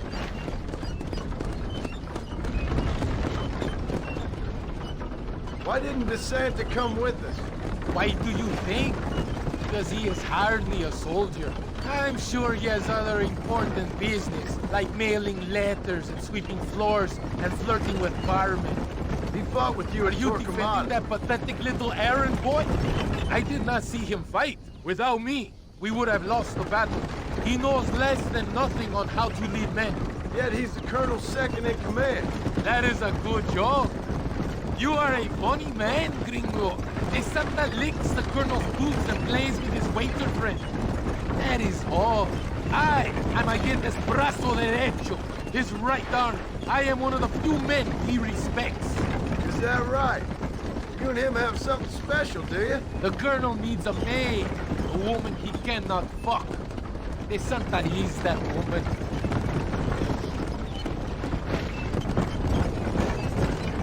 The battle at Torquemada was hard, but Tesoro de Azul, that was fun. Am I right, gringo? Fun? Burning people's homes, killing innocent people?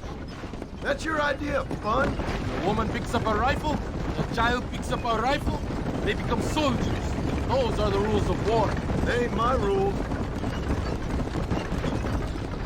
Does it seem quiet to you? I don't know. You tell me. We have not seen a single rebel yet. I'd say that's a good thing, wouldn't you?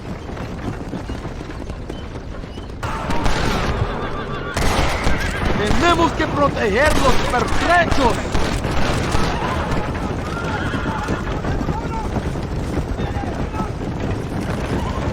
Good work. I cannot see any more of them.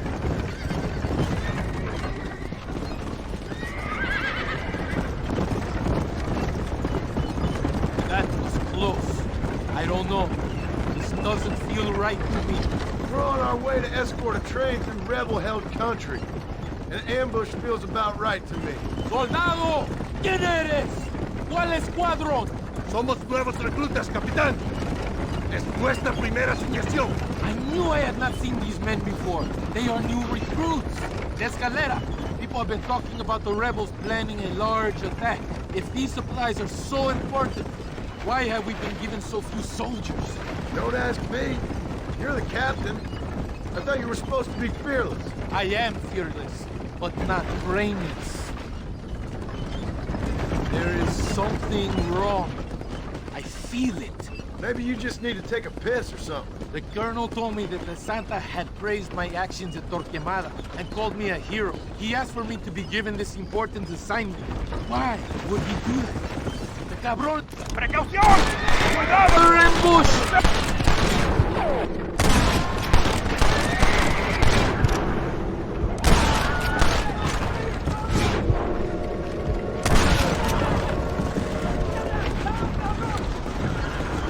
¡Tiran a matar! You shoot well, gringo. Tell me something. What is your weapon of choice? What do you mean? Oh, my friend. Your belt is full of weapons. Which is your favorite for attacking a man? You ain't right in the head, Captain. Do you want to know what mine is? Not particularly. Truth. You're ridiculous. Truth. Nothing hurts a traitor more than the knowledge his enemy fights for something true and noble. I wish somebody around here would attack me with some hard-hitting truth. Makes a nice change from bullets. We are close to Chuparrosa now. I still have a bad feeling about this. Tell me, why are you here? What did they promise you? 20,000 pesos in Javier Escuela. That is a lot of promises. Do you know where Escuela is? You think I am going to tell you that before you have fulfilled your obligations? Do not take me for a fool. I'm giving you no reason not to trust me. You must understand why we are suspicious of you. Most American vigilantes come here to help the rebels. It is strange you have chosen to work for the army. I'm not working for you.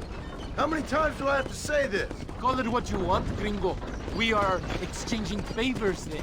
I ain't seen many favors come my way yet. Abraham Reyes is trying hard to recruit gringos to fight for him. His propaganda is everywhere. He promises women, gold, and, of course, income. Money and the chance to interfere in business that is not your own. How can any American resist? I've done everything you've asked of me. If Allende doesn't give me Escuela and Williamson after this, I think it's best I go ask the rebels directly. Is that the threat? Be warned. You are only alive right now because of me.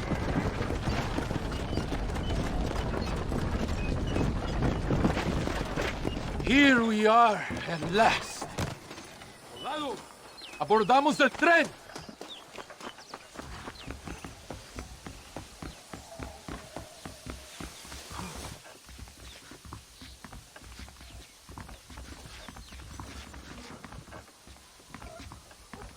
I do not think we have seen the last of the rebels. New recruits can't win a fight like this. I need you to man the Gatling gun. I ain't the soldier here, Captain. Do not question me, gringo. Just do as I say.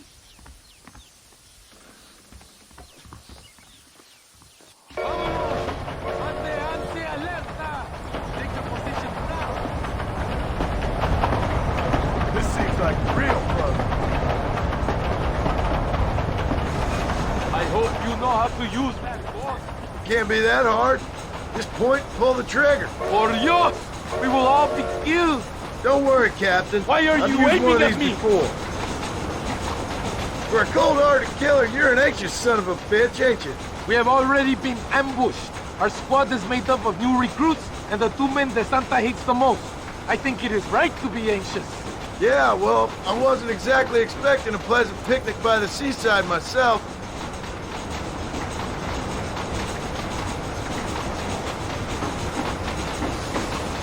I think that's all of it. Put the gun down, gringo. That was madness. You did well, compadre. Very well. Whatever Allende promised you in return, you have earned it. I don't think the Santa expected us to come back from this. Did you want to kill him, or should I? No. Until I find Escuela, he's more used to me alive.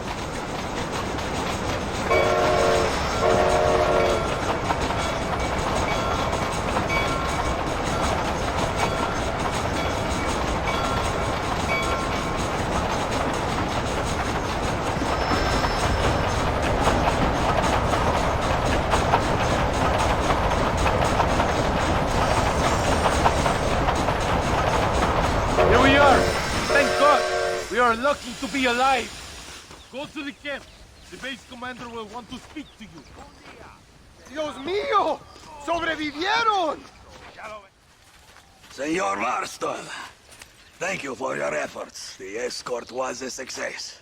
At least some of your men survived. I didn't think to survive myself. My whole life I have dreamed of a glorious death. Vamos! Rapido antes que nos ataquen otra vez. These socialist pigs cannot be allowed to win.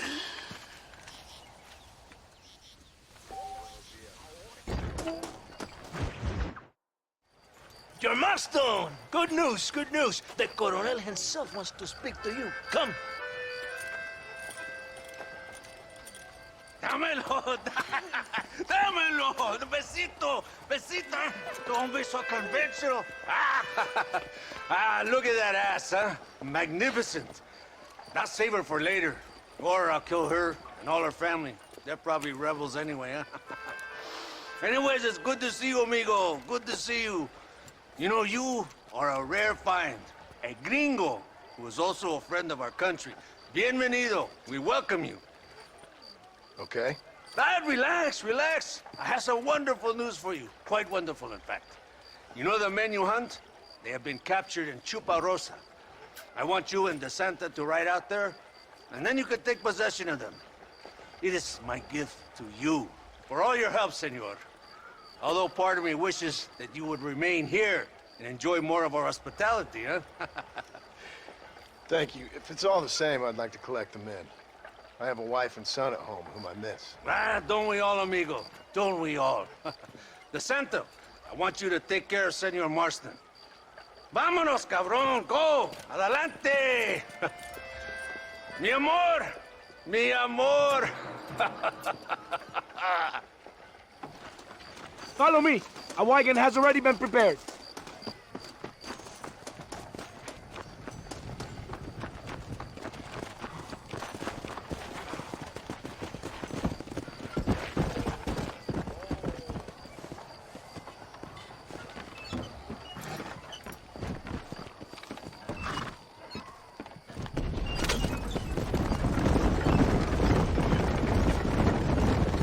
good news, my friend.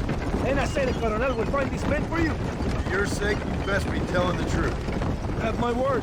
After that trick you pulled on me with the munitions train, I ain't sure that means very much. You have Espinosa to blame for that. Come now, John. After everything we've been through, I think we can trust each other, don't you? How did you find them? They were captured just outside Tubarovsky. Every rat must come out of his hole eventually, being held in the church. A chance for them to contemplate heaven. Before you send them to hell, we have the area surrounded. Oh, cheer up, John. This is what you came for. You're so tense all the time. Come, let's have some fun. A little competition with my soldiers to see who's the best shot. What do you say? Anything's better than talking to you. Ah, excelente.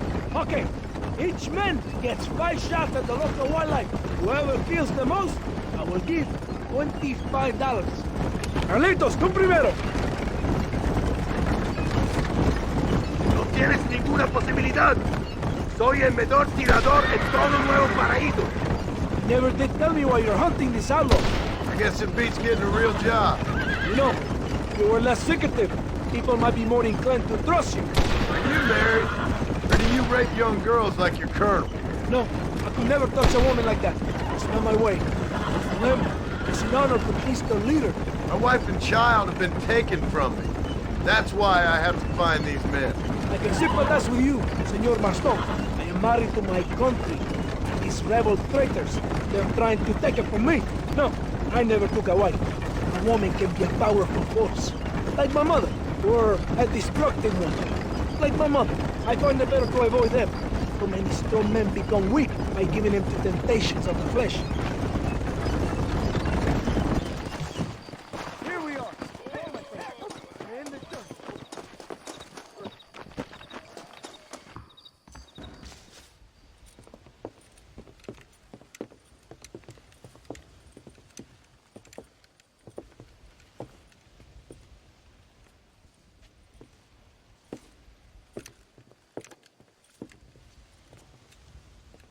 Mr. Marston, gracias for your service to this land.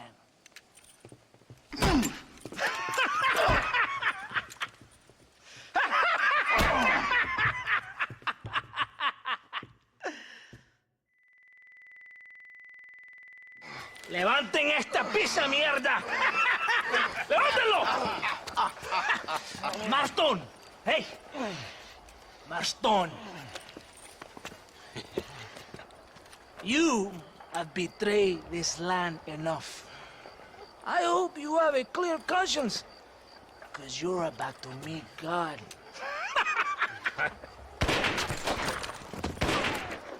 My brother, they will kill you if we don't get your ropes off. Over here, I will free you.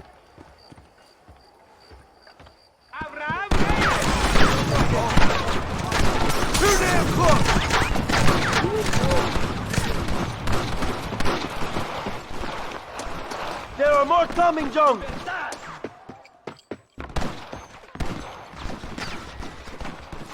is lucky for you, I arrived when I did. I guess we're even then. Now find your weapons and fight these dogs.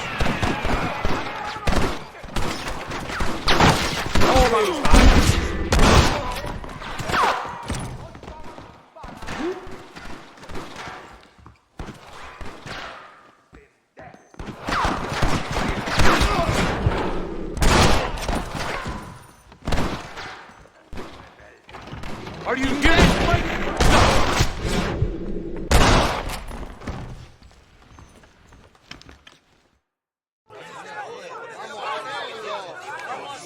My brothers! Today, we have proven that the days of this evil regime are numbered.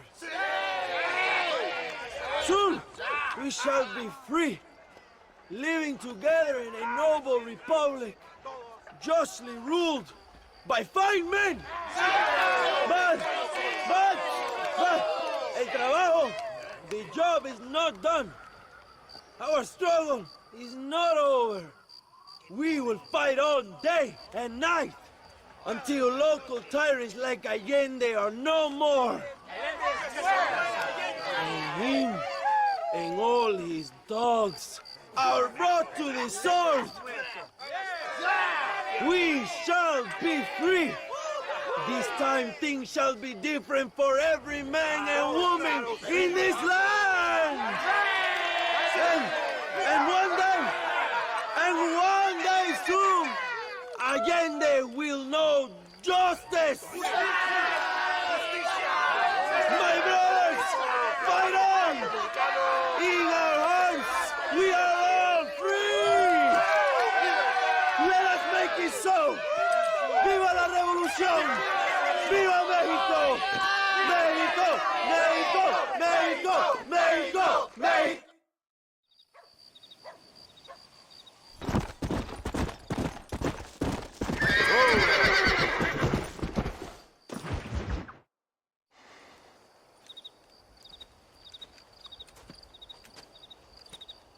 Hey, señor. You want trouble, friend? Manos arriba. ¡Ántelas! Tranquilo. Tranquilo, amigo. Tranquilo. Ya lo tengo. Muévase, cabrón.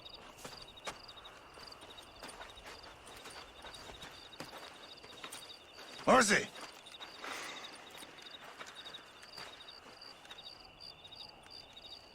El mundo es muy difícil. Tenemos que jugarlo bien. Ah, Mr. Marston, I knew you would come. Thanks for the welcoming committee. I'm sorry, we cannot be too careful. The world is very dangerous. Especially when you greet it with a gun. Please.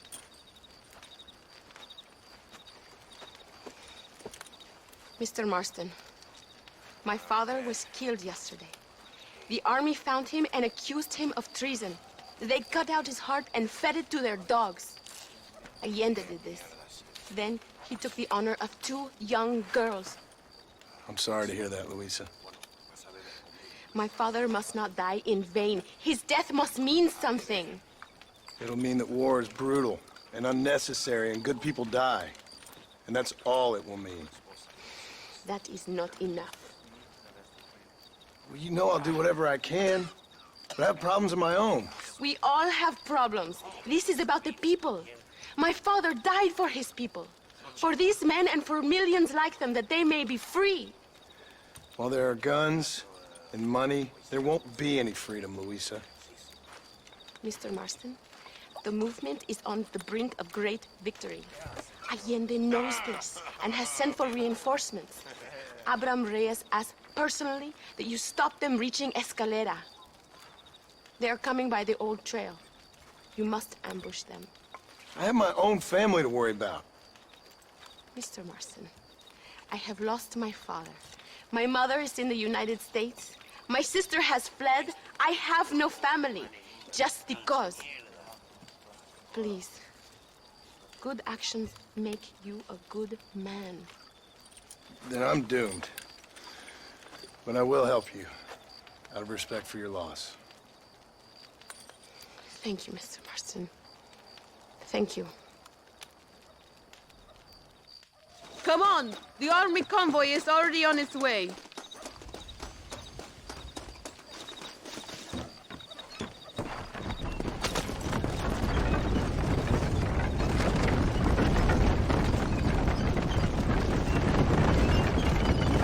Sorry about your father. His death must not be in vain. Now we shall fight even harder to win power for Abraham. I admire your devotion. He is a true revolutionary. A man who puts the needs of others before his own. A man who fights out of love rather than hate. But you know this already. I heard about the battle at Chuparosa. How he killed nearly 100 soldiers to save your life. It'll go down in legend. I'm sure of that. Can I trust you, Mr. Marston? In what way? You have done so much for me and my family, but I still can't forgive you for helping Allende, for what you did to the rebels. I'm here for 2 men, that's it. Not to take sides. And certainly not to fight a war that isn't mine. It makes no sense. You make a choice by not making a choice, you know. Allende betrayed me. I saw him do bad things. Things that disgust even me. Allende es pura maldad. One day I will cut his heart out. Me, you, him, we're all shooting people. Don't really seem like we're so very different. The difference is why, Mr. Marston. The ideals we hold, there can never be revolution without blood. Until people forget what they're shooting for, and just enjoy killing for its own sake. You Americans forget too quickly. That's the problem. If it wasn't for your revolution, we would still be making tea for the English. At least we knew where we stood. It's more difficult to understand why your own people treat you like shit. It is the same here. We fought off the Spanish. We fought off the French. We even fought off the Americans. Finally, Mexico won its independence. And all we've done since then is fight each other. At least you're keeping up tradition. It will end when Abraham takes control. When the Spanish left, we renamed this province Nuevo Paraíso, New Paradise. One day, it will live up to its name.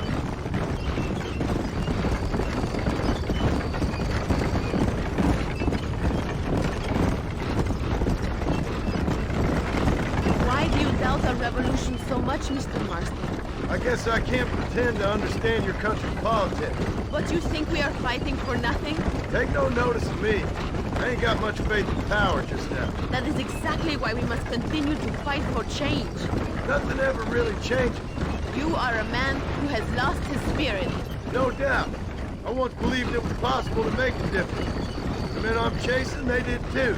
That if we spill enough blood, we can change the way people think. Revolutions are always won with blood.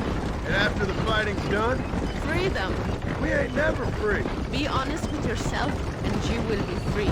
That must be what I've been getting wrong all these years.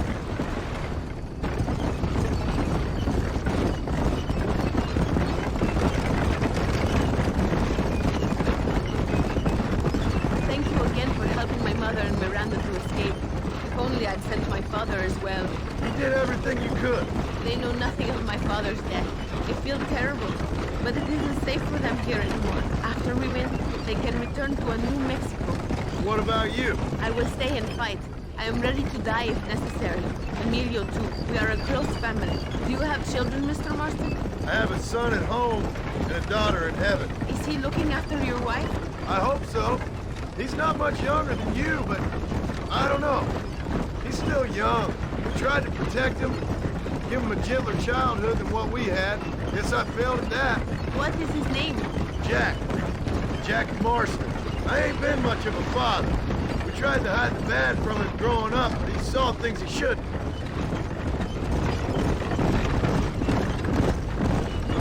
It is not far now. The army convoy will be coming from the east. We going to steal their supplies? No, destroy them and kill everyone. Abraham wants to send a message. You have experience with explosives. A little. It's been a long time. Good, because we do not. You will man the detonator. My men are waiting there for us. They will also need your help setting up the dynamite. I'll do my best. We will do this for my father, John. There they are. Will you make up your mind? These men will help you rig dynamite on the road. Please tell them where to place it. I'll be waiting up above, watching for the wagons. Okay. Follow me, gentlemen. Vale, where do you want it?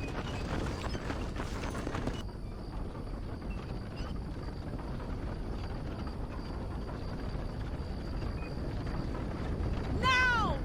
You missed it! You don't step back, you ain't gonna live!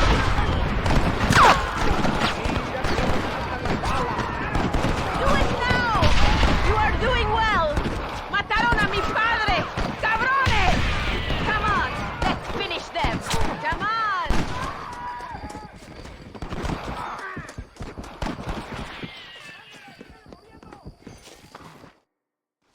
Thank you, Mr. Marston. We are a step closer to power. My father would be very proud. I hope it was worth it. I must return to Campo Mirada. Meet me there when you can. I will do my best to return the favor.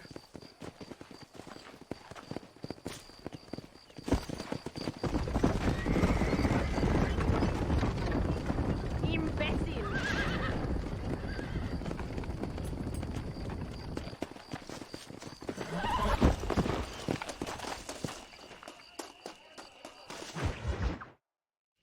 Apúrese. Amas. John! John! Thank God you have come.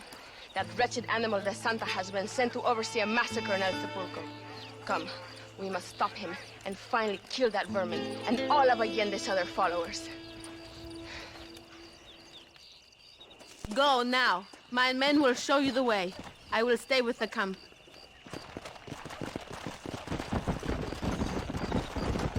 Maybe the Santa can tell you where to find Javier Escuela.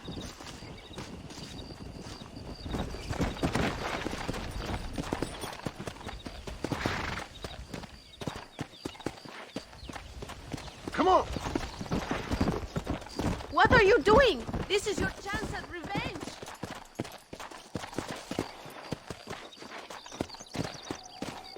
Leave me here. Go to El Sepulcro before it is too late. Come on! El Sepulcro is just up ahead. All right. Tell your men not to open fire till I make a move. We don't want to give them a chance to escape. And leave DeSanta to me. I need him alive. We will wait for your lead, señor. En el nombre del gobierno provincial del coronel Allende y del Estado de este país, te condeno a muerte por traición. ¿Tienes algunas últimas palabras? No. Come on, quick! Aurelio, te haré famoso con un balazo. ¡Toma, pendejo! ¡Ese gringo no es de fiar! You tried to kill me!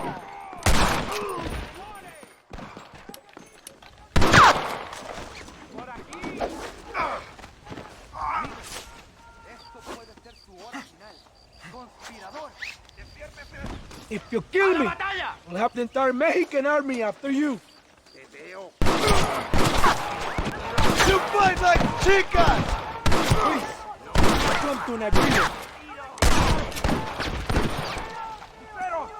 Traidor! Aurelio te ama. ¡Maldito! My men will kill you.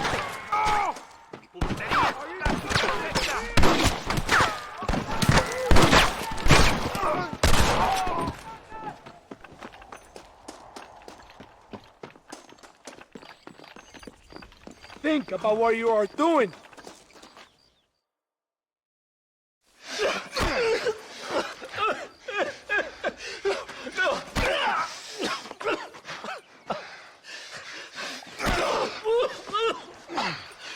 You fucking pig!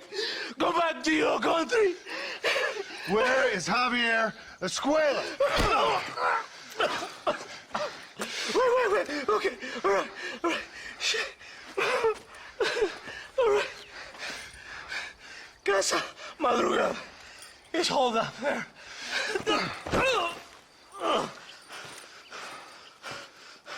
Now hurry up and kill me, or just let me go, okay? Can we kill this piece of shit now, senor? Or would you like the pleasure yourself? It was Allende, not me.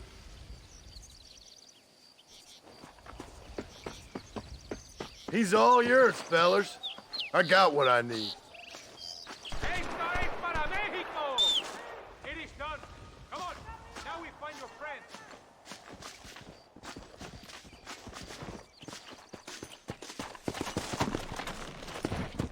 Come on. Wait! That is not the way! Thank you, compadre. It should really have been you. I don't like to kill a man on his knees, even if he does deserve it. That man is responsible for hundreds of innocent dead, maybe thousands. He will burn in hell. We all will, my friend. Espinosa is dead, Santa is dead, the army is without leaders. We must do what I can before it's too late. First, you need to help me find Javier Escuela.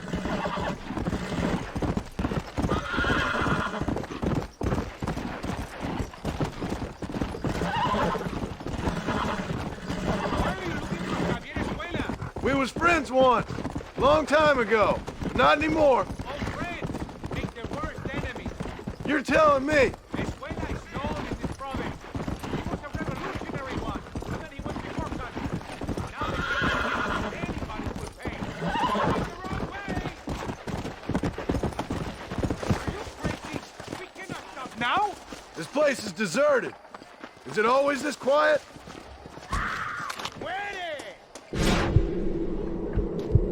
¡Ahora mismo! ¡Demonios!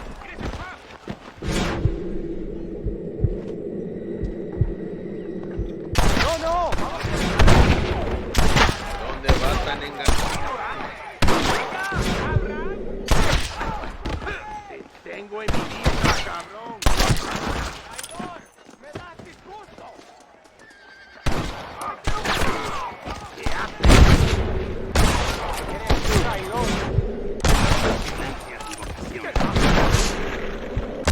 ¡Viva la revolución! ¡Te doy fama cruzada!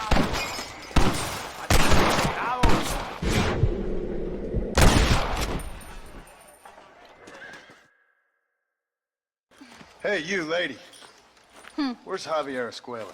Javier Escuela. He hasn't been seen around here in months. You shut up this place for him, huh? I wouldn't spit on him if he was on fire. I don't blame you. But Captain DeSantis said he was here. And you believe him? You must be more stupid than you look. Go shoot up some place else.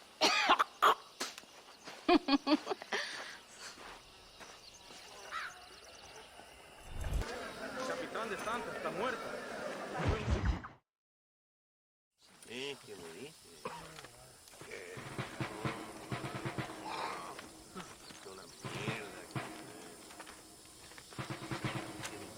Tenemos que movilizar fuerzas en el extremo sur de la llanura para que los flancos del este y el oeste. Where is Abraham Reyes? Here, amigo! Here! Well, look who it is. The American bandit turned bounty hunter who is about to win the Mexican Revolution. I don't know about that, mister. No, but I do, Mr. John Marston, I do. A man like you, or me, with just a few such men, I tell you I could rule the entire country. Hey, hermanos unidos, set my people free! Hey! ¡Libre México! ¡México! ¡Libre México!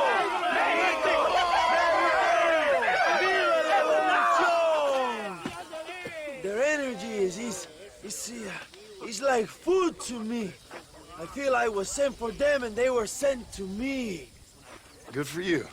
When I rule these people, I shall be fair and judicious and wise. How so, you ask? Very simple. I know these people. I know this land. In short, I can make them better. It must be pleasant to be a man so at one with his destiny. Ay, Dios mío, I don't do it for myself, John Marston. I do it for my people. Well, exactly. Sarcasm, my friend, should be beneath a man such as you, don't you think? Very little is beneath a man such as me. Ha! Okay, well, in that case, I assume a little robbery will be a pleasant day's work. All in a good cause, of course. Come, my brother. Let us strike while the iron is hot.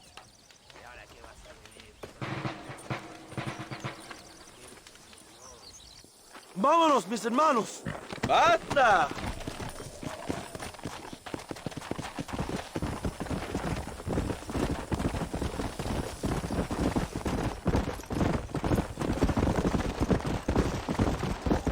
You must tell me more, John. Are my sources correct? Have you come to Mexico to murder your two best friends? Not exactly. We were friends once. A lot's changed since then. Now that we are friends, I hope you will give me some warning if you get a sudden urge to kill me. You'll be the first to know when I kill you, I promise. So where are they? Who? Williamson and Escuela. Oh, that's why you're writing. I'm not sure exactly where. They are definitely in Mexico. That much I know already. You told me you'd found them. And I will. I have my very best men working on it. If I find out you're lying to me, Reyes, you'll really see the man I used to be. I will give you your friends, I promise. Just give me time. So how did you meet these Williamson and Escuella? We ran in the same gang together, under a fella called Dutch. We were all bad kids, lost, angry, and forgotten. He kind of saved us. And turned you into criminals? Dutch didn't see us that way. We robbed banks, stole from the rich, and we gave the money to people who needed it more. So he was a revolutionary too, like me. I suppose. He saw that the system of power was rotten, that good people had been crushed for too long, and he believed that change could only succeed if it was brutal and relentless, make America what he felt it was supposed to be. I like the sound of this man, Dutch. Another violent idealist. Where is he now? I don't know, but I gotta find him once I'm done with them two. In the end, he went insane, lost faith in everything, and everyone. You have quite a story, John Marston. I really am a little jealous. Jealous? Of his poetic potential, I mean. He would make an excellent corrido. A bullfight? No, mi hermano. That is a corrida. No, a corrido is as Mexican as Mexico itself. A song, a poem, a story, a ballad. A musical tribute to a heroic man and their great deeds. There are over 100 written about me. Remind me to stay away from men with guitars. In a country where most people cannot read the newspaper, song is a powerful means of communication. Come on, John, we have to get to Chuparosa. Bella. I have to know, what did you think of Agustin Allende, John? I saw enough to know he ain't a good man. It is bad enough he beats the people he's forced to protect, but it is worse that he enjoys it. Something must have made him that way. Cowardice made him that way, my friend. That and Sanchez, of course. Who? General Ignacio Sanchez. Our country's kind and generous dictator. Everything comes from him. It is like a father who beats his son, and then his son takes his dog outside and rapes it. That's a very specific example, Allende Abraham. es una marioneta. How do you say, a puppet? Everything he does is controlled by Sanchez. In America, they told us Sanchez was making things better here. Pinche propaganda. He talks about economic reform, about how this is a new golden age. Carajo, cuidado, John. But look around you. The people are poorer than ever. Allende is nothing more than a perrito for General Sanchez. A what? A little puppy dog that licks his feet and makes him feel loved. If he asked Allende to eat the shit out of his culo, Allende would do it. That's a loyal dog. Sanchez isn't stupid. He knows the only way to keep power is to control the countryside, the peasants. And for that, he needs vicious idiots like Allende. Not far now. Chuparosa is just up ahead. We must hurry. The train will be leaving soon. What's on that train that's so important? I received information that the army is transporting a vast quantity of supplies to distribute to their forces. Do we have a plan? I will explain when we get there, but those supplies won't be arriving. I figured as much. Today, Allende will pay a high price for his treason. Ándale, come on.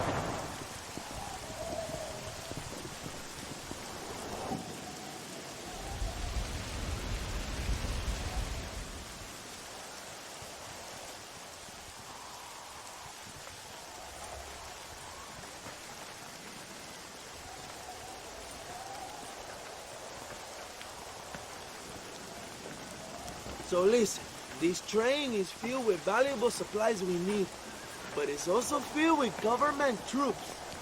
We'll set up a very loud distraction. You can board the train, and then you can disconnect the army cars, huh? Okay. Okay, but listen, we've got to get this done before the train rolls out of the station. You make it sound so easy. Well, did I not promise you fun times, amigo? Eh? There are too many soldiers. We must surprise them. Here, take this knife. You can use it to kill the guards quietly. Wait until I distract them. Then get on that train as fast as you can, John. Wait here while I create a distraction.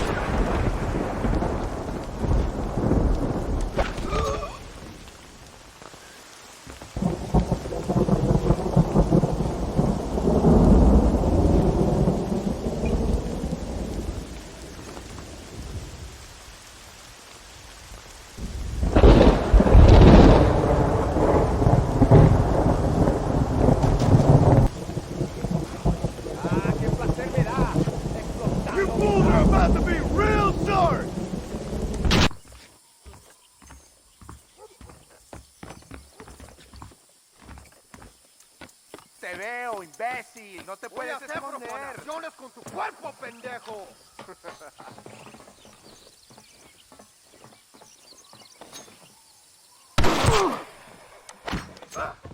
¿Quieres saber lo que haré con tu cuerpo, cabrón?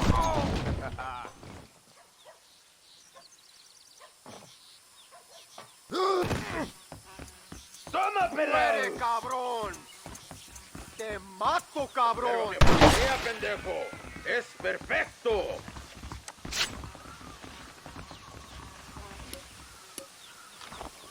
¿A dónde vas?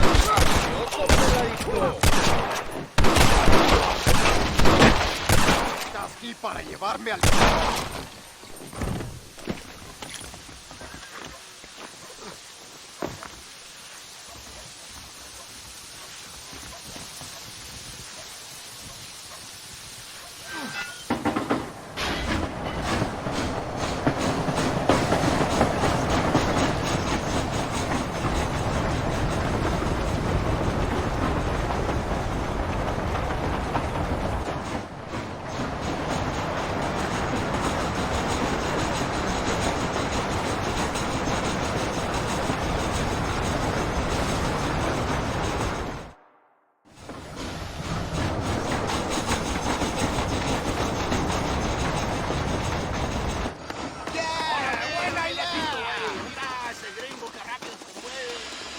You move like a cat onto that train. Magnificent. Go ahead and blow the armored car and take whatever you need, my brother. Vámonos. Come on, John. Get those explosives. We... Dinero! This is a great day for the revolution.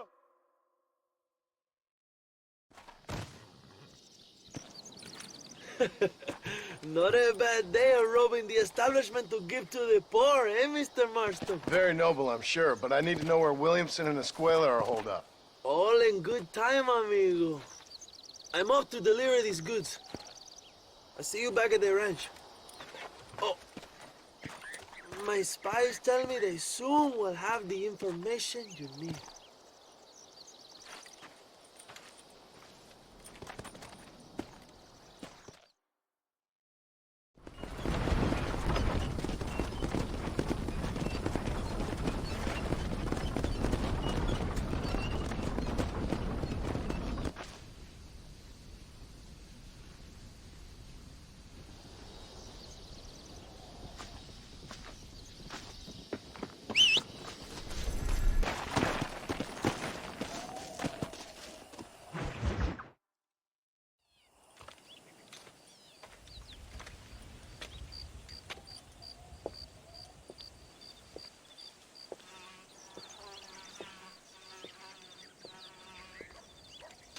What would your most loyal follower, Luisa, say about that? Who? Luisa, the girl from Campo Morada? A gentleman never tells, but she was a most wonderful... I just say she was increíble. Yes. Let me tell you something. I strongly recommend her. You take her when you have the chance, my brother. She thinks she's your wife. My wife? These peasant girls, they believe every word a fellow says. So naive. It's really quite charming. I love peasants. Don't you love peasants? I love them. They have such purity. Are you gonna marry her? Ha! Marry a peasant? My dear boy, don't be absurd. I'm going to be the next president of Mexico. My wife will meet ambassadors, kings, other great men. The very thought that I would marry some peasant girl with a tight gun and the hands of a farmer, well, I really don't think so. My mother, que Dios la cuide, would turn in her grave. Interesting. But come on, let's run. I've got an amazing present for you, my brother, huh? Yes? The man you seek. Together, we will bring them to justice. Let's go.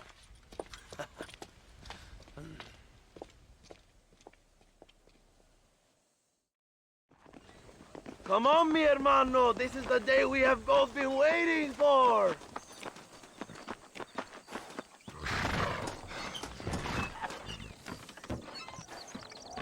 Let's ride, my brothers.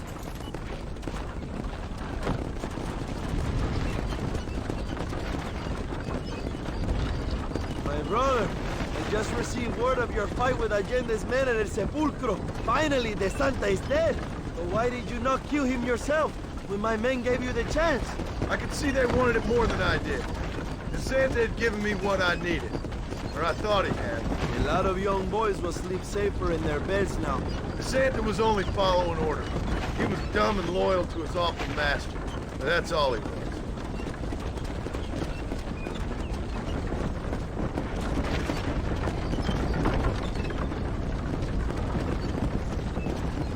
Where are they, Abraham? They are at El Presidio, John. Can you believe it? The place we first met. The scene of one of my greatest victories over Allende's traitors. You could not write a better story. It's a story I want to finish. It is a story we both want to finish, my brother. If my rebels can take El Presidio, then we can move on Escalera.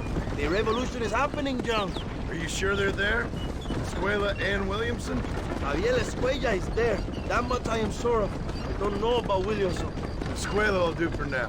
I am told they paid Allende to hide them. They have been in his protection since you arrived in Mexico. You see, you should have trusted your brother, Abraham, all along. When we have them, then you can start making me feel bad. Immediately after you thank me for everything I've done for you, amigo.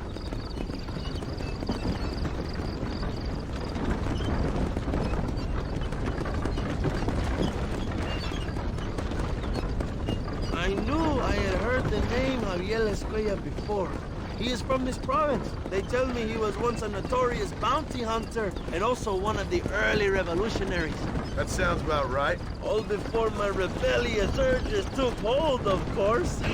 I think I was still traveling in Europe at the time. I was living in Madrid with the ambassador's wife. That sounds about right as well. Escuela was always a torn man. A cynic who desperately wanted to be a romantic. Whereas you, John, are a romantic who wants to be a cynic. Javier would die fighting for what he believed in. He had a lot of passion, no love. Although he really admired Dutch, of course. But then we all did. He was the leader of your little group of fortune hunters, ¿verdad? When Dutch started falling apart, he hit Javier harder than any of them. He went crazy.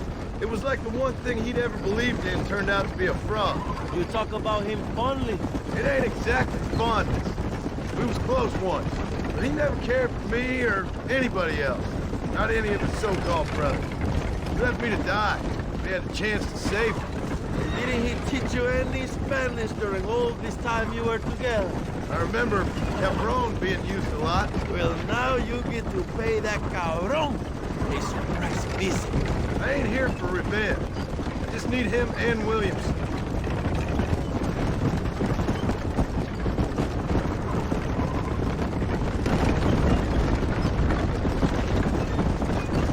So who was that girl back there? Another loyal supporter of free Mexico. What? You want a name? You can't even remember the name of the girl you're marrying. Have you ever known power, John? I'm a semi-literate farmer and hired killer.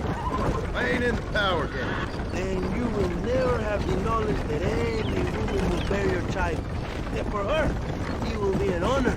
I've known about enough bastards without making too many more of my own. A man like me cannot be with just one woman. It would be an injustice to the people I have devoted my life to serve.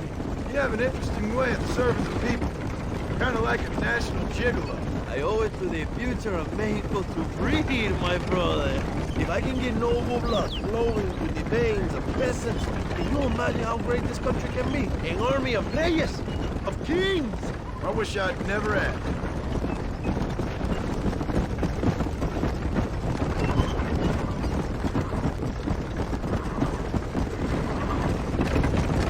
Have you enjoyed your time in Mexico, John?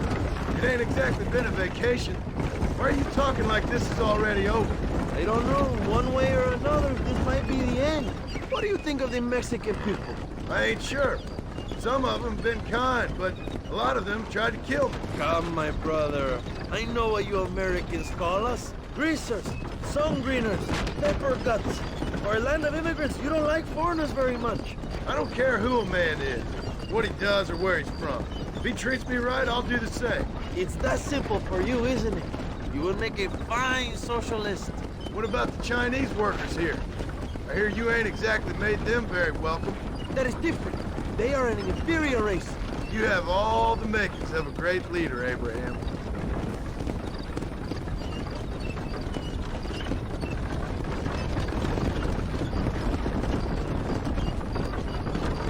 The revolution is gaining momentum. Do you have any idea how many times I've thought about the day I will march into Escalera and storm Allende's mansion? I think I have some idea. Soon it will be me sleeping on those silk sheets and the colonel lying with the cucarachas. From what I've seen of Allende, you might want to wash those sheets. You might be right, my friend. Do you really think a revolution can work? Do you have enough men? Revolution begins with one person, John. One person ain't gonna defeat the Mexican army. The poor are many and together we are strong. They are ready to fight. If it does work, it will. If it does work, and you take down Allende, what then? I will give the greatest speech of my life. But after all the fighting and all the speeches are over, what will you do? I will march on the capital and take on Sanchez himself. All right, when Mexico's yours, and you have all the power you desire, what will you do with it? Like any great leader, my brother, I will delegate.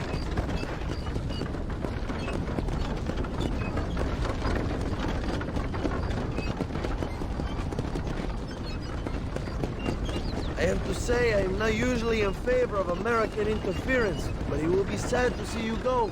I ain't going nowhere till I have Bill Williams. What will you do when this is over? I want to go home, work my land, and grow old with my wife. That is hard for me to imagine.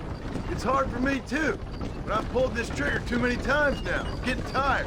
Well, get ready to pull it a few more times. El Presidio will be heavily guarded. Oh, I think I got a few more left in me. Maybe one day you can return to Mexico like Lando Enriquez. A famous outlaw come to die in the sunshine. I can always use a cynical American renegade on my staff. I'll bear that in mind.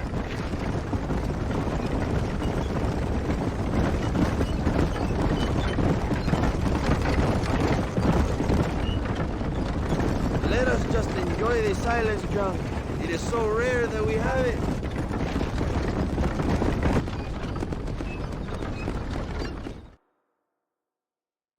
My men will launch a ruse attack on the side entrance to the fort.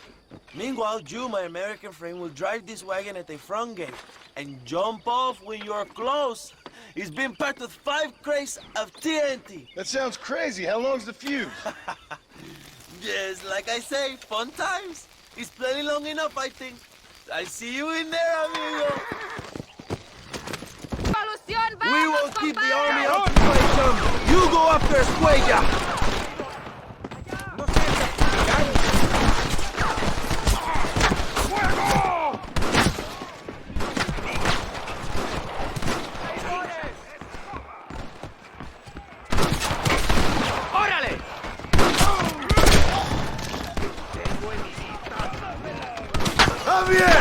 I just want to talk!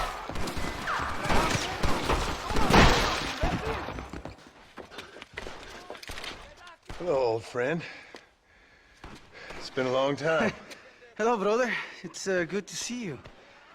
I heard you was coming. You took your time, no? Come on, you're not gonna shoot your own brother, are you? We was family.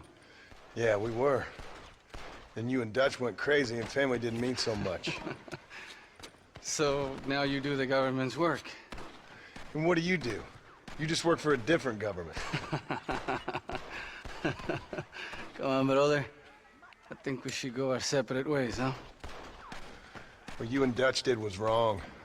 And the way you left me was wrong. Now, I hate to judge, but as it turns out, it's you or me. The way I see it, might as well be you. We thought you was dead, brother. I promise. I'm telling the truth. Besides, I can give you Bill. And Dutch is in Colombia. I can take you straight to him. You left me to die?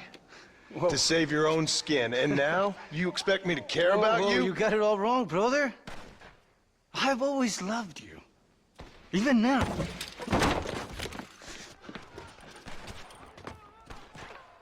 You don't have the heart to kill me.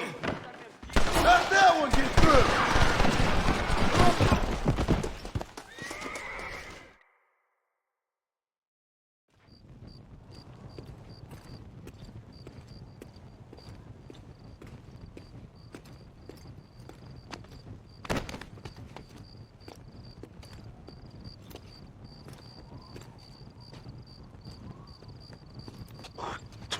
Marston, come with me.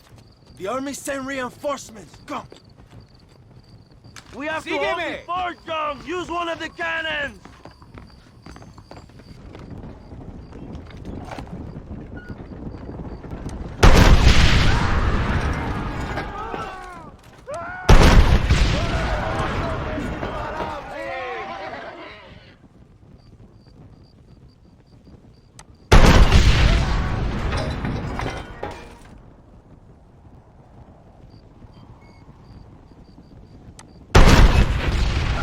Lost, I'm afraid.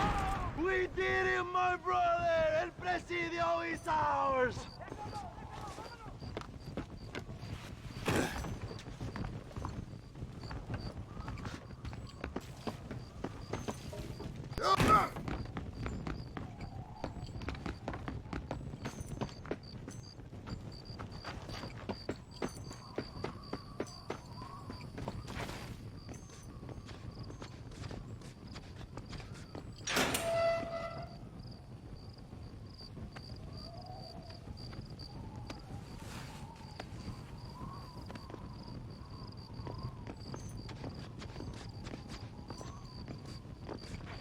Two old friends reunited.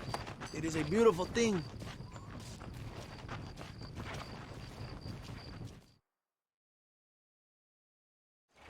Mr. Marston, fancy seeing you down here. Well, it is a pleasant surprise, I must say. He's not looking very healthy. We told you to keep them alive. You should be glad to have him at all. Just remember your obligations to the government, Mr. Marston. We need you to find Williamson, then head to Blackwater as quick as you can. We have reason to believe that Dutch Vanderland is in the area. Your wife sends her regards.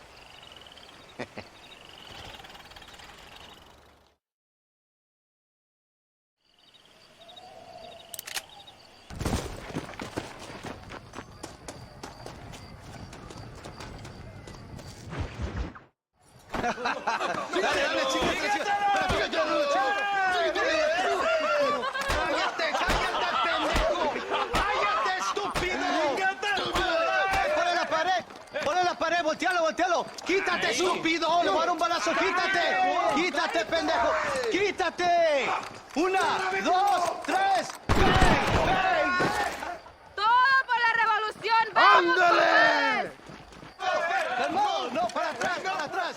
¡Usted para atrás! ¡Para atrás, para atrás!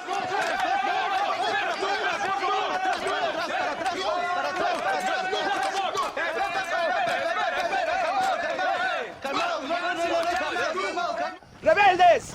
¡Escuchen cómo explota un ¡Estamos atraídos! ¡Otra vez!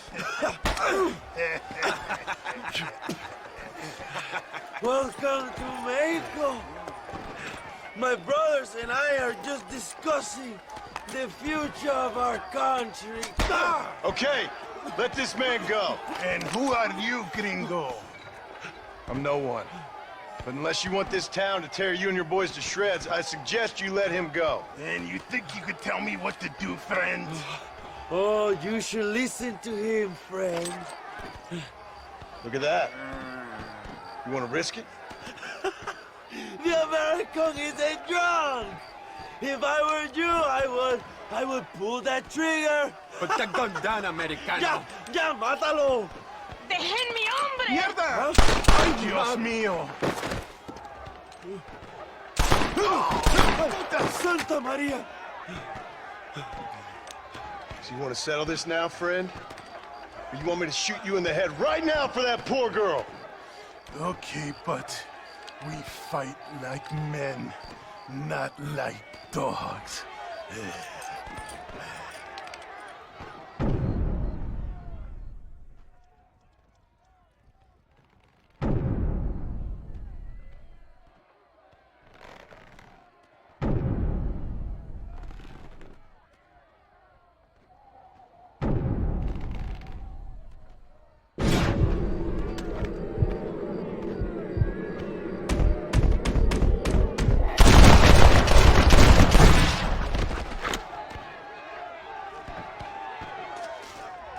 Thanks, my brother.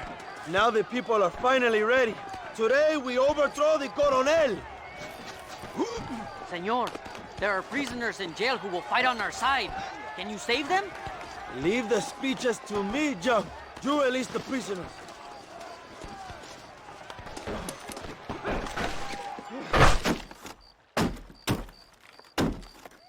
Come on! We can still get to my stagecoach! Go then! I'll cover you! It's Allende and Williamson! Come on, John!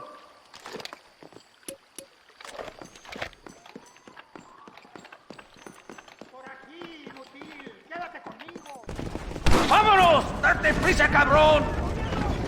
To the horses, compadre! We cannot let them... I'll hunt you to hell and back! Mira cómo cantan las balas. Escúchalo.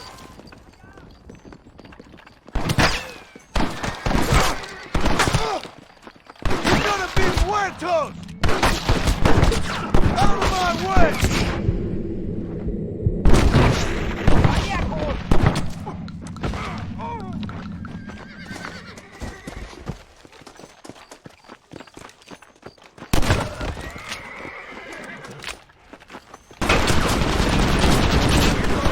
Fight me, you coward! We all did! No!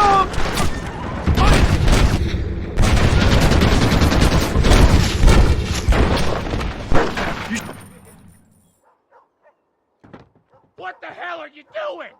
Buying my freedom, pendejo! Now shut up, you dumb ape, and get out of the wagon! Apúrate! I'm coming out! Don't shoot! Here, take Williamson. Just let me live. I will leave the country, I promise. You always was weak-minded. You're the one who let Dutch drive you insane! Dutch wanted you! All right, John.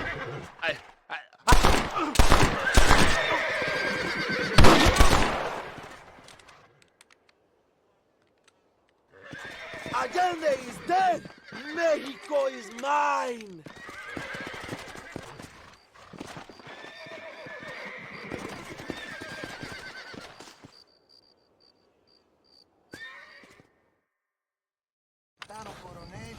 My people are free, and it is all thanks to you, John. And to the people who laid down their lives. People like Luisa. Oh, yes. She was very brave, and she will be missed. Who was she again? Your peasant girl wife-to-be? Oh, yes, of course. She will have a day named after her. Laura's Day. Luisa. What? Oh, yes, I know Laura as well. Magnificent girl. Like riding a pompous bull it was, amigo. You never saw anything like it. Anyway, enough about sport. Let's get back to politics. I trust you will join us in riding on the Capitol. I'd love to, but with Williamson dead, my jailers need me back in Blackwater. ¿Qué hacen? Levántense. Well, I must say, I'll miss you, John Marston. I doubt you'll even remember me, Abraham, but it's been an experience. Good luck with the revolution. If you win power, remember why you wanted it. Well, travel safely, amigo. Vámonos.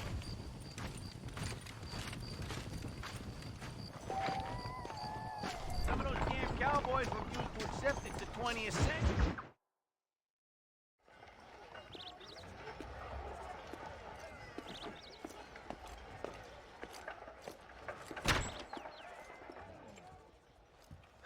.101, 102, 103, 105, 106. I'm here to see Mr. Ross. 107, 109. Edgar Ross. 113. Upstairs on the right. 114. 115. 116. 117.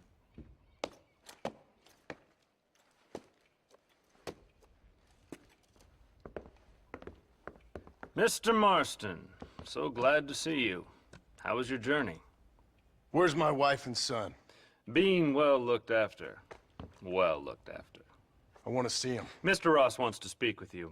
We've had some important developments. You want me to take out a gun and blow a fucking hole in your head right here? Right now? You want that? Mr. Marston. You want that? Mr. Marston, I ask you to calm down. Why? Why? I did what you asked. I got you Williamson and Escuela.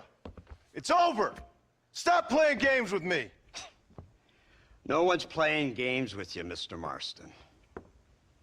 But if we were to play some games, there'd be some interesting ones we could play. Thanks, sir.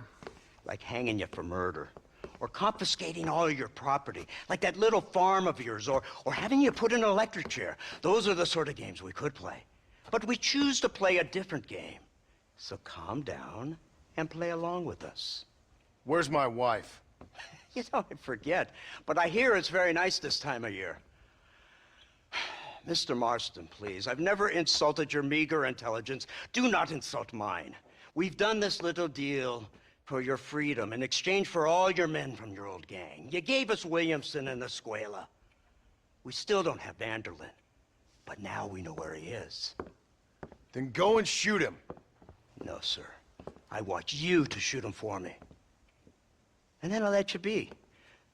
The last thing I want to do is make martyrs out of all these people. He could be killed by some petty squabble by another lowlife. We believe Vanderlyn is holed up with a group of renegades near the wreck of the Serendipity riverboat. Yes. Another group of renegades. Obviously, the first group, your group, has, shall we say, been disbanded? Disbanded. Anyway, Mr. Ford and Mr. Marston, shall we go? Oh, Mr. Marston, your wife and son are doing well. Let's both try to ensure things stay that way. Okay? After you, sir.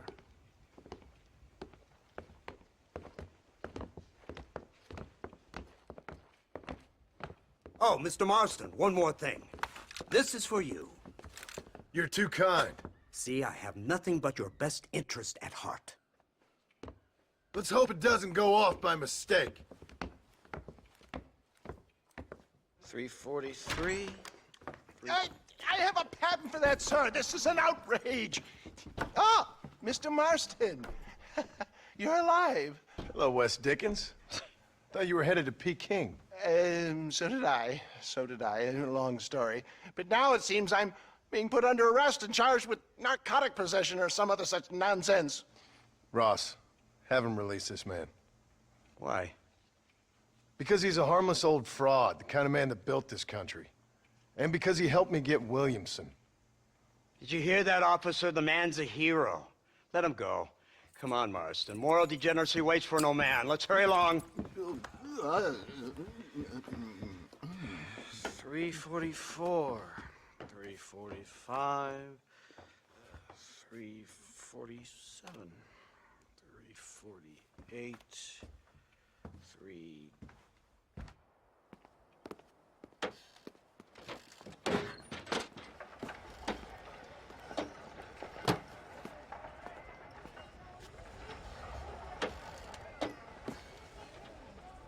All right, Mr. Fordham, onward!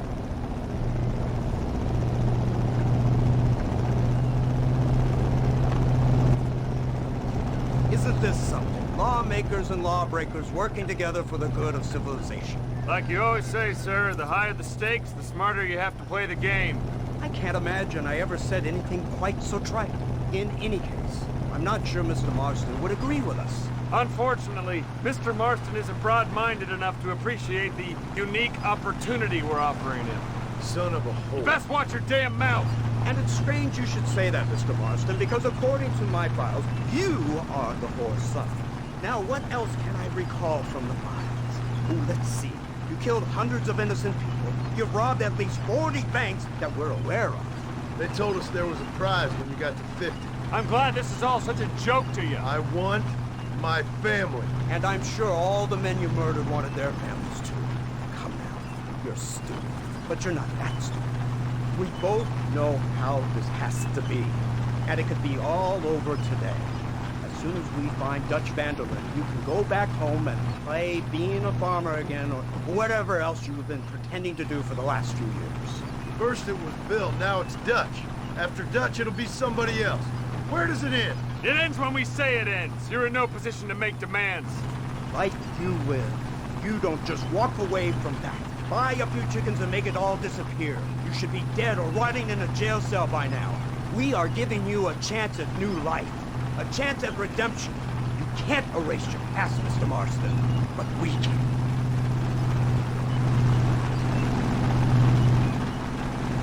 She's running well, sir. Such an elegant way to travel. What do you think of this automobile, Mr. Marston? Slow. But so convenient and reliable. Are you comfortable? No. You see this, Mr. Fordham? The brooding cowboy. There aren't many of these left, you know. A bit of a cliche, admittedly, but still a dying breed. Like the buffalo. Just as dumb, but not quite as noble. They move most cows by rail these days, I hear. Not where I'm from, they don't. But you aren't from anywhere. A new dawn is breaking, Mr. Marston. This is the age of the machine. And soon, we'll all be living on the moon. Maybe. This is the future. Anything is possible. Finally, this godforsaken land is entering the 20th century. Prosperity has arrived. In the form of assholes like you. I don't understand you people. The trappings of progress are here for the taking, and you're too stubborn to take them. It's not far now. The old Serendipity wreck has been used as an occasional criminal hideout for years. We were informed that Vanderlyn and his gang are making camp there. We'll stop on the cliff above, and you and Agent Fordham will go on foot. I'll stay with the vehicle and keep watch. And you'll do as I say, Marston. Don't try anything stupid. Oh, I think he knows what's at stake. Don't you, Mr. Marston? Let's find Dutch and finish this. Come on then, Marston. You're with me.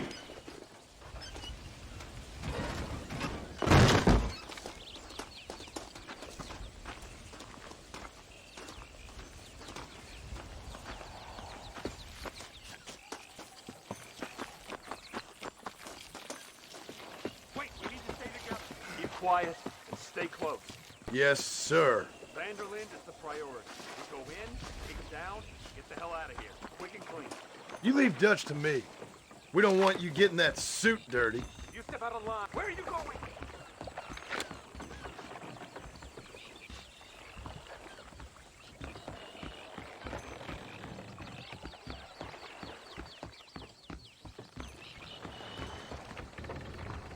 Stop! I told you to stay with me!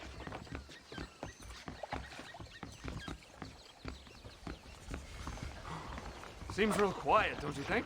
You tell me. Maybe Dutch caught wind of things. An informant better not have been lying to us. Keep your eyes open. They are.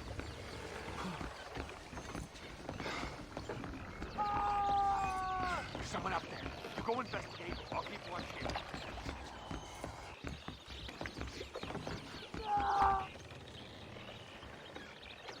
Over here! I found him! Good God, that's our informant! Gnosis, what the hell's going on here? It's a trap! Shit, Marston! You'll have to carry this man! I don't think he can walk! Devil! What? We need to clear a path out of here! Who's this? What in God's name is going on?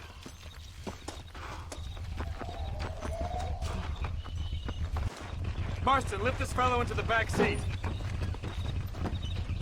Put him in the car so we can get out of here. Let's go, there might be more of them.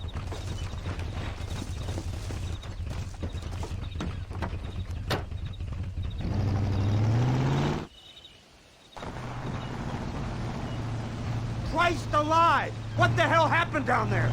It was a trap, they were waiting for us. And who is this savage? A prisoner? This is the informant, sir. Do you speak English? Yes he does, sir. He's the informant, Gnosis. Don't get snarky with me, Fordham. We found him tied up on the boat, then they jumped us. Nice of you to help us out. Hell of a plan sending in 2 men to take on an entire gang of outlaws, especially when one of them's an office clerk, or social secretary, or some such. Just shut your mouth!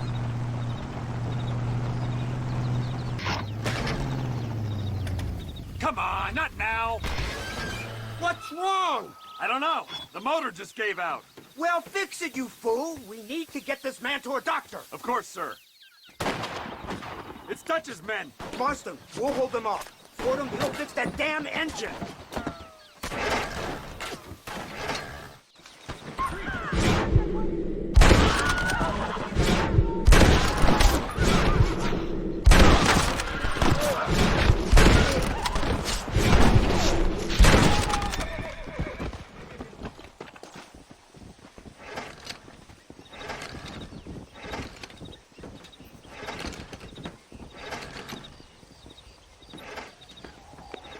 I can't see any more of them. Fordham, are we ready? Yes, sir, I think so. Come on, let's get back to Blackwater.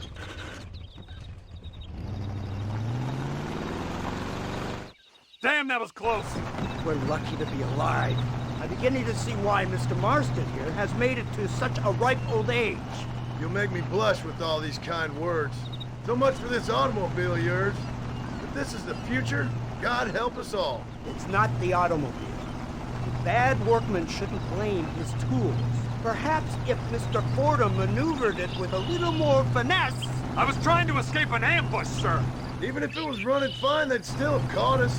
I can walk faster than this piece of crap. Give me a horse any day. So what now?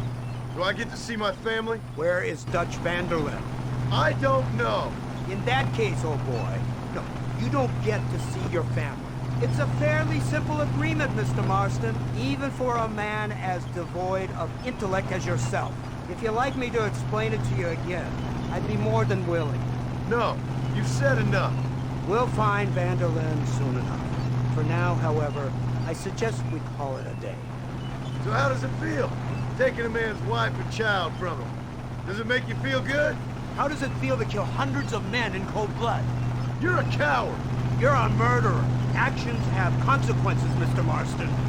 Come now, try to look on the bright side. The bright side? There ain't no bright side. Your family is enjoying a much-needed vacation, and in far more luxurious surroundings than those to which they are accustomed, I assure you. Soon you will be able to start a new life together, absolved of all your sins. I can think of far more upsetting alternatives. You ain't God. In your case, Mr. Marston, it turns out I am.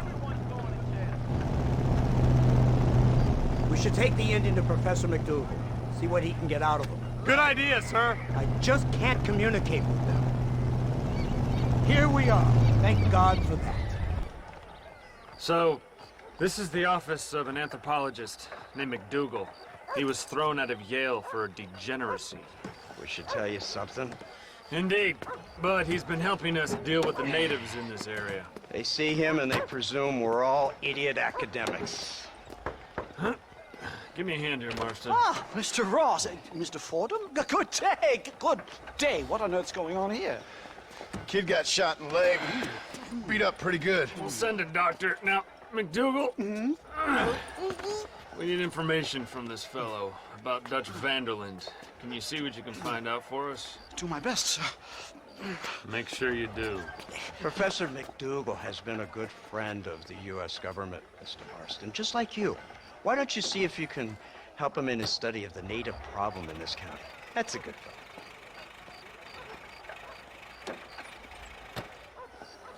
Everything okay?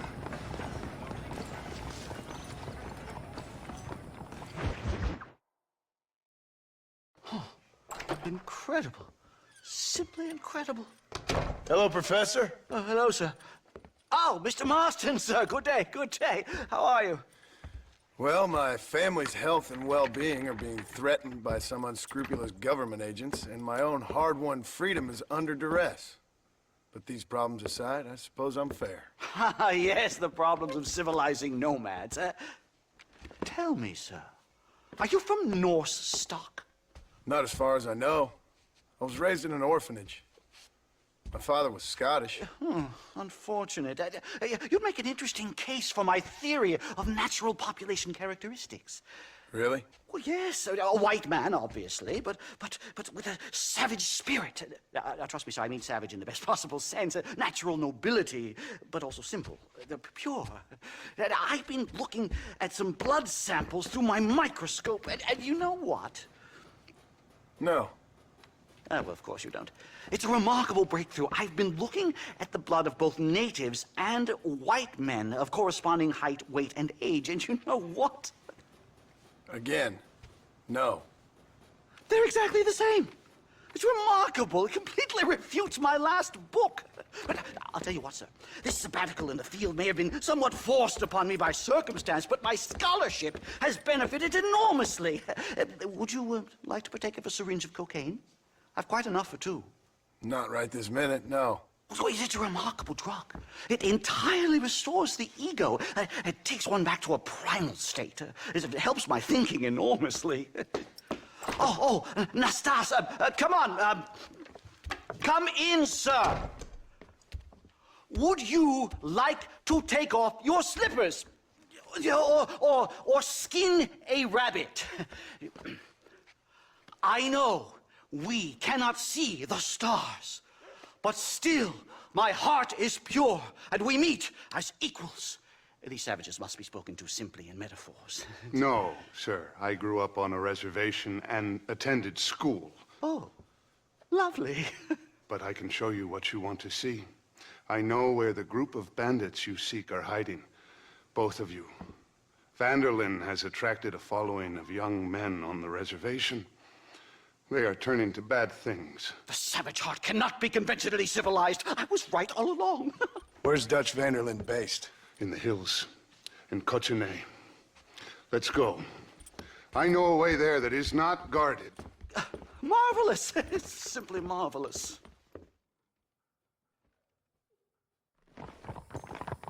Hello, sir. A scientist, a criminal, and a savage. What a strange trinity we make.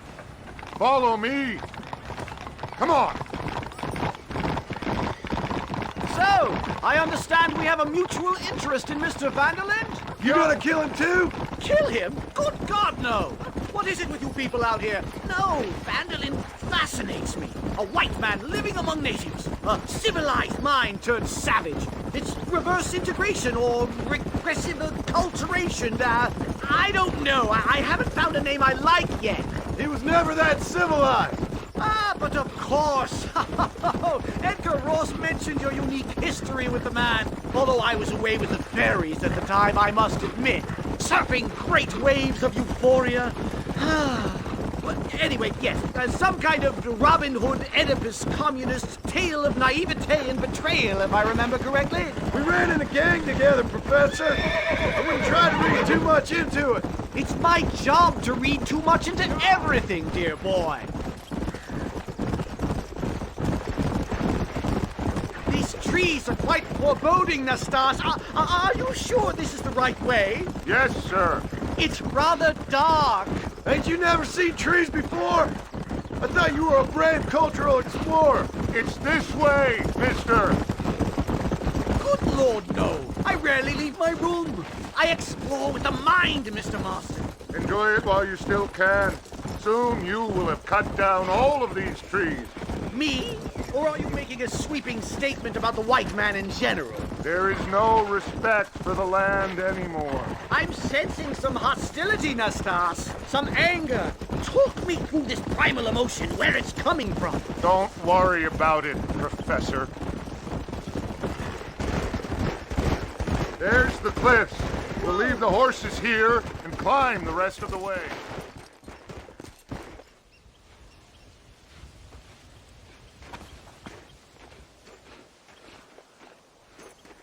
Remarkable. I'm afraid I don't really have much of a head for heights. More of a head for highs. well, anyway, I'm sure Nastas will help you. I must be on my way. I've got work to do. Thanks for the help. Goodbye, gentlemen. Enjoy yourselves. Let's get moving, mister.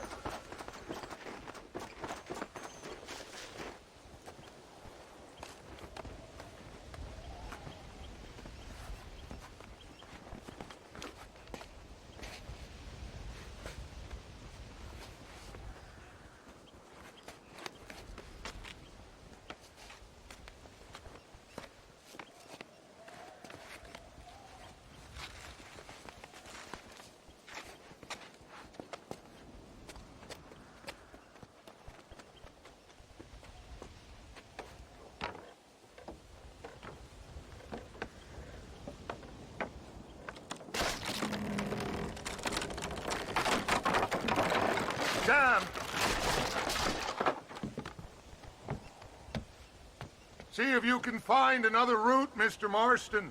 I will have a look around.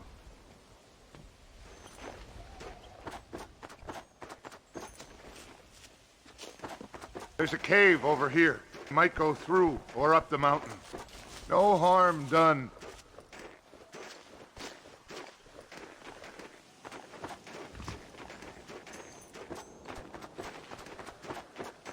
Yes, look at this. A mine shaft.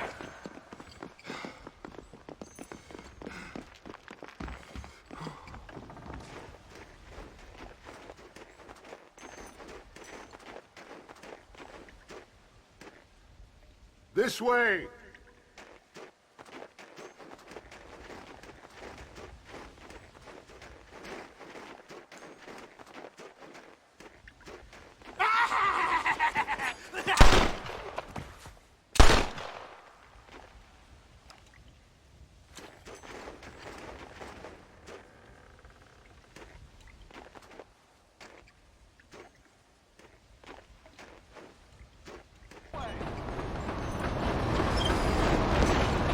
Dynamite! Get out of here! Got him! Troublemaker! That's too damn close! You're making me real sore, mister. Annoying prick! You really want to die?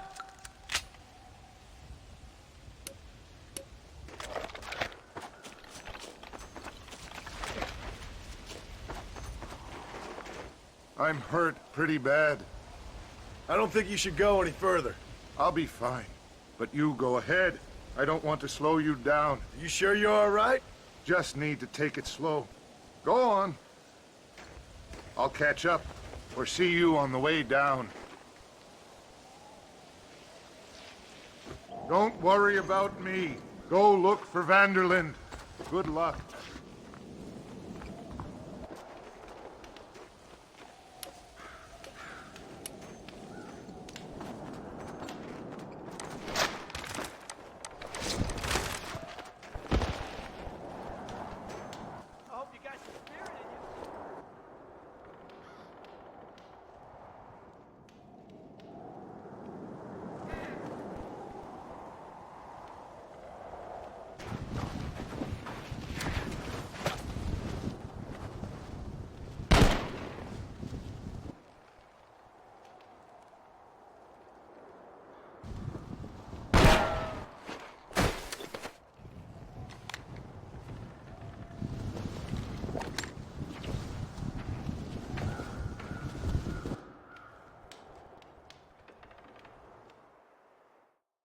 Mr. Marston?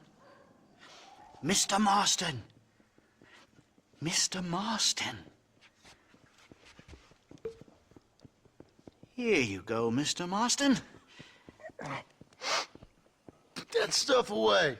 You banged your head. Nastas and I carried you down. Nastas heard the shots and he hurried up to rescue you, and he carried you down. I improvised an escape plan. I'm more of a planner than a man of action. Thank you, gentlemen. Friends of mine are with Vanderlind. We must try to reason with them, sir. Vanderlind's gang contains several natives. We must meet with them and try to save them from disaster. My people have already endured many disasters. Before, this was all our land. And now we have brought you civilization. Well, sure, it hasn't been easy, but it hasn't been easy for anyone, Nastas. Why, I knew a man in Yale whose father once shot 18 natives in one afternoon out in Wyoming. Oh, the man was quite traumatized. He took to lying with choir boys. For a wise man, you are a very stupid man, mister. Gentlemen, I'm gonna leave you to figure out right from wrong. You are simple-minded, sir. Thus, I do not blame you for not understanding reason. Then again... Hello there. Hello there. Yes,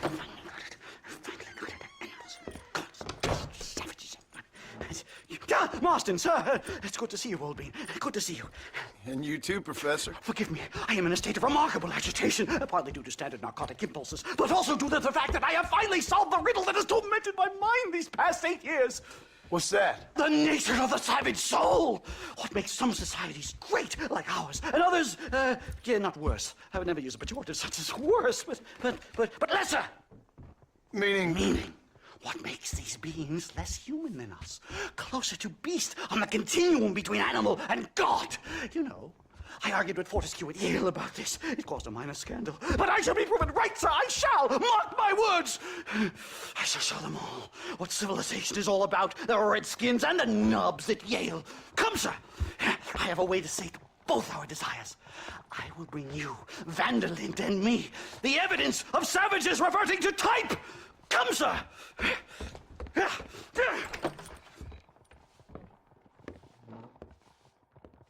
Follow me! I asked Nastas to bring the horses around front. Quick, man, quick! My heart's beating like a drum. Try to calm down, Professor. Calm down! I've never been so excited in all my life! Hello, Professor. Mr. Marston. Come on! This is it! Years of research! What were you talking about back there? Where are we going? Nastas has set up a meeting. A powwow, I think they call it. A meeting of minds, of souls. Indians and whites, academics and criminals coming together to find a common understanding. Nastas, this fool's making no sense. Some of Vanderlyn's men have agreed to meet with Professor McDougal up at Bear Claw Cabin. Why the hell would they want to do that? I think they are interested to find out what conclusions a white man has reached on hundreds of years of culture and society from the comfort of his hotel room. Wonderful! Do you think I could ask for a skin sample from the soles of their feet? I don't think that's a good idea.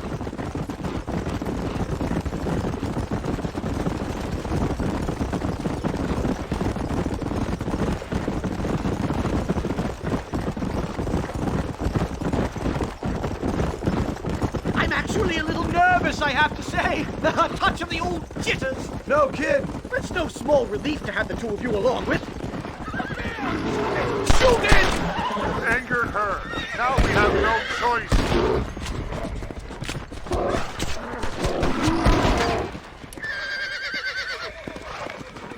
Whoa there! Yeah! Let's get out of here!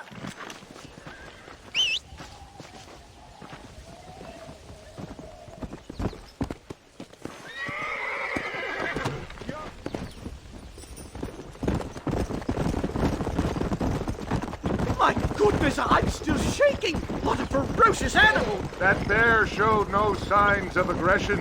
If we hadn't shot first, it most likely would have ignored us and moved on.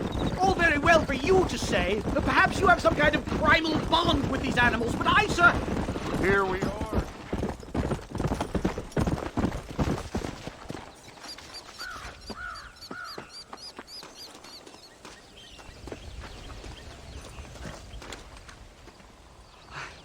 Hello, gentlemen. We come in peace. Those words mean nothing coming from people like you. Look at what you've done to us. Look at us! We live like animals, scrabbling in the dirt. Well, violence isn't the answer. Maybe you live in a different America than we. Men like Vanderlyn will lead you to disaster. I think we've already experienced disaster. The likes which you could only imagine. Put your hands up! We come in peace! Do as he says, Marston. You call this a meeting? Give me your damn weaponry. This is not what we agreed to. You shut your mouth, you treacherous snake! Holy shit! Damn, Dutch! Professor, get down now! Look there! Killed the stars! This nightmare! Do something quick! Stay down and keep cool.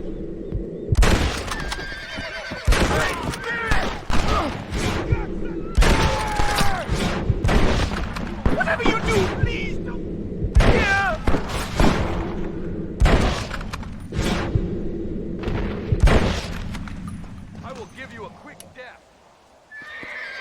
You should put off home!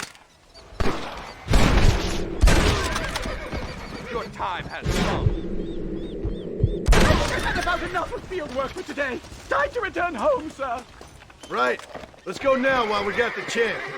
You don't have to tell me twice. Well, I can safely say that was the worst experience of my life. I wish I could say the same. Blackwater.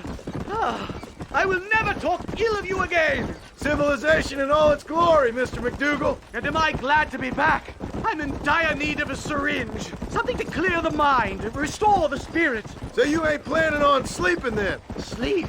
My dear boy, I'll probably never sleep again. Easy.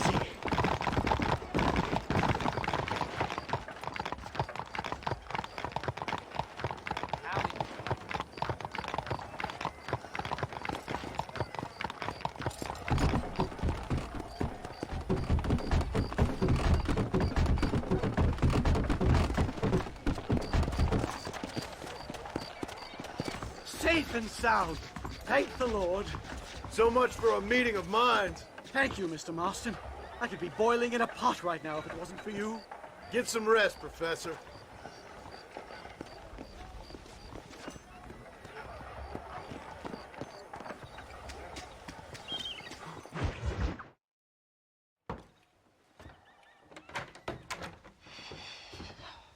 What a pleasant surprise, Mr. Marston. An informant just told us some interesting news. Our mutual friend, Mr. Vanderlyn, is about to pay call on his bank manager. What do you say to having a little financial discussion with the fellow? This way.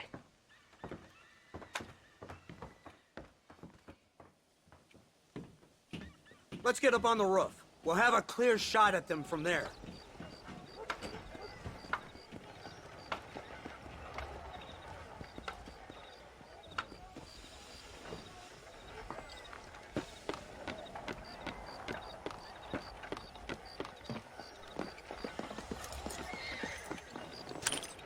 That door is the only way in and out of the building, so cover it tight.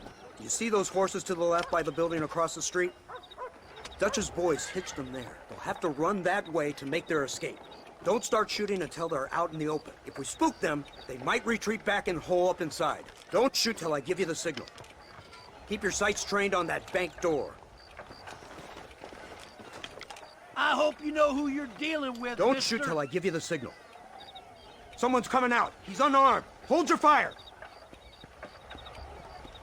The bastard's killed! Open fire! I'm no saloon.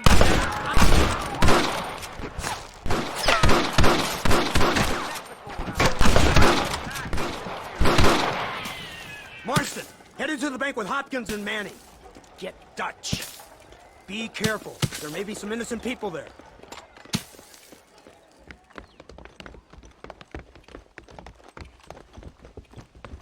We can take them!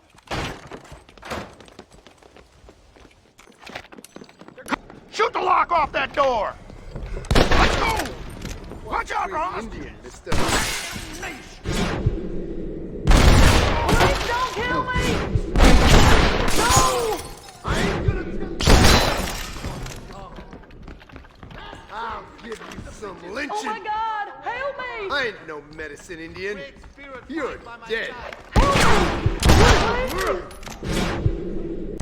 Get out of here. Head to the town hall. Good work! Dutch ain't down here. He's got to be hiding upstairs. Holy shit!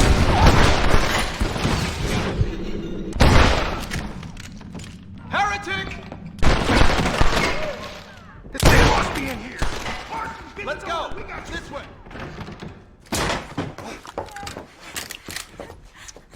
Oh, it's nice to see you, John. Hello, Dutch. How's Abigail? Well, I hope. Ain't seen her for a while. 'Cause you've been chasing me? Let the woman go, Dutch. Of course. Of course. How's your little boy? He ain't so little now.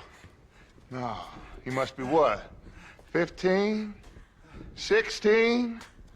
Doesn't time fly? Don't adjust. It's over, man. Of course. Of course. I surrendered, John. You're the master now. I've been my master since you left me to die. We all make mistakes, John. I never claimed to be a saint, but equally, I never took you for an errand boy. Just trying to help my family, Dutch. By making compromises we all have to. Now let her go. It's over. You want the girl, John? You always were the romantic sort. You know, gentlemen, this man here, oh, he married a whore. Used to ride with us. We all had her. Oh, but he married her. And you know that makes him a better man than us. He's a better man. Have the girl, John. Easy, Dutch. She's a parting gift from me. No! God damn! Come on! We can catch him if we hurry! I don't see him! What the hell happened in there? This is your fault, Marston! You got a gun too, Sheriff. You waited too long! Next time I'll just shoot the girl. Get on your horses! I just saw Dutch make a run for it. Here!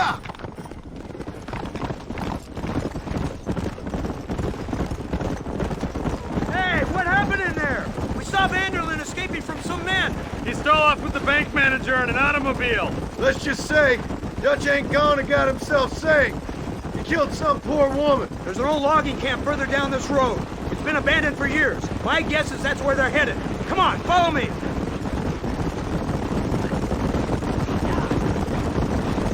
So that's the great Dutch? What a role model! The man who made you who you are. I guess so. Has he changed? No, still the same crazy bastard he turned into. How was it seeing him after all this time? Did he tug on your heartstrings? He kind of reminds me of you. Violent piece of shit who went and confused himself with God. Isn't that sweet of you? And now you must kill him. Your side is chosen. My side ain't chosen. My side was given. I'd kill you 100 times before I killed Dutch, if it was an option. Hallelujah! I think we're finally reaching an understanding, Mr. Marston.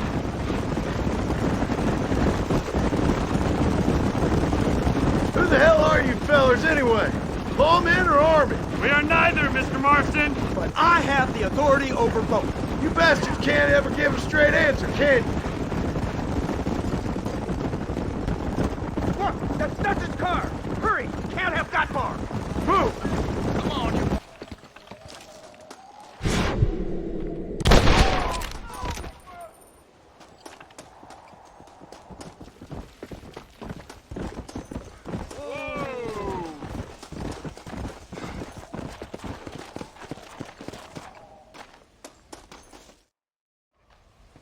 Where's Dutch, Marston? He got away.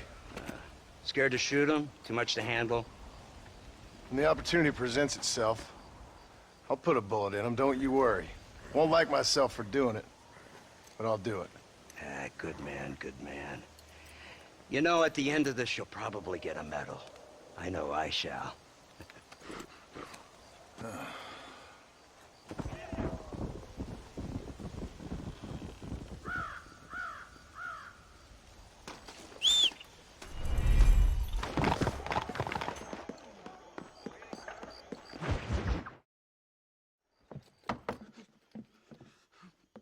Professor! Oh, it's you, dear boy. Come in, and shut the door. What's going on? You leaving? Yes, sir. Yes, I am, sir. Do you know the thing that is vital, without which scholarship cannot proceed, sir? No, I don't. Not having a bullet in your flipping neck, sir. I am not cut out for this. No, I'm not cut out for this at all. Nope. They're fucking savages! Savages! I think we all are. Not me, sir. I'm from Connecticut. I'm a professor at Yale. I write books. I do not deserve to die out here. Where's my tincture? Oh, yes.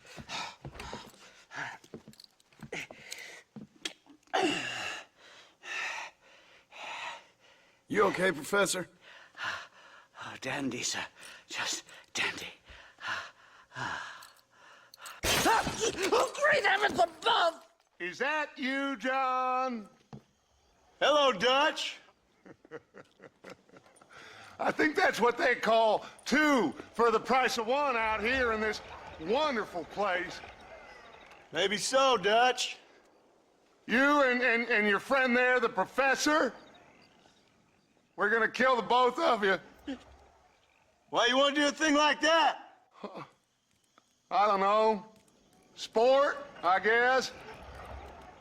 Fair enough. Why don't I come out there? We fight. Let the professor go and send your boys back to their families.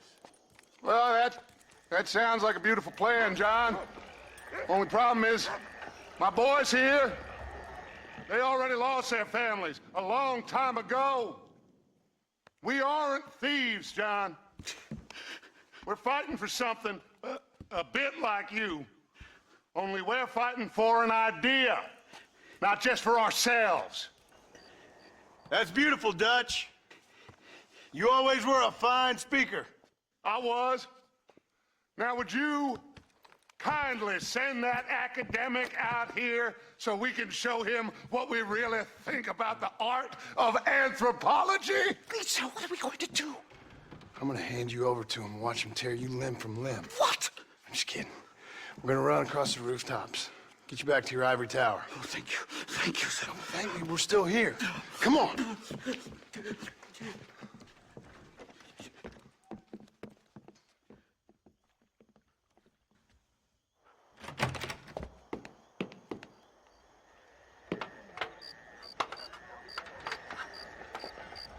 Come on! We can get to the roof this way!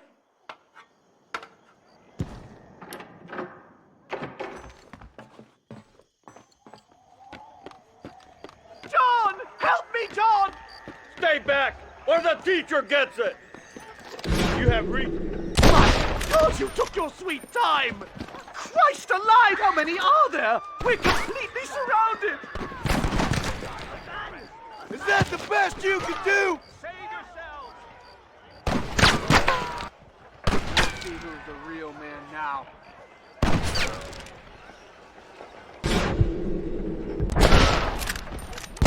I think that's most of them. The coast looks clear. Come on then, let's make a break for it!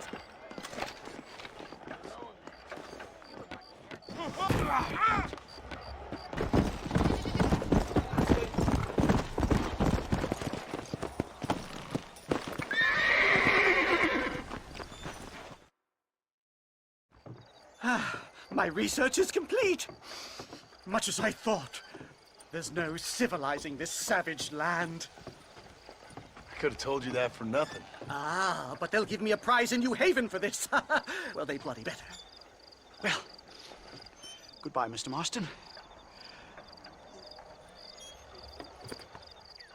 Best of luck, dear friend.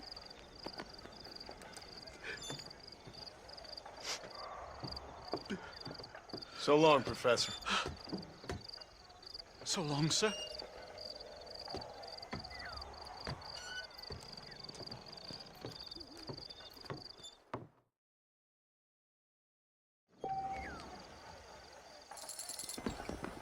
Help! I say help!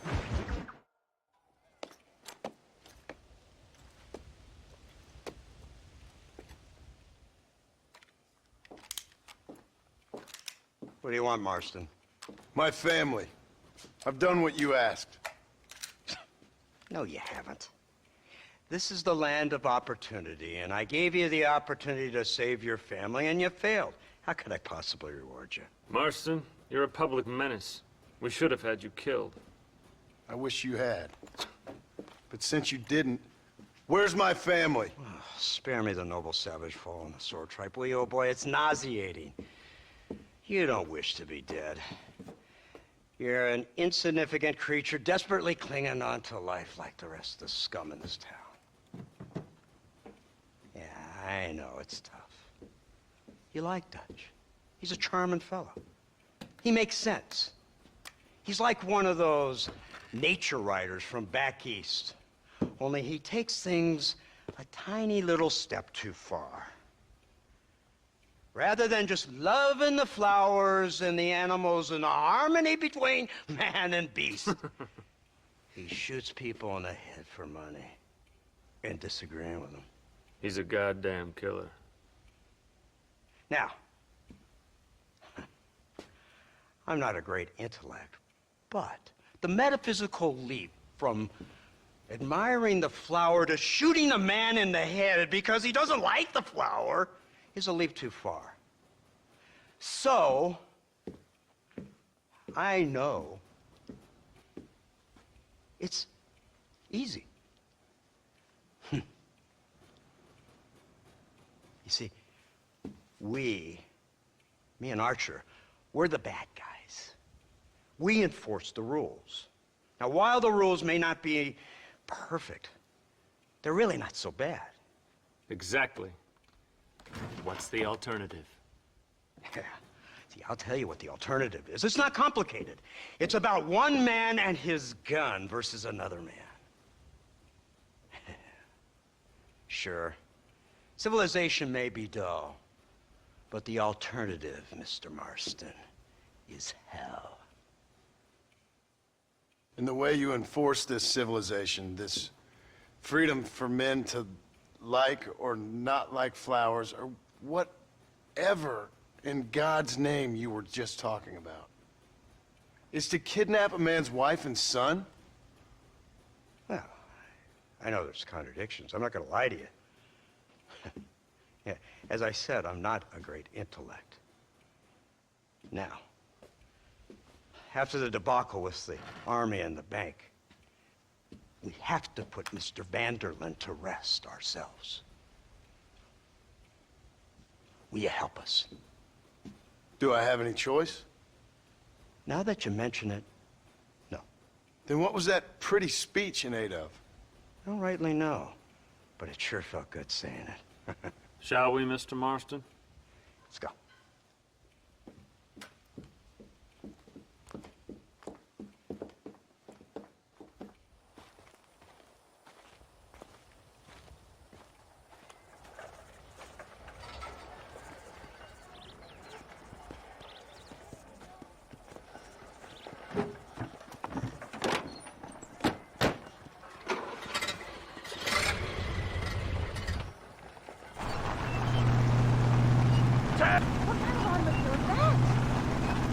This killing machine of yours seems to be turning a few heads. Our armed forces have no equal. We have made incredible progress the past few years. Is that what you call it? This isn't much more than a simple prototype. You should see what they're working on in Virginia. Soon there will be no war we can't win. The army has made camp a little way outside town. They put word out a large cache of ammunition and food is stored there. Vanderlyn's gang needs constant supplies, so that should be enough to draw him in. No mistakes this time. You hear me, Marston? I thought you were talking to Fordham.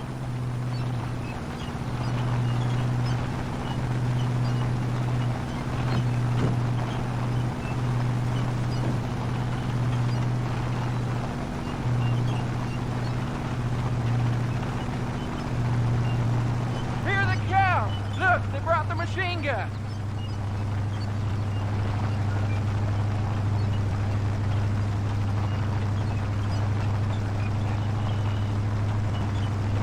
What's the word, Captain? We spotted one of Dutch's men about an hour ago. I think he took the bait. Let's get in position then. Have your men ready to run them down if you have to. Dismiss! Load weapons and get to the sandbag! Are you ready to finish this, Mr. Marston? I guess so.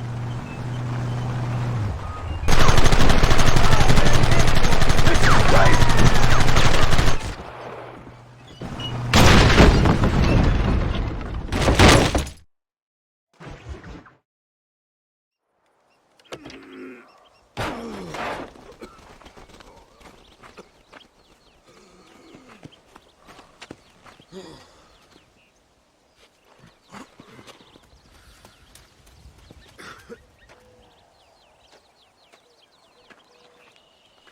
Well, Mr. Marston, it seems like your mentor Dutch no longer looks quite so kindly to his student. That man is insane. So it seems. I think we need to get him before sundown. As you say, Captain. Otherwise, he'll be gone again. And what if I say no? Now, before I shoot you myself, let me just point out the obvious. The one person we have left that can appeal to Mr. Vanderlyn is the last person we know who knows him. Your wife. That won't be necessary. Mr. Ross, Captain, let's go. Mount up, men. Let's move out. Come on! I can't believe Vanderlyn has built himself a fortress in the mountains. He's crazy, but he certainly ain't stupid. You've already seen that place, right? McDougal told me you went up there with that Indian chap. I seen it all right. We'll be lucky to last 5 minutes with this many men. Governor Johns is going to be very pleased. Nate Johns? What's he got to do with any of this? Let's just say he has a vested interest in cleaning the filth out of this region. I don't think our old friend Dutch realizes what a great favor he has done us, inciting all this hate among the natives. Like you needed an excuse. See, this is what happens when you fraternize with savages. How could you ever follow a man like that? How could you ever follow a man like Ross? Vanderlyn is a psychopath, a murderer, and a rapist. Ross don't seem too different. Dutch was a good man once. A far better man than you. So what made him this way? I don't know. Bastards like you. Seeing that things never change. I hope you're ready to finish this mess. Anything to get you sons of bitches off my back. There's always somebody watching, Mr. Marston. I thought you'd have gleaned that much by now. You think you're so clever, don't you? No, it's you who thought you were clever. You thought you could just walk away from your old life. Make no mistake, we have been watching. Don't speak to me. You're really an ungrateful slug, Marston. Instead of punishing you for your crimes, we are giving you a chance to kill the men who betrayed you. All we need now is Father Christmas. You didn't have to punish my wife, too. Oh, please. She's hardly innocent. Don't you talk about her like that. Oh, I would never talk ill of dear Abby. Do you call her Abby or Abigail? I prefer Abby. No, I like the woman. A little rough for my taste, but very pleasant. I can't wait to put a bullet in your head. When will this be over? It's you who's been dragging it out, not us. We sent you to Fort Mercer with the simple task of killing Bill Williamson. Next thing you know, you're running all over Mexico like a headless chicken. And now it's Dutch. He's the last one of your merry band, is he not? Then you can go back to your farm, or what's left of it. If need be, you can always send your wife back out to work. I hear she works hard. Go to hell! This old gang of yours just won't die easily, will it? I wonder how many deaths you are all responsible for. How much money you took from pockets of hard-working citizens. We did more for the people with the money we took than the damn government ever did. Good God! This flawed philosophy yours again. If you wish to argue the finer points of ethics, I suggest you learn to read first. And I suggest you learn how to shoot people in the front, not the back. So you're the one who's gonna kill him? Dutch? Yep, that's what they keep telling me. But if you feel like doing it, please be my guest. This is suicide, if you ask me. My scouts have seen that fort of his. I wanted to wait for more men, but them city boys back there weren't having none of it. And you answer to them? Unfortunately, it seems that now we do. They said you was in a gang with this Dutch Vanderlyn. I was once. A long time ago. Don't seem like the kind of fella you want to run with. Unless I completely misjudge your character, of course. When he turned crazy, I left. At least I tried to leave. Till those suits back there came and knocking, threatened to kill my wife and son if I didn't go after them. Strange times we live in, partner. Strange times.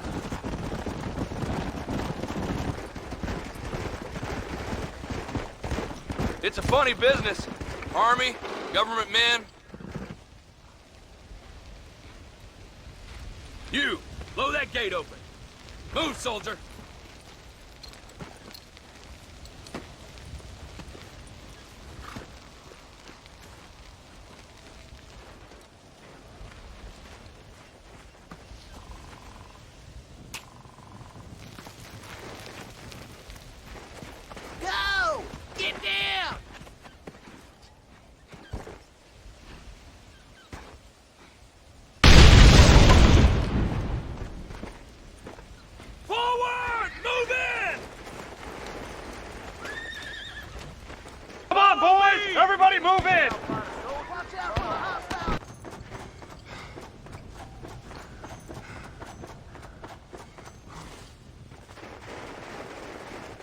Right, Marston. We'll take 2 men with us. The rest will stay here and take care of the wounded. They'll plant charges at the gate. You and I will provide the cover fire. This is it, men. Let's get that gate down. Get ready to hold off their fire, Marston. Up top! Cover them! In your hell. I see you, coward. Come on! You cannot outsmart. Marston, you're leaving them.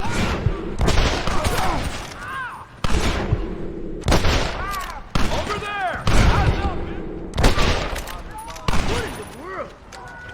Hell! The United States Army! Son of a bitch! Don't just stand bunch of there. schoolgirls!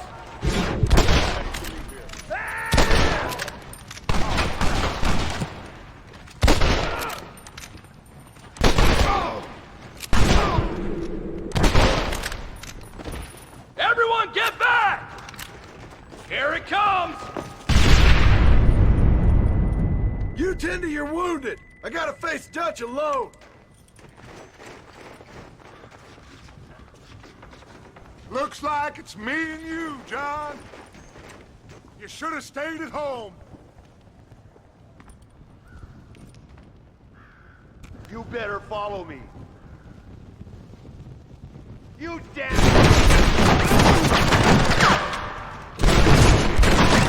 Working for the government, John?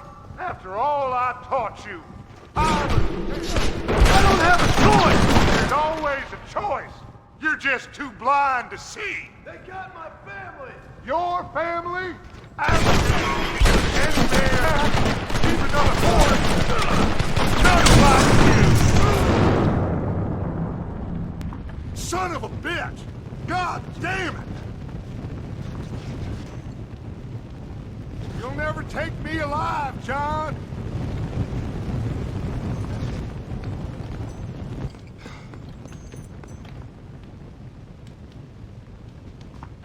You're just like me, John.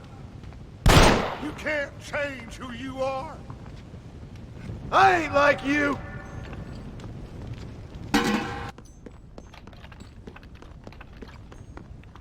You can't erase the past, John. Killing me, it won't make it go away. That's where you're wrong.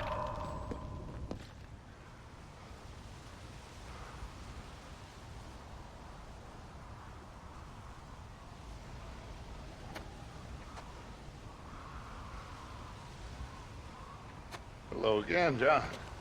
Hello, Dutch. We gotta stop meeting like this. Sure. I got a plan, John. You always got a plan, Dutch. This is a good one. I don't doubt it. We can't always fight nature, John. We can't fight change. Can't fight gravity. We can't fight nothing. My whole life, all I ever did was fight. Then give up, Dutch. But I can't give up, neither. I can't fight my own nature. That's a paradox, John. You see? Then I have to shoot you. When I'm gone, they'll just find another monster. They have to. Because they have to justify their wages. That's their business.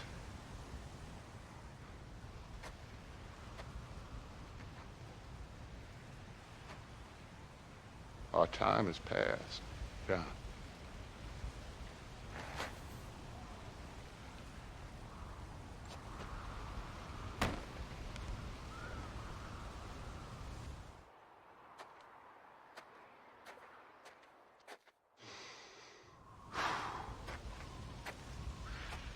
So at the end, you didn't have the guts to shoot him. The man's dead, Ross. Sure. Can I see your gun?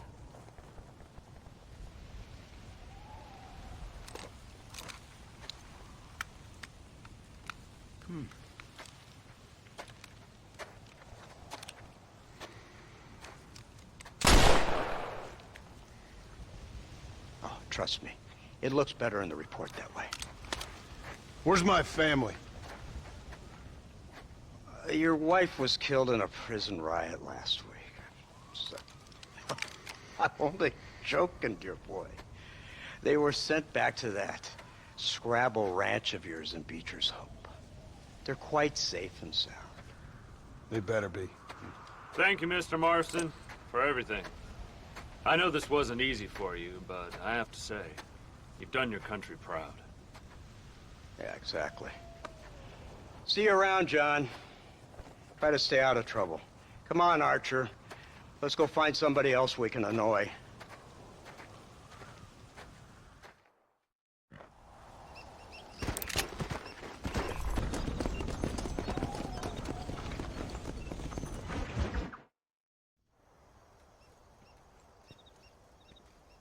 Abigail!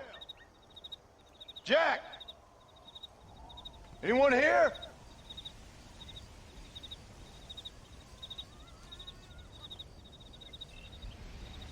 Anyone home? Oh, darling. I never thought I'd see this day again. You no-good hillbilly piece of shit! I thought you was dead! I thought you was dead, John, huh? Where you been? Where you been? You know where I've been, darling. You know. You saw Dutch, didn't you? Yeah, I saw him. And Bill? Yeah, I saw him too. And you didn't go back to him? I left that life. Just as you left yours. How'd they treat you? Oh, I can take care of myself, John. One guard got funny on me one time, but I wasn't so ladylike and he didn't try it again. Nor no one else. How's the boy? Oh, like you. And like me. Well, he's like a kid growing up without a father. That ain't fair. What is fair? Well, some trees flourish, others die. Some cattle grow strong, others are taken by wolves. Some men are born rich enough and dumb enough to enjoy their lives. Ain't nothing fair, you know that. We tried to change. I mean, ain't that what you're supposed to do? We did change. And it's over now.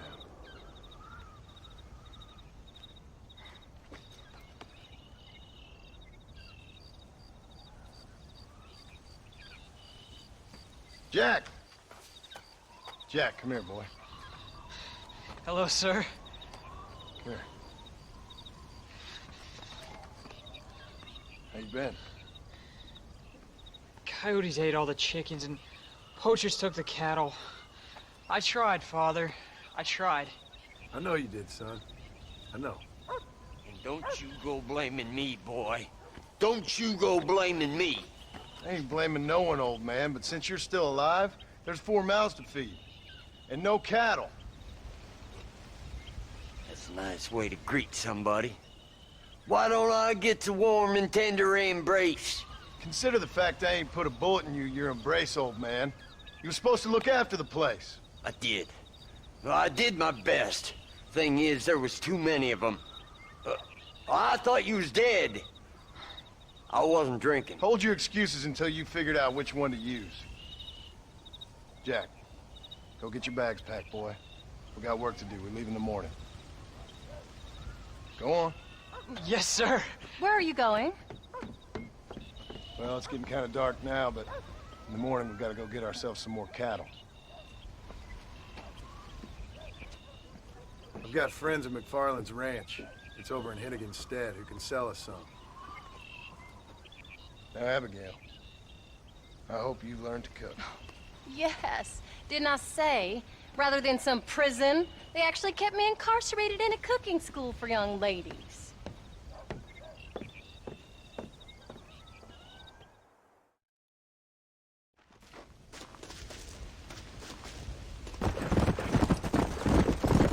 How you feeling, Jack? I'm feeling fine, sir. We got a decent ride ahead of us. I've never been to Hennigan's stead. How do you know these ranchers? I met them while I was away. The McFarlands are good people. We need folks we can trust right now. I was sick and they looked after me. You sure got a lot of questions. Was it a gentleman's complaint? What do they call it? Almost. Good God, boy, no! Where do you learn these things? Uncle told me about it. Well, he'd know, the dirty old fool. No, I just got weak for a while. Acted foolishly, got in trouble. Guess I was a little out of practice. Yeah.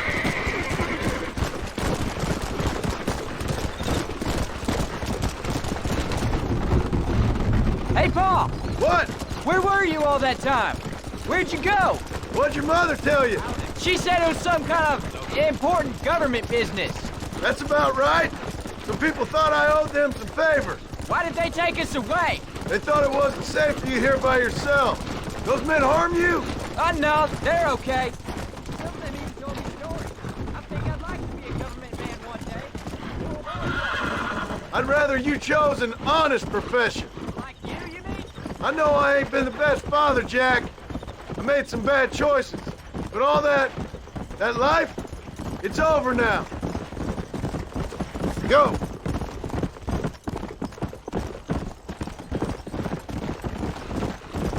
Pa, was it something to do with Mr. Dutch and Bill? Why you went away? Who told you that? I kept hearing people say their names. That's all. Yeah, I caught up with Bill and Dutch.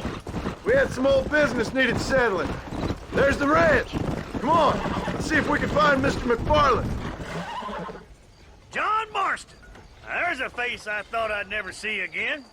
Some of our public servants in Blackwater sent you back on another homicidal errand to protect and save us from Lord only knows what. Thankfully not, sir. I was hoping you might still be able to sell me some cattle. My boy, it would be a pleasure. Bonnie's out to corral now. She'll be more than happy to help you. Take care now, Mr. McFarland. Good luck. All right, Jack.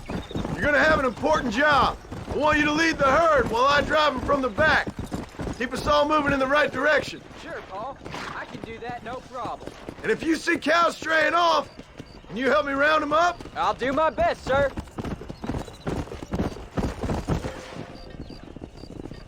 Good Lord, do my eyes deceive me? A devil walks among us. I said I'd be back when this was all over, Miss McFarland. After the barn fire, you remember? Of course I remember. I just didn't believe a word of it. So, you've come for some cattle?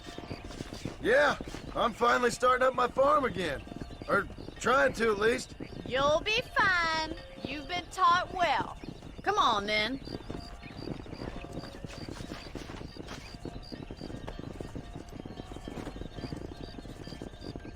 Giddy up! Yeah!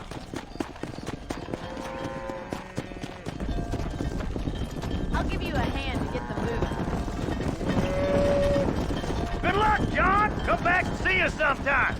So, what happened? Last I heard you were headed for some exotic escapade in Mexico. It's a long story. Too long to tell without a drink in my hand. Back to the riddles, I see. And Mr. Williamson? Let's just say Bill and I settled our differences. Come on. So, is this your boy? Yeah. Say hello to Miss McFarland, Jack.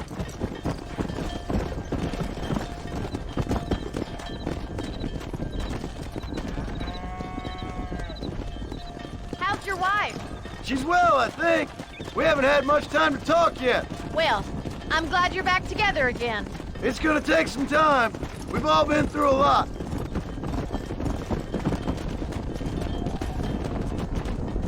How's the ranch? We're surviving, but it hasn't gotten any easier. If you're still struggling, there's not much hope for me. Looks like you got him under control. I best get back to Paul. Nice to see you again, Miss McFarland. And thanks for everything. Jack, we need to move him across the river. Nice work, son. We made it. You did real good out there. Go on. Hit your horse and wait for me by the stable. Whoa. Did a good job, son. Nice shooting. Thanks, Pa. Make a rancher of you yet.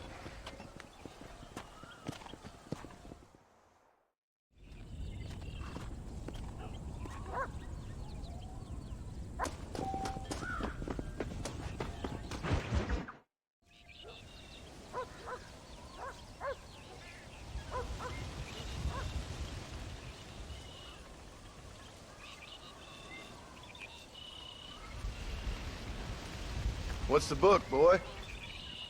Nothing, sir. What's it about? Well, it's an adventure, sir. Set out in the West, and it tells this amazing story of how people killed the savage Redskins, and how this man, this brave man, hunts the man who killed his father. I'm glad you're enjoying it. Talking of adventure, how'd you like to learn to track elk? Really big ones in the valley this time of year. We could use the meat. Well, I know you'd rather read your adventures. Trust me, this can be very enjoyable in its own way. I suppose maybe it's a little less dramatic. So, let's go, come on. You may get to see me get gored by some massive wild beast. Then you can write a story about that. Very funny, Paul. I've forgotten how funny you was.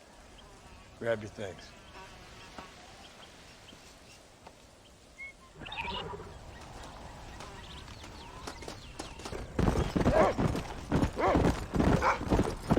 You sure you're ready for this? I guess so.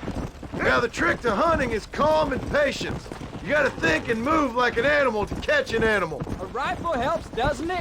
Elk don't stand still, son. I wouldn't know. This is the first time you've taken me hunting. There's lots of things I ain't done with you, but I'm gonna try and make up for that. Come on. You don't seem too excited about this. What do you want me to say, Paul? Yippee? Are you sure you're all right?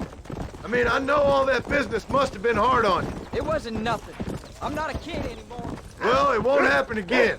It's over. Until the next time, you mean? There won't be a next time. Don't make no more promises, Paul. I've heard them all before. Look, you picked up a scent. Come on. Come on. I'll show you how to cut the meat. I thought he was gonna get away. That was great, Paul. You just gotta wait for the right shot, not rush it. Woo! That's a big one. This meat should fetch a decent price in Manzanita.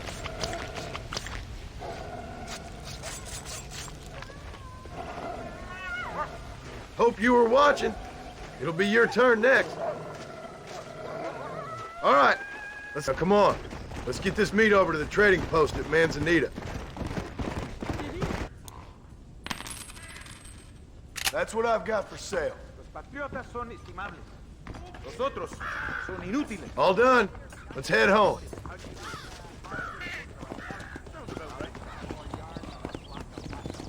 Hey there. Bank robbery foiled by government agents. Hot off the presses. Government agents stop bank heist. Get your paper. Why, hello. Yeah.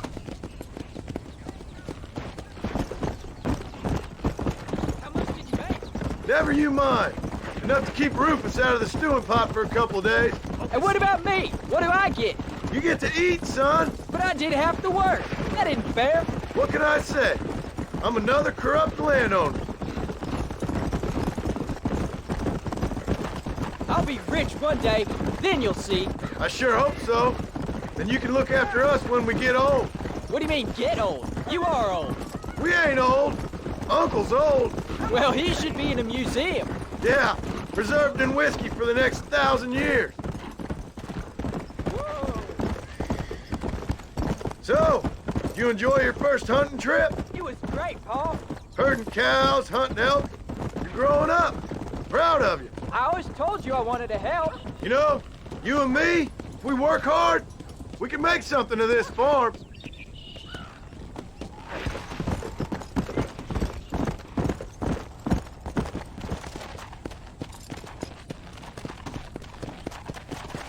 Oh, Paul, that was so much fun. I can't rightly believe it. Just like in the books. We'll do it again soon. Now get to your chores.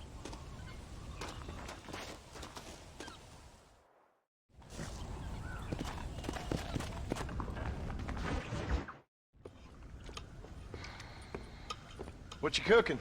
Same thing I've been cooking the past 15 years with the hope of poisoning you. Ain't working so well. Not yet. Be honest, though. Tastes bad enough to kill a man. I never was much of a cook, but I did try to be a good wife. And you have been. Given what we was and what we came from, I think we've gone and done okay. I look at Jack. I look at him and I think we've been blessed. Maybe he can be something more. He's a good kid. He can be whatever he wants to be. He ain't gonna be no frontier gunslinger killing and running those gang, though. That way's over. Railroads and government and motor cars and everything gone and done away with all that. And he ain't gonna marry no orphaned working girl running with a bunch of hucksters, neither. If he meets one like you, I hope he'll marry her. Stop. For an illiterate gunslinger, you sure know how to make a girl blush. God damn crows! John! You have got to go deal with them. They've broken into the silo again and are eating all the corn out from it. Of course, my angel. Wait, get out of there. All right, all right. Come on. Scat. Shh.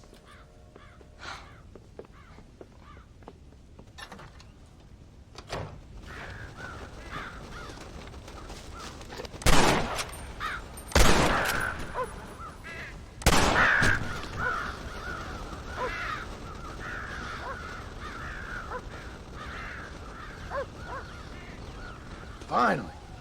Now about that stew.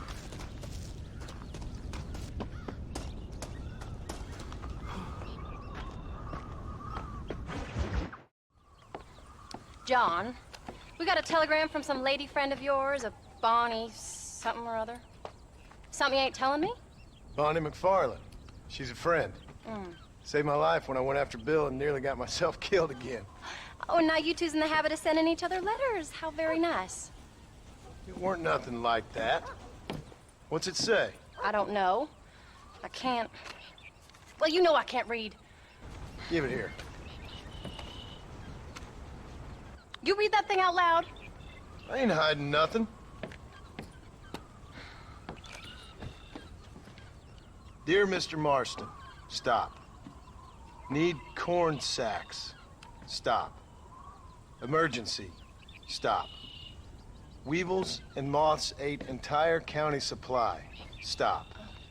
Can you help? Not exactly the most romantic request, now is it? I guess not. She saved your life, you say? Yes, ma'am. Well, then you're gonna have to help her and her family out. We've got a plentiful supply of corn sacks over near the silo. About the one thing Uncle didn't manage to have stolen while we was gone. Okay. Hurry back, John. And John, what's she like? You know. A little bit like you, I guess. She's a woman in a man's world.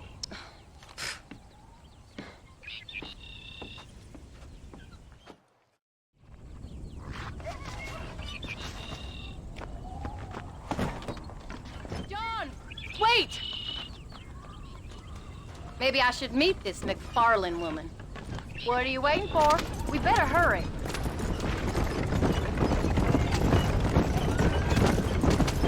I don't think I can let you go off again without me. Fair enough. I'm glad of the company. You only had to ask. Ask? I was waiting for you to ask me. I thought you'd want to keep an eye on the boy. Oh, while you were off cavorting with cowgirls in the next county?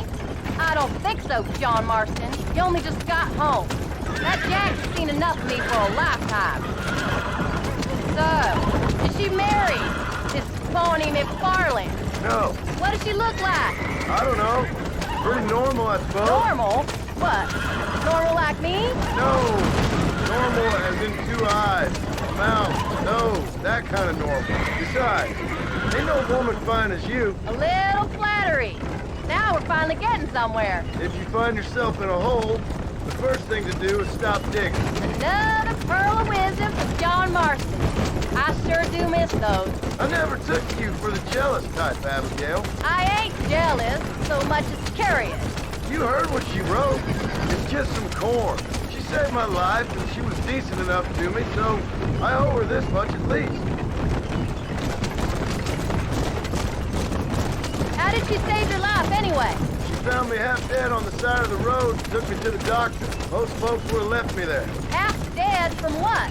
Bill didn't take so kindly to me visiting unannounced. Bill never did like surprises. How was he? Same as he was when we left. Angry and dumb. Taking his revenge out on the world. People down there was really scared of him. Of Bill? You gotta be kidding me. He was only frightening if he was afraid of some fool. Bill weren't so bad, but Dutch went crazy. Bill took it hard. For a while, we all thought we found something right. Better way to live, but it was just a lie. No, you saw it before they did. Maybe. But they was still kind of a family. A family that left you for dead. You knew the truth, John, and they hated you for it. Where'd they take you? Who? Those government bastards. Where did they hold you and Jack? I ain't sure. They kept their eyes covered there and back. Can't have been too far from here, though. They treat you right? It ain't the first time I've had a gun to my head, John. You're forgetting your marriage proposal. Very fun. No, they learned pretty quick what would happen if they laid a finger on me. Sons of bitches. It wasn't them or being there. I didn't care about that. I've been in far worse situations.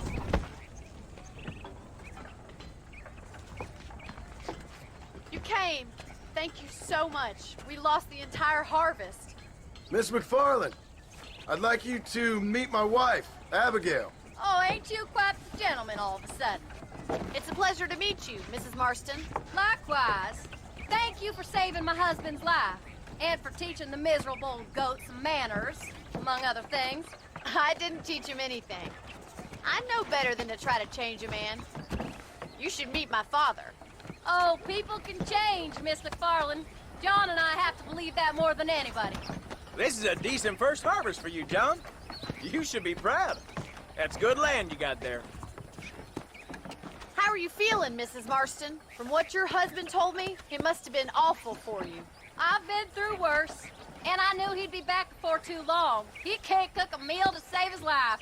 Abigail, in my darkest hours, when I was most homesick, just the thought of one of your rat meat stews kept me pushing forward. Well, about as amusing as a weeping saddle sore, ain't he, Miss McFarland? If you're gonna start yammering about women's work, John, I'd say you might be in the wrong company. I'd say so, too. I never felt so outnumbered.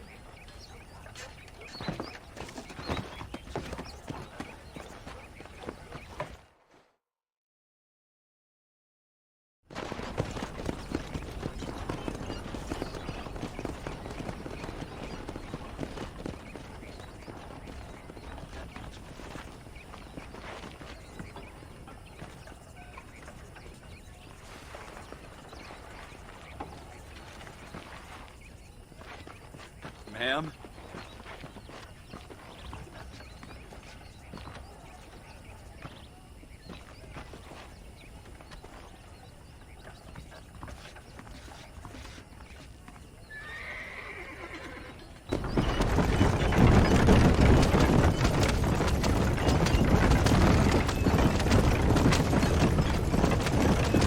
So that was the famous Bonnie. That was her, all right. She's pretty. She's normal, like I said. Well, you always wanted to be a rancher. I'd have thought she'd be just your thing. The perfect rancher's wife, if I ever saw one. I already got a rancher's wife. I'm only teasing. I like her, and I'm glad she saved your life. Most of the time, anyways. The McFarlands are good people. She did blush better than a shepherd's sunset when she saw you, though. I have that effect on women. You clearly had one too many blows to the head. You ain't wrong about that, Mrs. Marston. That's quite a ranch they got there. That'll be us someday. As soon as we get back on our feet. I don't know, John.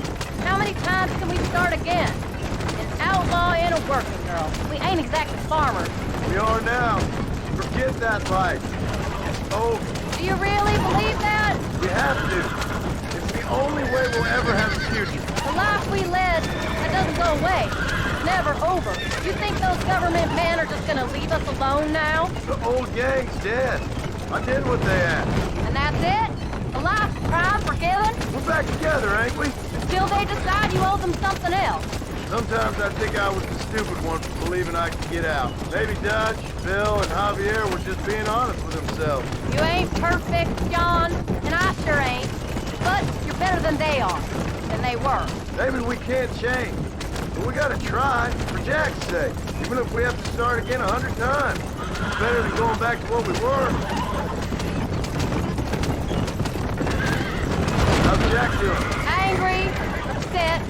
He's been through a lot. I hope he's gonna be all right. It's gonna take time. For a while, his world was safe. Normal, even. Then it got turned upside down again. You ain't saying much about it. I've tried to talk to him, but how do you explain any of it? What do you say when he asks about Uncle Bill and Uncle Dutch? They were family when he was a little boy. He hides away in those books of his. Wouldn't you? It ain't like the real world's done him many favors. He's just been kidnapped. He grew up with the gang. That's no life for a boy. We did our best to protect him. Come on, John. He saw things no boy should see.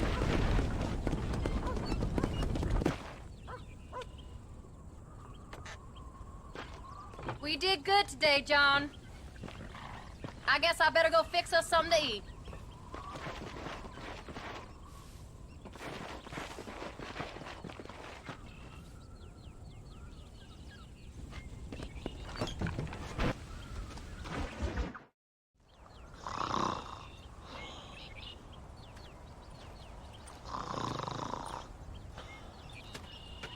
Get up, old man. I am up. Get up! Oh. There, I'm up. Well, thank the good Lord you're back. Nothing worse for an old man than sleeping in the warm afternoon sun. You want a long sleep, Uncle? That can be arranged. It'll cost me less than food. You always was a hard and nasty man, John Marston. You always was a useless, conniving thief. And where's them cattle? Did you take them to pasture? It's coming around to that. When exactly? It's easy to pick on the elderly. It's easy, but it ain't dignified. Come on, old man. We'll do this together.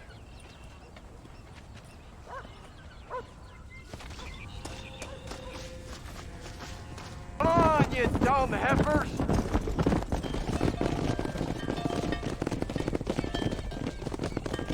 You look after the herd.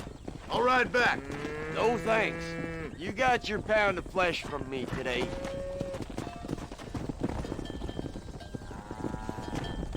Easy.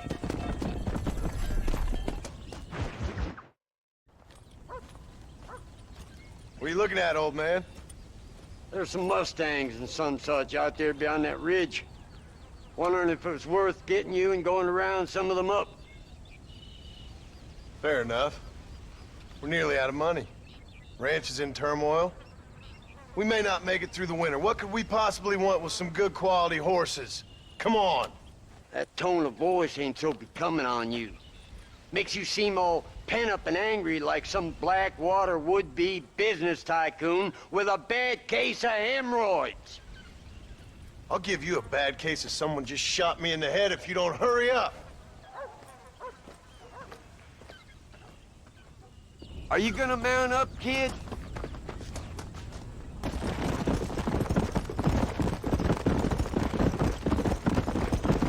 Why you gotta act so biggity all the damn time? What happened to you? What were you gonna do? Just look at them horses all day? Well, God forbid I'd do anything around here without checking with His Royal Highness first. Yeah, you're real good at watching. That's about all you're good for, apart from bending your elbow. I can't do right for doing wrong.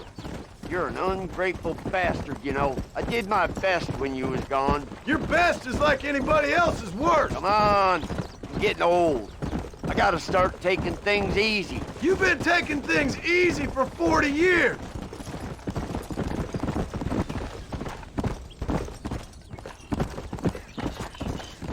Whoa, make sure there's enough fresh hay.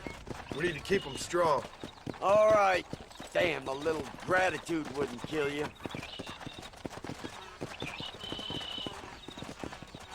Not a bad day's work. How are you, son? Hey.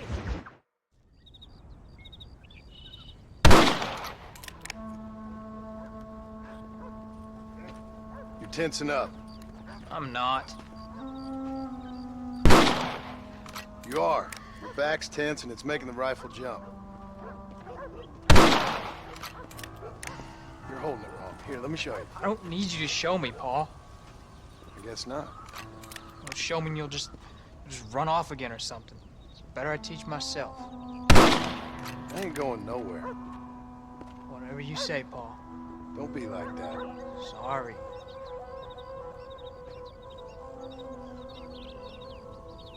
Wolves been after the herd. Gotta get out there and scare them off. You wanna come with me?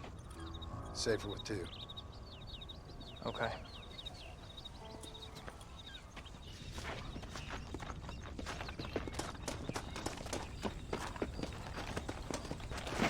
All right, let's go. Stay on Rufus now.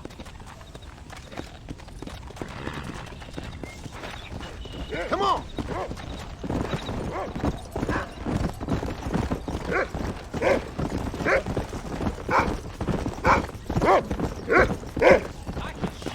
You know that.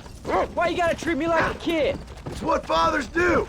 I'm just trying to look out for you. You can't just decide to be a father when it suits you. What about the rest of the time? Come on, Jack. That ain't exactly fair. 1 minute you're telling me to be a man, the next you're telling me I'm just a boy. It's gonna take a while for things to get back to normal. Normal? Was it ever normal? I don't know, but it'll get better, son. I promise. I'm sorry, Paul. You don't need to be. I don't mean to be moody. I'm glad you're home. I really am. It's just every time you go off, well, I worry you're not coming back. I swear, if it was down to me, I'd never have gone anywhere. They can't make you, can they? It's complicated, but it seems they can. Yeah, I know. I wouldn't understand. Just some things you start have to be finished. What was your father like? I didn't really know him. He died when I was just a boy. Died of what? Why do you want to know? Oh, it just sounds like a good story, that's all. It really ain't. He died in a bar fight. At least, that's what they told me. Gods or women? Come on! He's picked up a scent. Stay on me now! Where are you? Paul? Come on, boy! Yeah!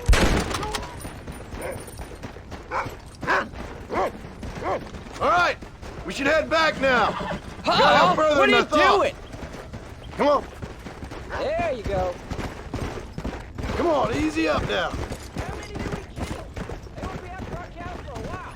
That was some good shooting, son. So can I go out hunting by myself now? Hold on there, cowboy. You ain't ready for that yet. One step at a time. Please, Paul. We'll go out again soon. Catch something nice for your ma to cook. I reckon I can kill a bear, no problem. I ain't gonna tell you again, Jack. You don't leave the farm without checking with me first, you hear? Yes, sir, I hear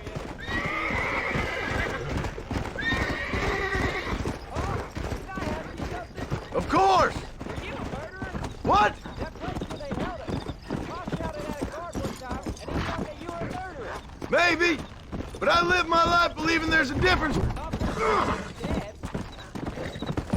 No. And I guess I've been both. But that's how it goes. We all do what we have to survive. And sometimes it ain't pretty. But in the end, we pay the price for what we did. Like those rustlers who attacked our cattle? Exactly. Look, when I was a kid, things were different.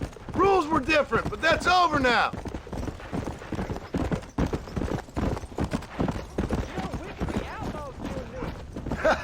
All we did was kill a few wolves. I read a book about a father and son who robbed banks. What Arm Willie? That was his name. I'm happy with my 2 arms, if you don't mind. Just imagine it, though. You're on a Jack Marston. What's wanted men in the West.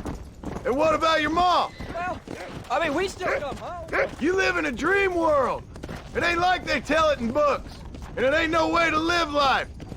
It was ugly and brutal. All right, jeez. I was only joking around. You'll have a farm of your own. You can read and write. Don't waste your life, son. Don't live like I had to.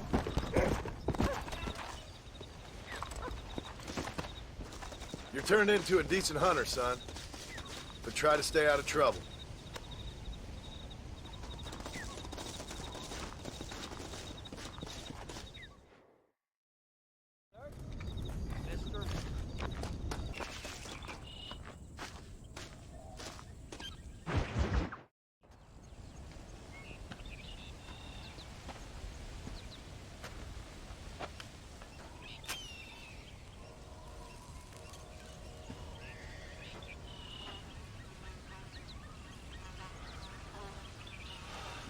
John! John! What is it, old man? It's Jack. The kid. The kid. Well, I just saw him out in the valley. Seems your tales of hunting got the better of him. He said he was going up to the pass, track down that grizzly that's been seen up there. Kid can't hunt a grizzly. Thing will eat him alive. I know. I tried to stop him. But you're worthless as a lawyer at a lynching. Damn you, old man. This is my son. Anything happens to him, you'll wish it was you that bear attacked.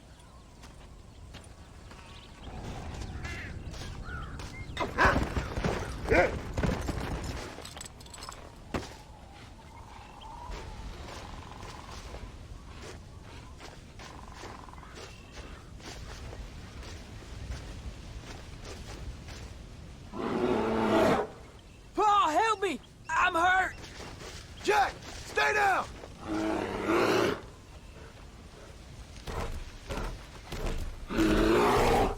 Don't move! Keep your head down!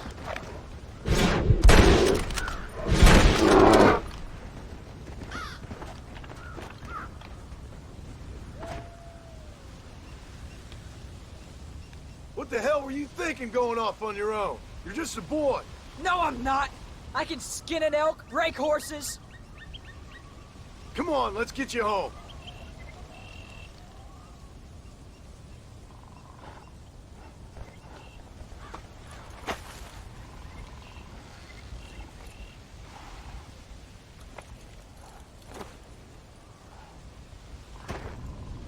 Now hold tight. You all right? Yeah, I think so. You're lucky to be alive, you stupid boy. What'd I tell you about going off by yourself? I go off by myself plenty. You just don't know about it. You're never around. So this is my fault? You disobeyed me. I was trying to prove myself. Prove what? By getting yourself killed? You're always telling me I read too many books, that I'm not a real man. I never said that. I just thought if I could do something you'd like, maybe you wouldn't go away again. Son, I ain't going anywhere. And believe me, neither are you for a real long time.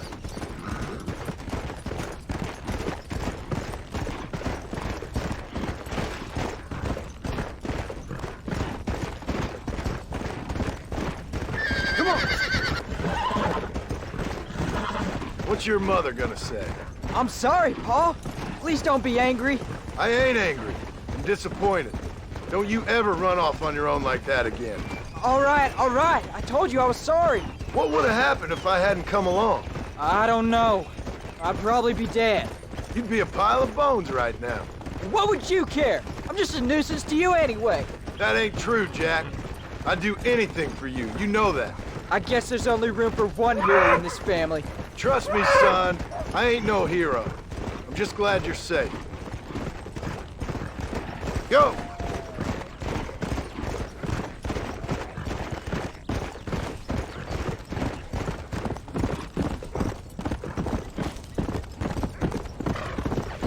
Let's go! Going after a grizzly? What were you thinking? You've only been hunting twice. I'm not a little kid anymore. What were you doing at my age? Bad things. Things nobody should do. But your ma and me, we didn't have what you had. Yeah, I know. I should be grateful. I'm not asking you to be grateful. I'm asking you to do what I say before you get yourself killed. It's always one set of rules for you and another set for everybody else. You think I don't know what you did back in the old days? I'm not stupid. You could have fooled me. You think I didn't sit up and listen to Dutch and Bill telling all those stories? You think I don't know who you are? It ain't no secret I didn't get these scars falling over in church. But nobody tells me anything. You and Mom pretend like nothing happened. We just want a better life for you, son. Now rest. We'll have you home soon. I'm sorry I made you worry, Paul. Don't be too eager to grow up, son. Ain't as much fun as it looks. When you're ready to hunt bears, I'll take you.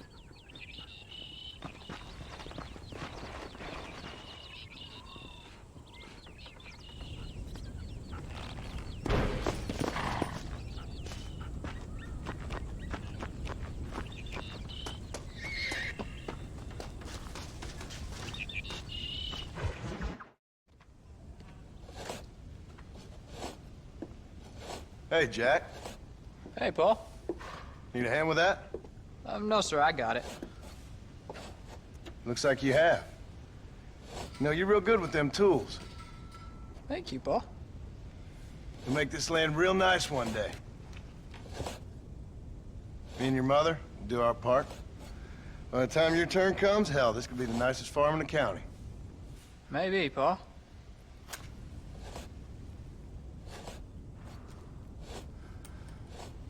Just gotta learn to shoot straight or you'll get yourself eaten by some animal. Very funny, Paul. Thank you, son.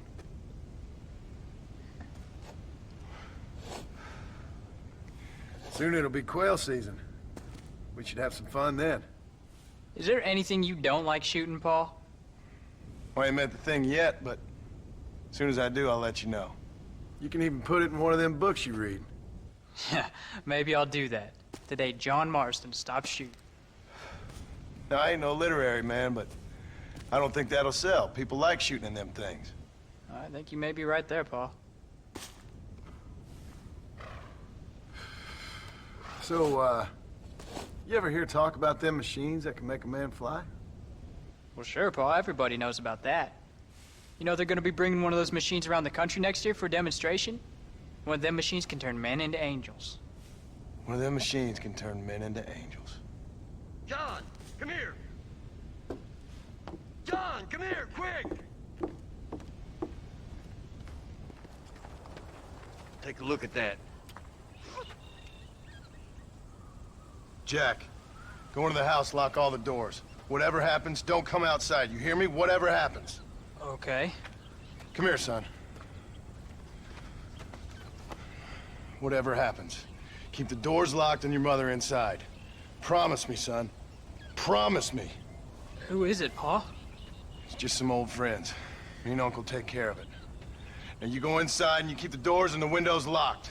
I hear you. Then run! Yeah, run, boy.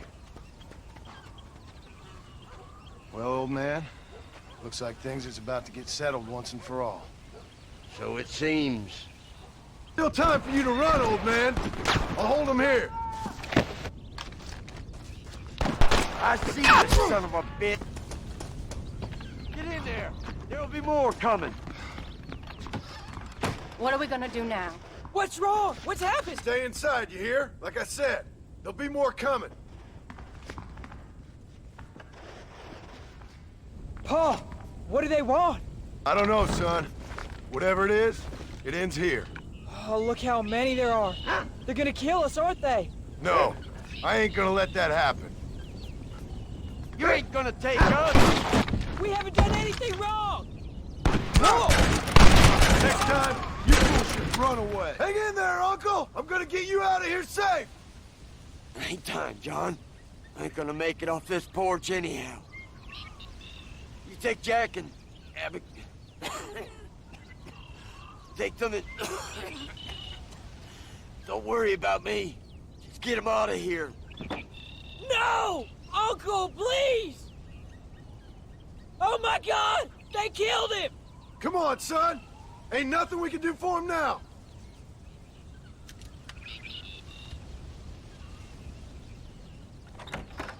We're leaving the farm. I'll watch from the silo. You two go to the barn, get the horses ready. John! I'll meet you there.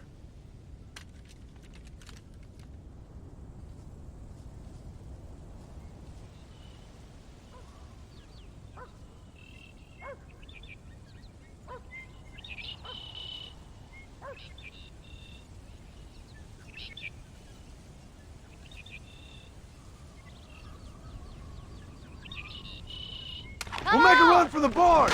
Stay close and keep your eyes open! Paul! Up on the hill! I see him! You be...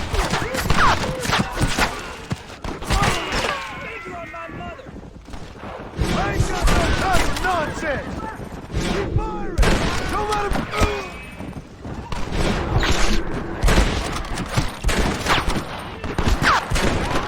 You're doing good, son!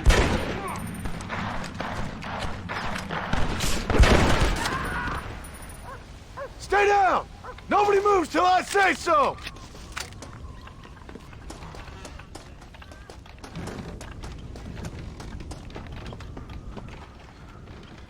Hey, come on. Now listen. Jack, darling, get on this horse. Get out of here. Go find a place to hide. You're coming with us, Paul. I'll catch up. You keep riding and don't look back. And don't be worried about me, you hear? Now get going. You stay out of trouble, John. Ain't no trouble, Abigail. Ain't no trouble. I love you. I love you. Now go! Get!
Did you hear that? Jack, we have to go back for Pa. Let's go!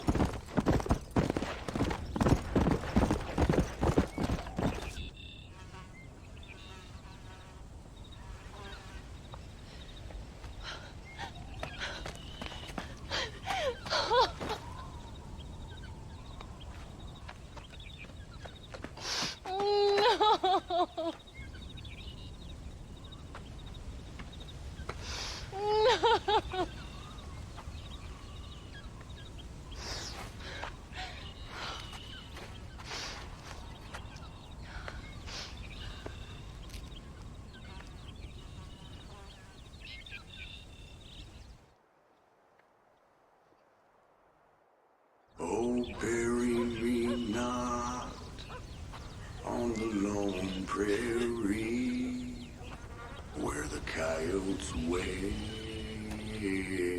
and the wind blows free.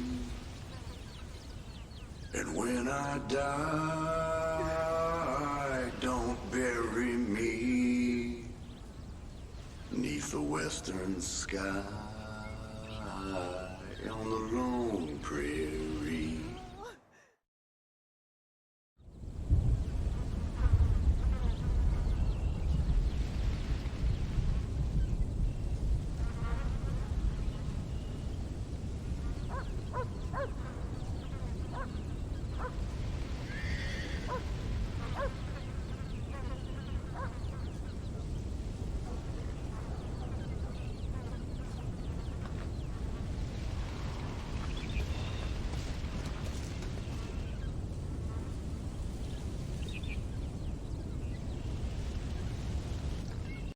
Howdy.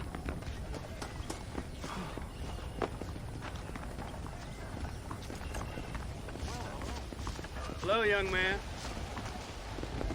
Hello, sir. You work with the government? You one of them agents? Sure, son. Why you ask? Did you work with a man named Edgar Ross? I have something for him. Edgar Ross? No, but well knew of him. A fine man if you wanted results. Won himself a chest full of medals.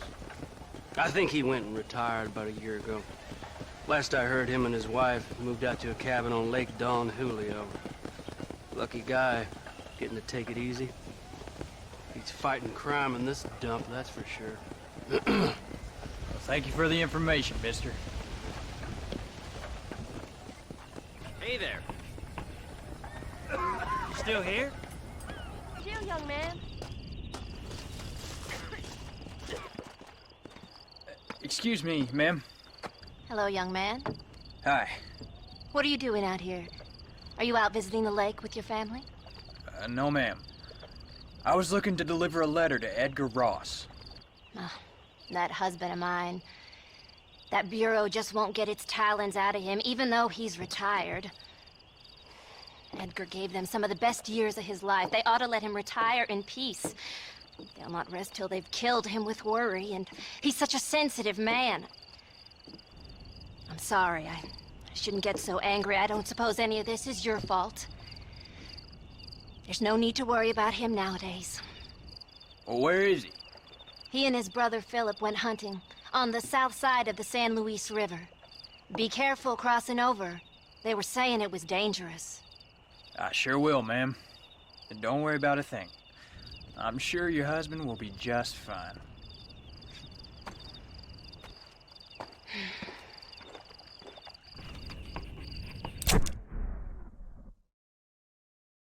What brings you out this way?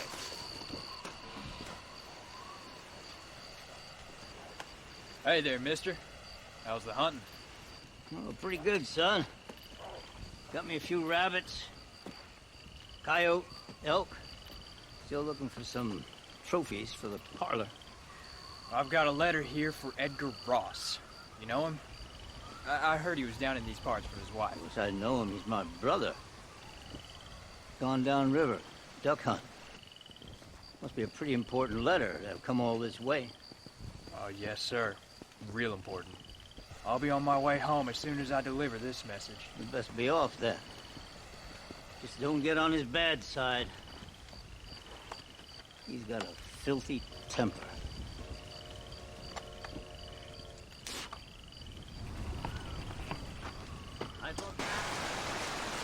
Excuse me. You Edgar Ross? Do I know you? Forgive me for startling you, sir. I have a message for you. My name is Jack Marston. You knew my father.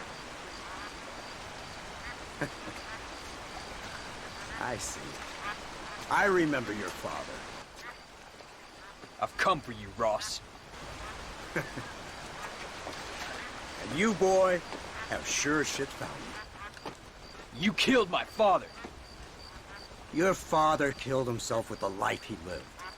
You killed it. I saw you. You keep saying that. You sent him to do your dirty work. Then you shot him like a dog. And I'll shoot you like one too, you little piece of trash. Now get out of here before I kill you as well. I ain't going nowhere, old man.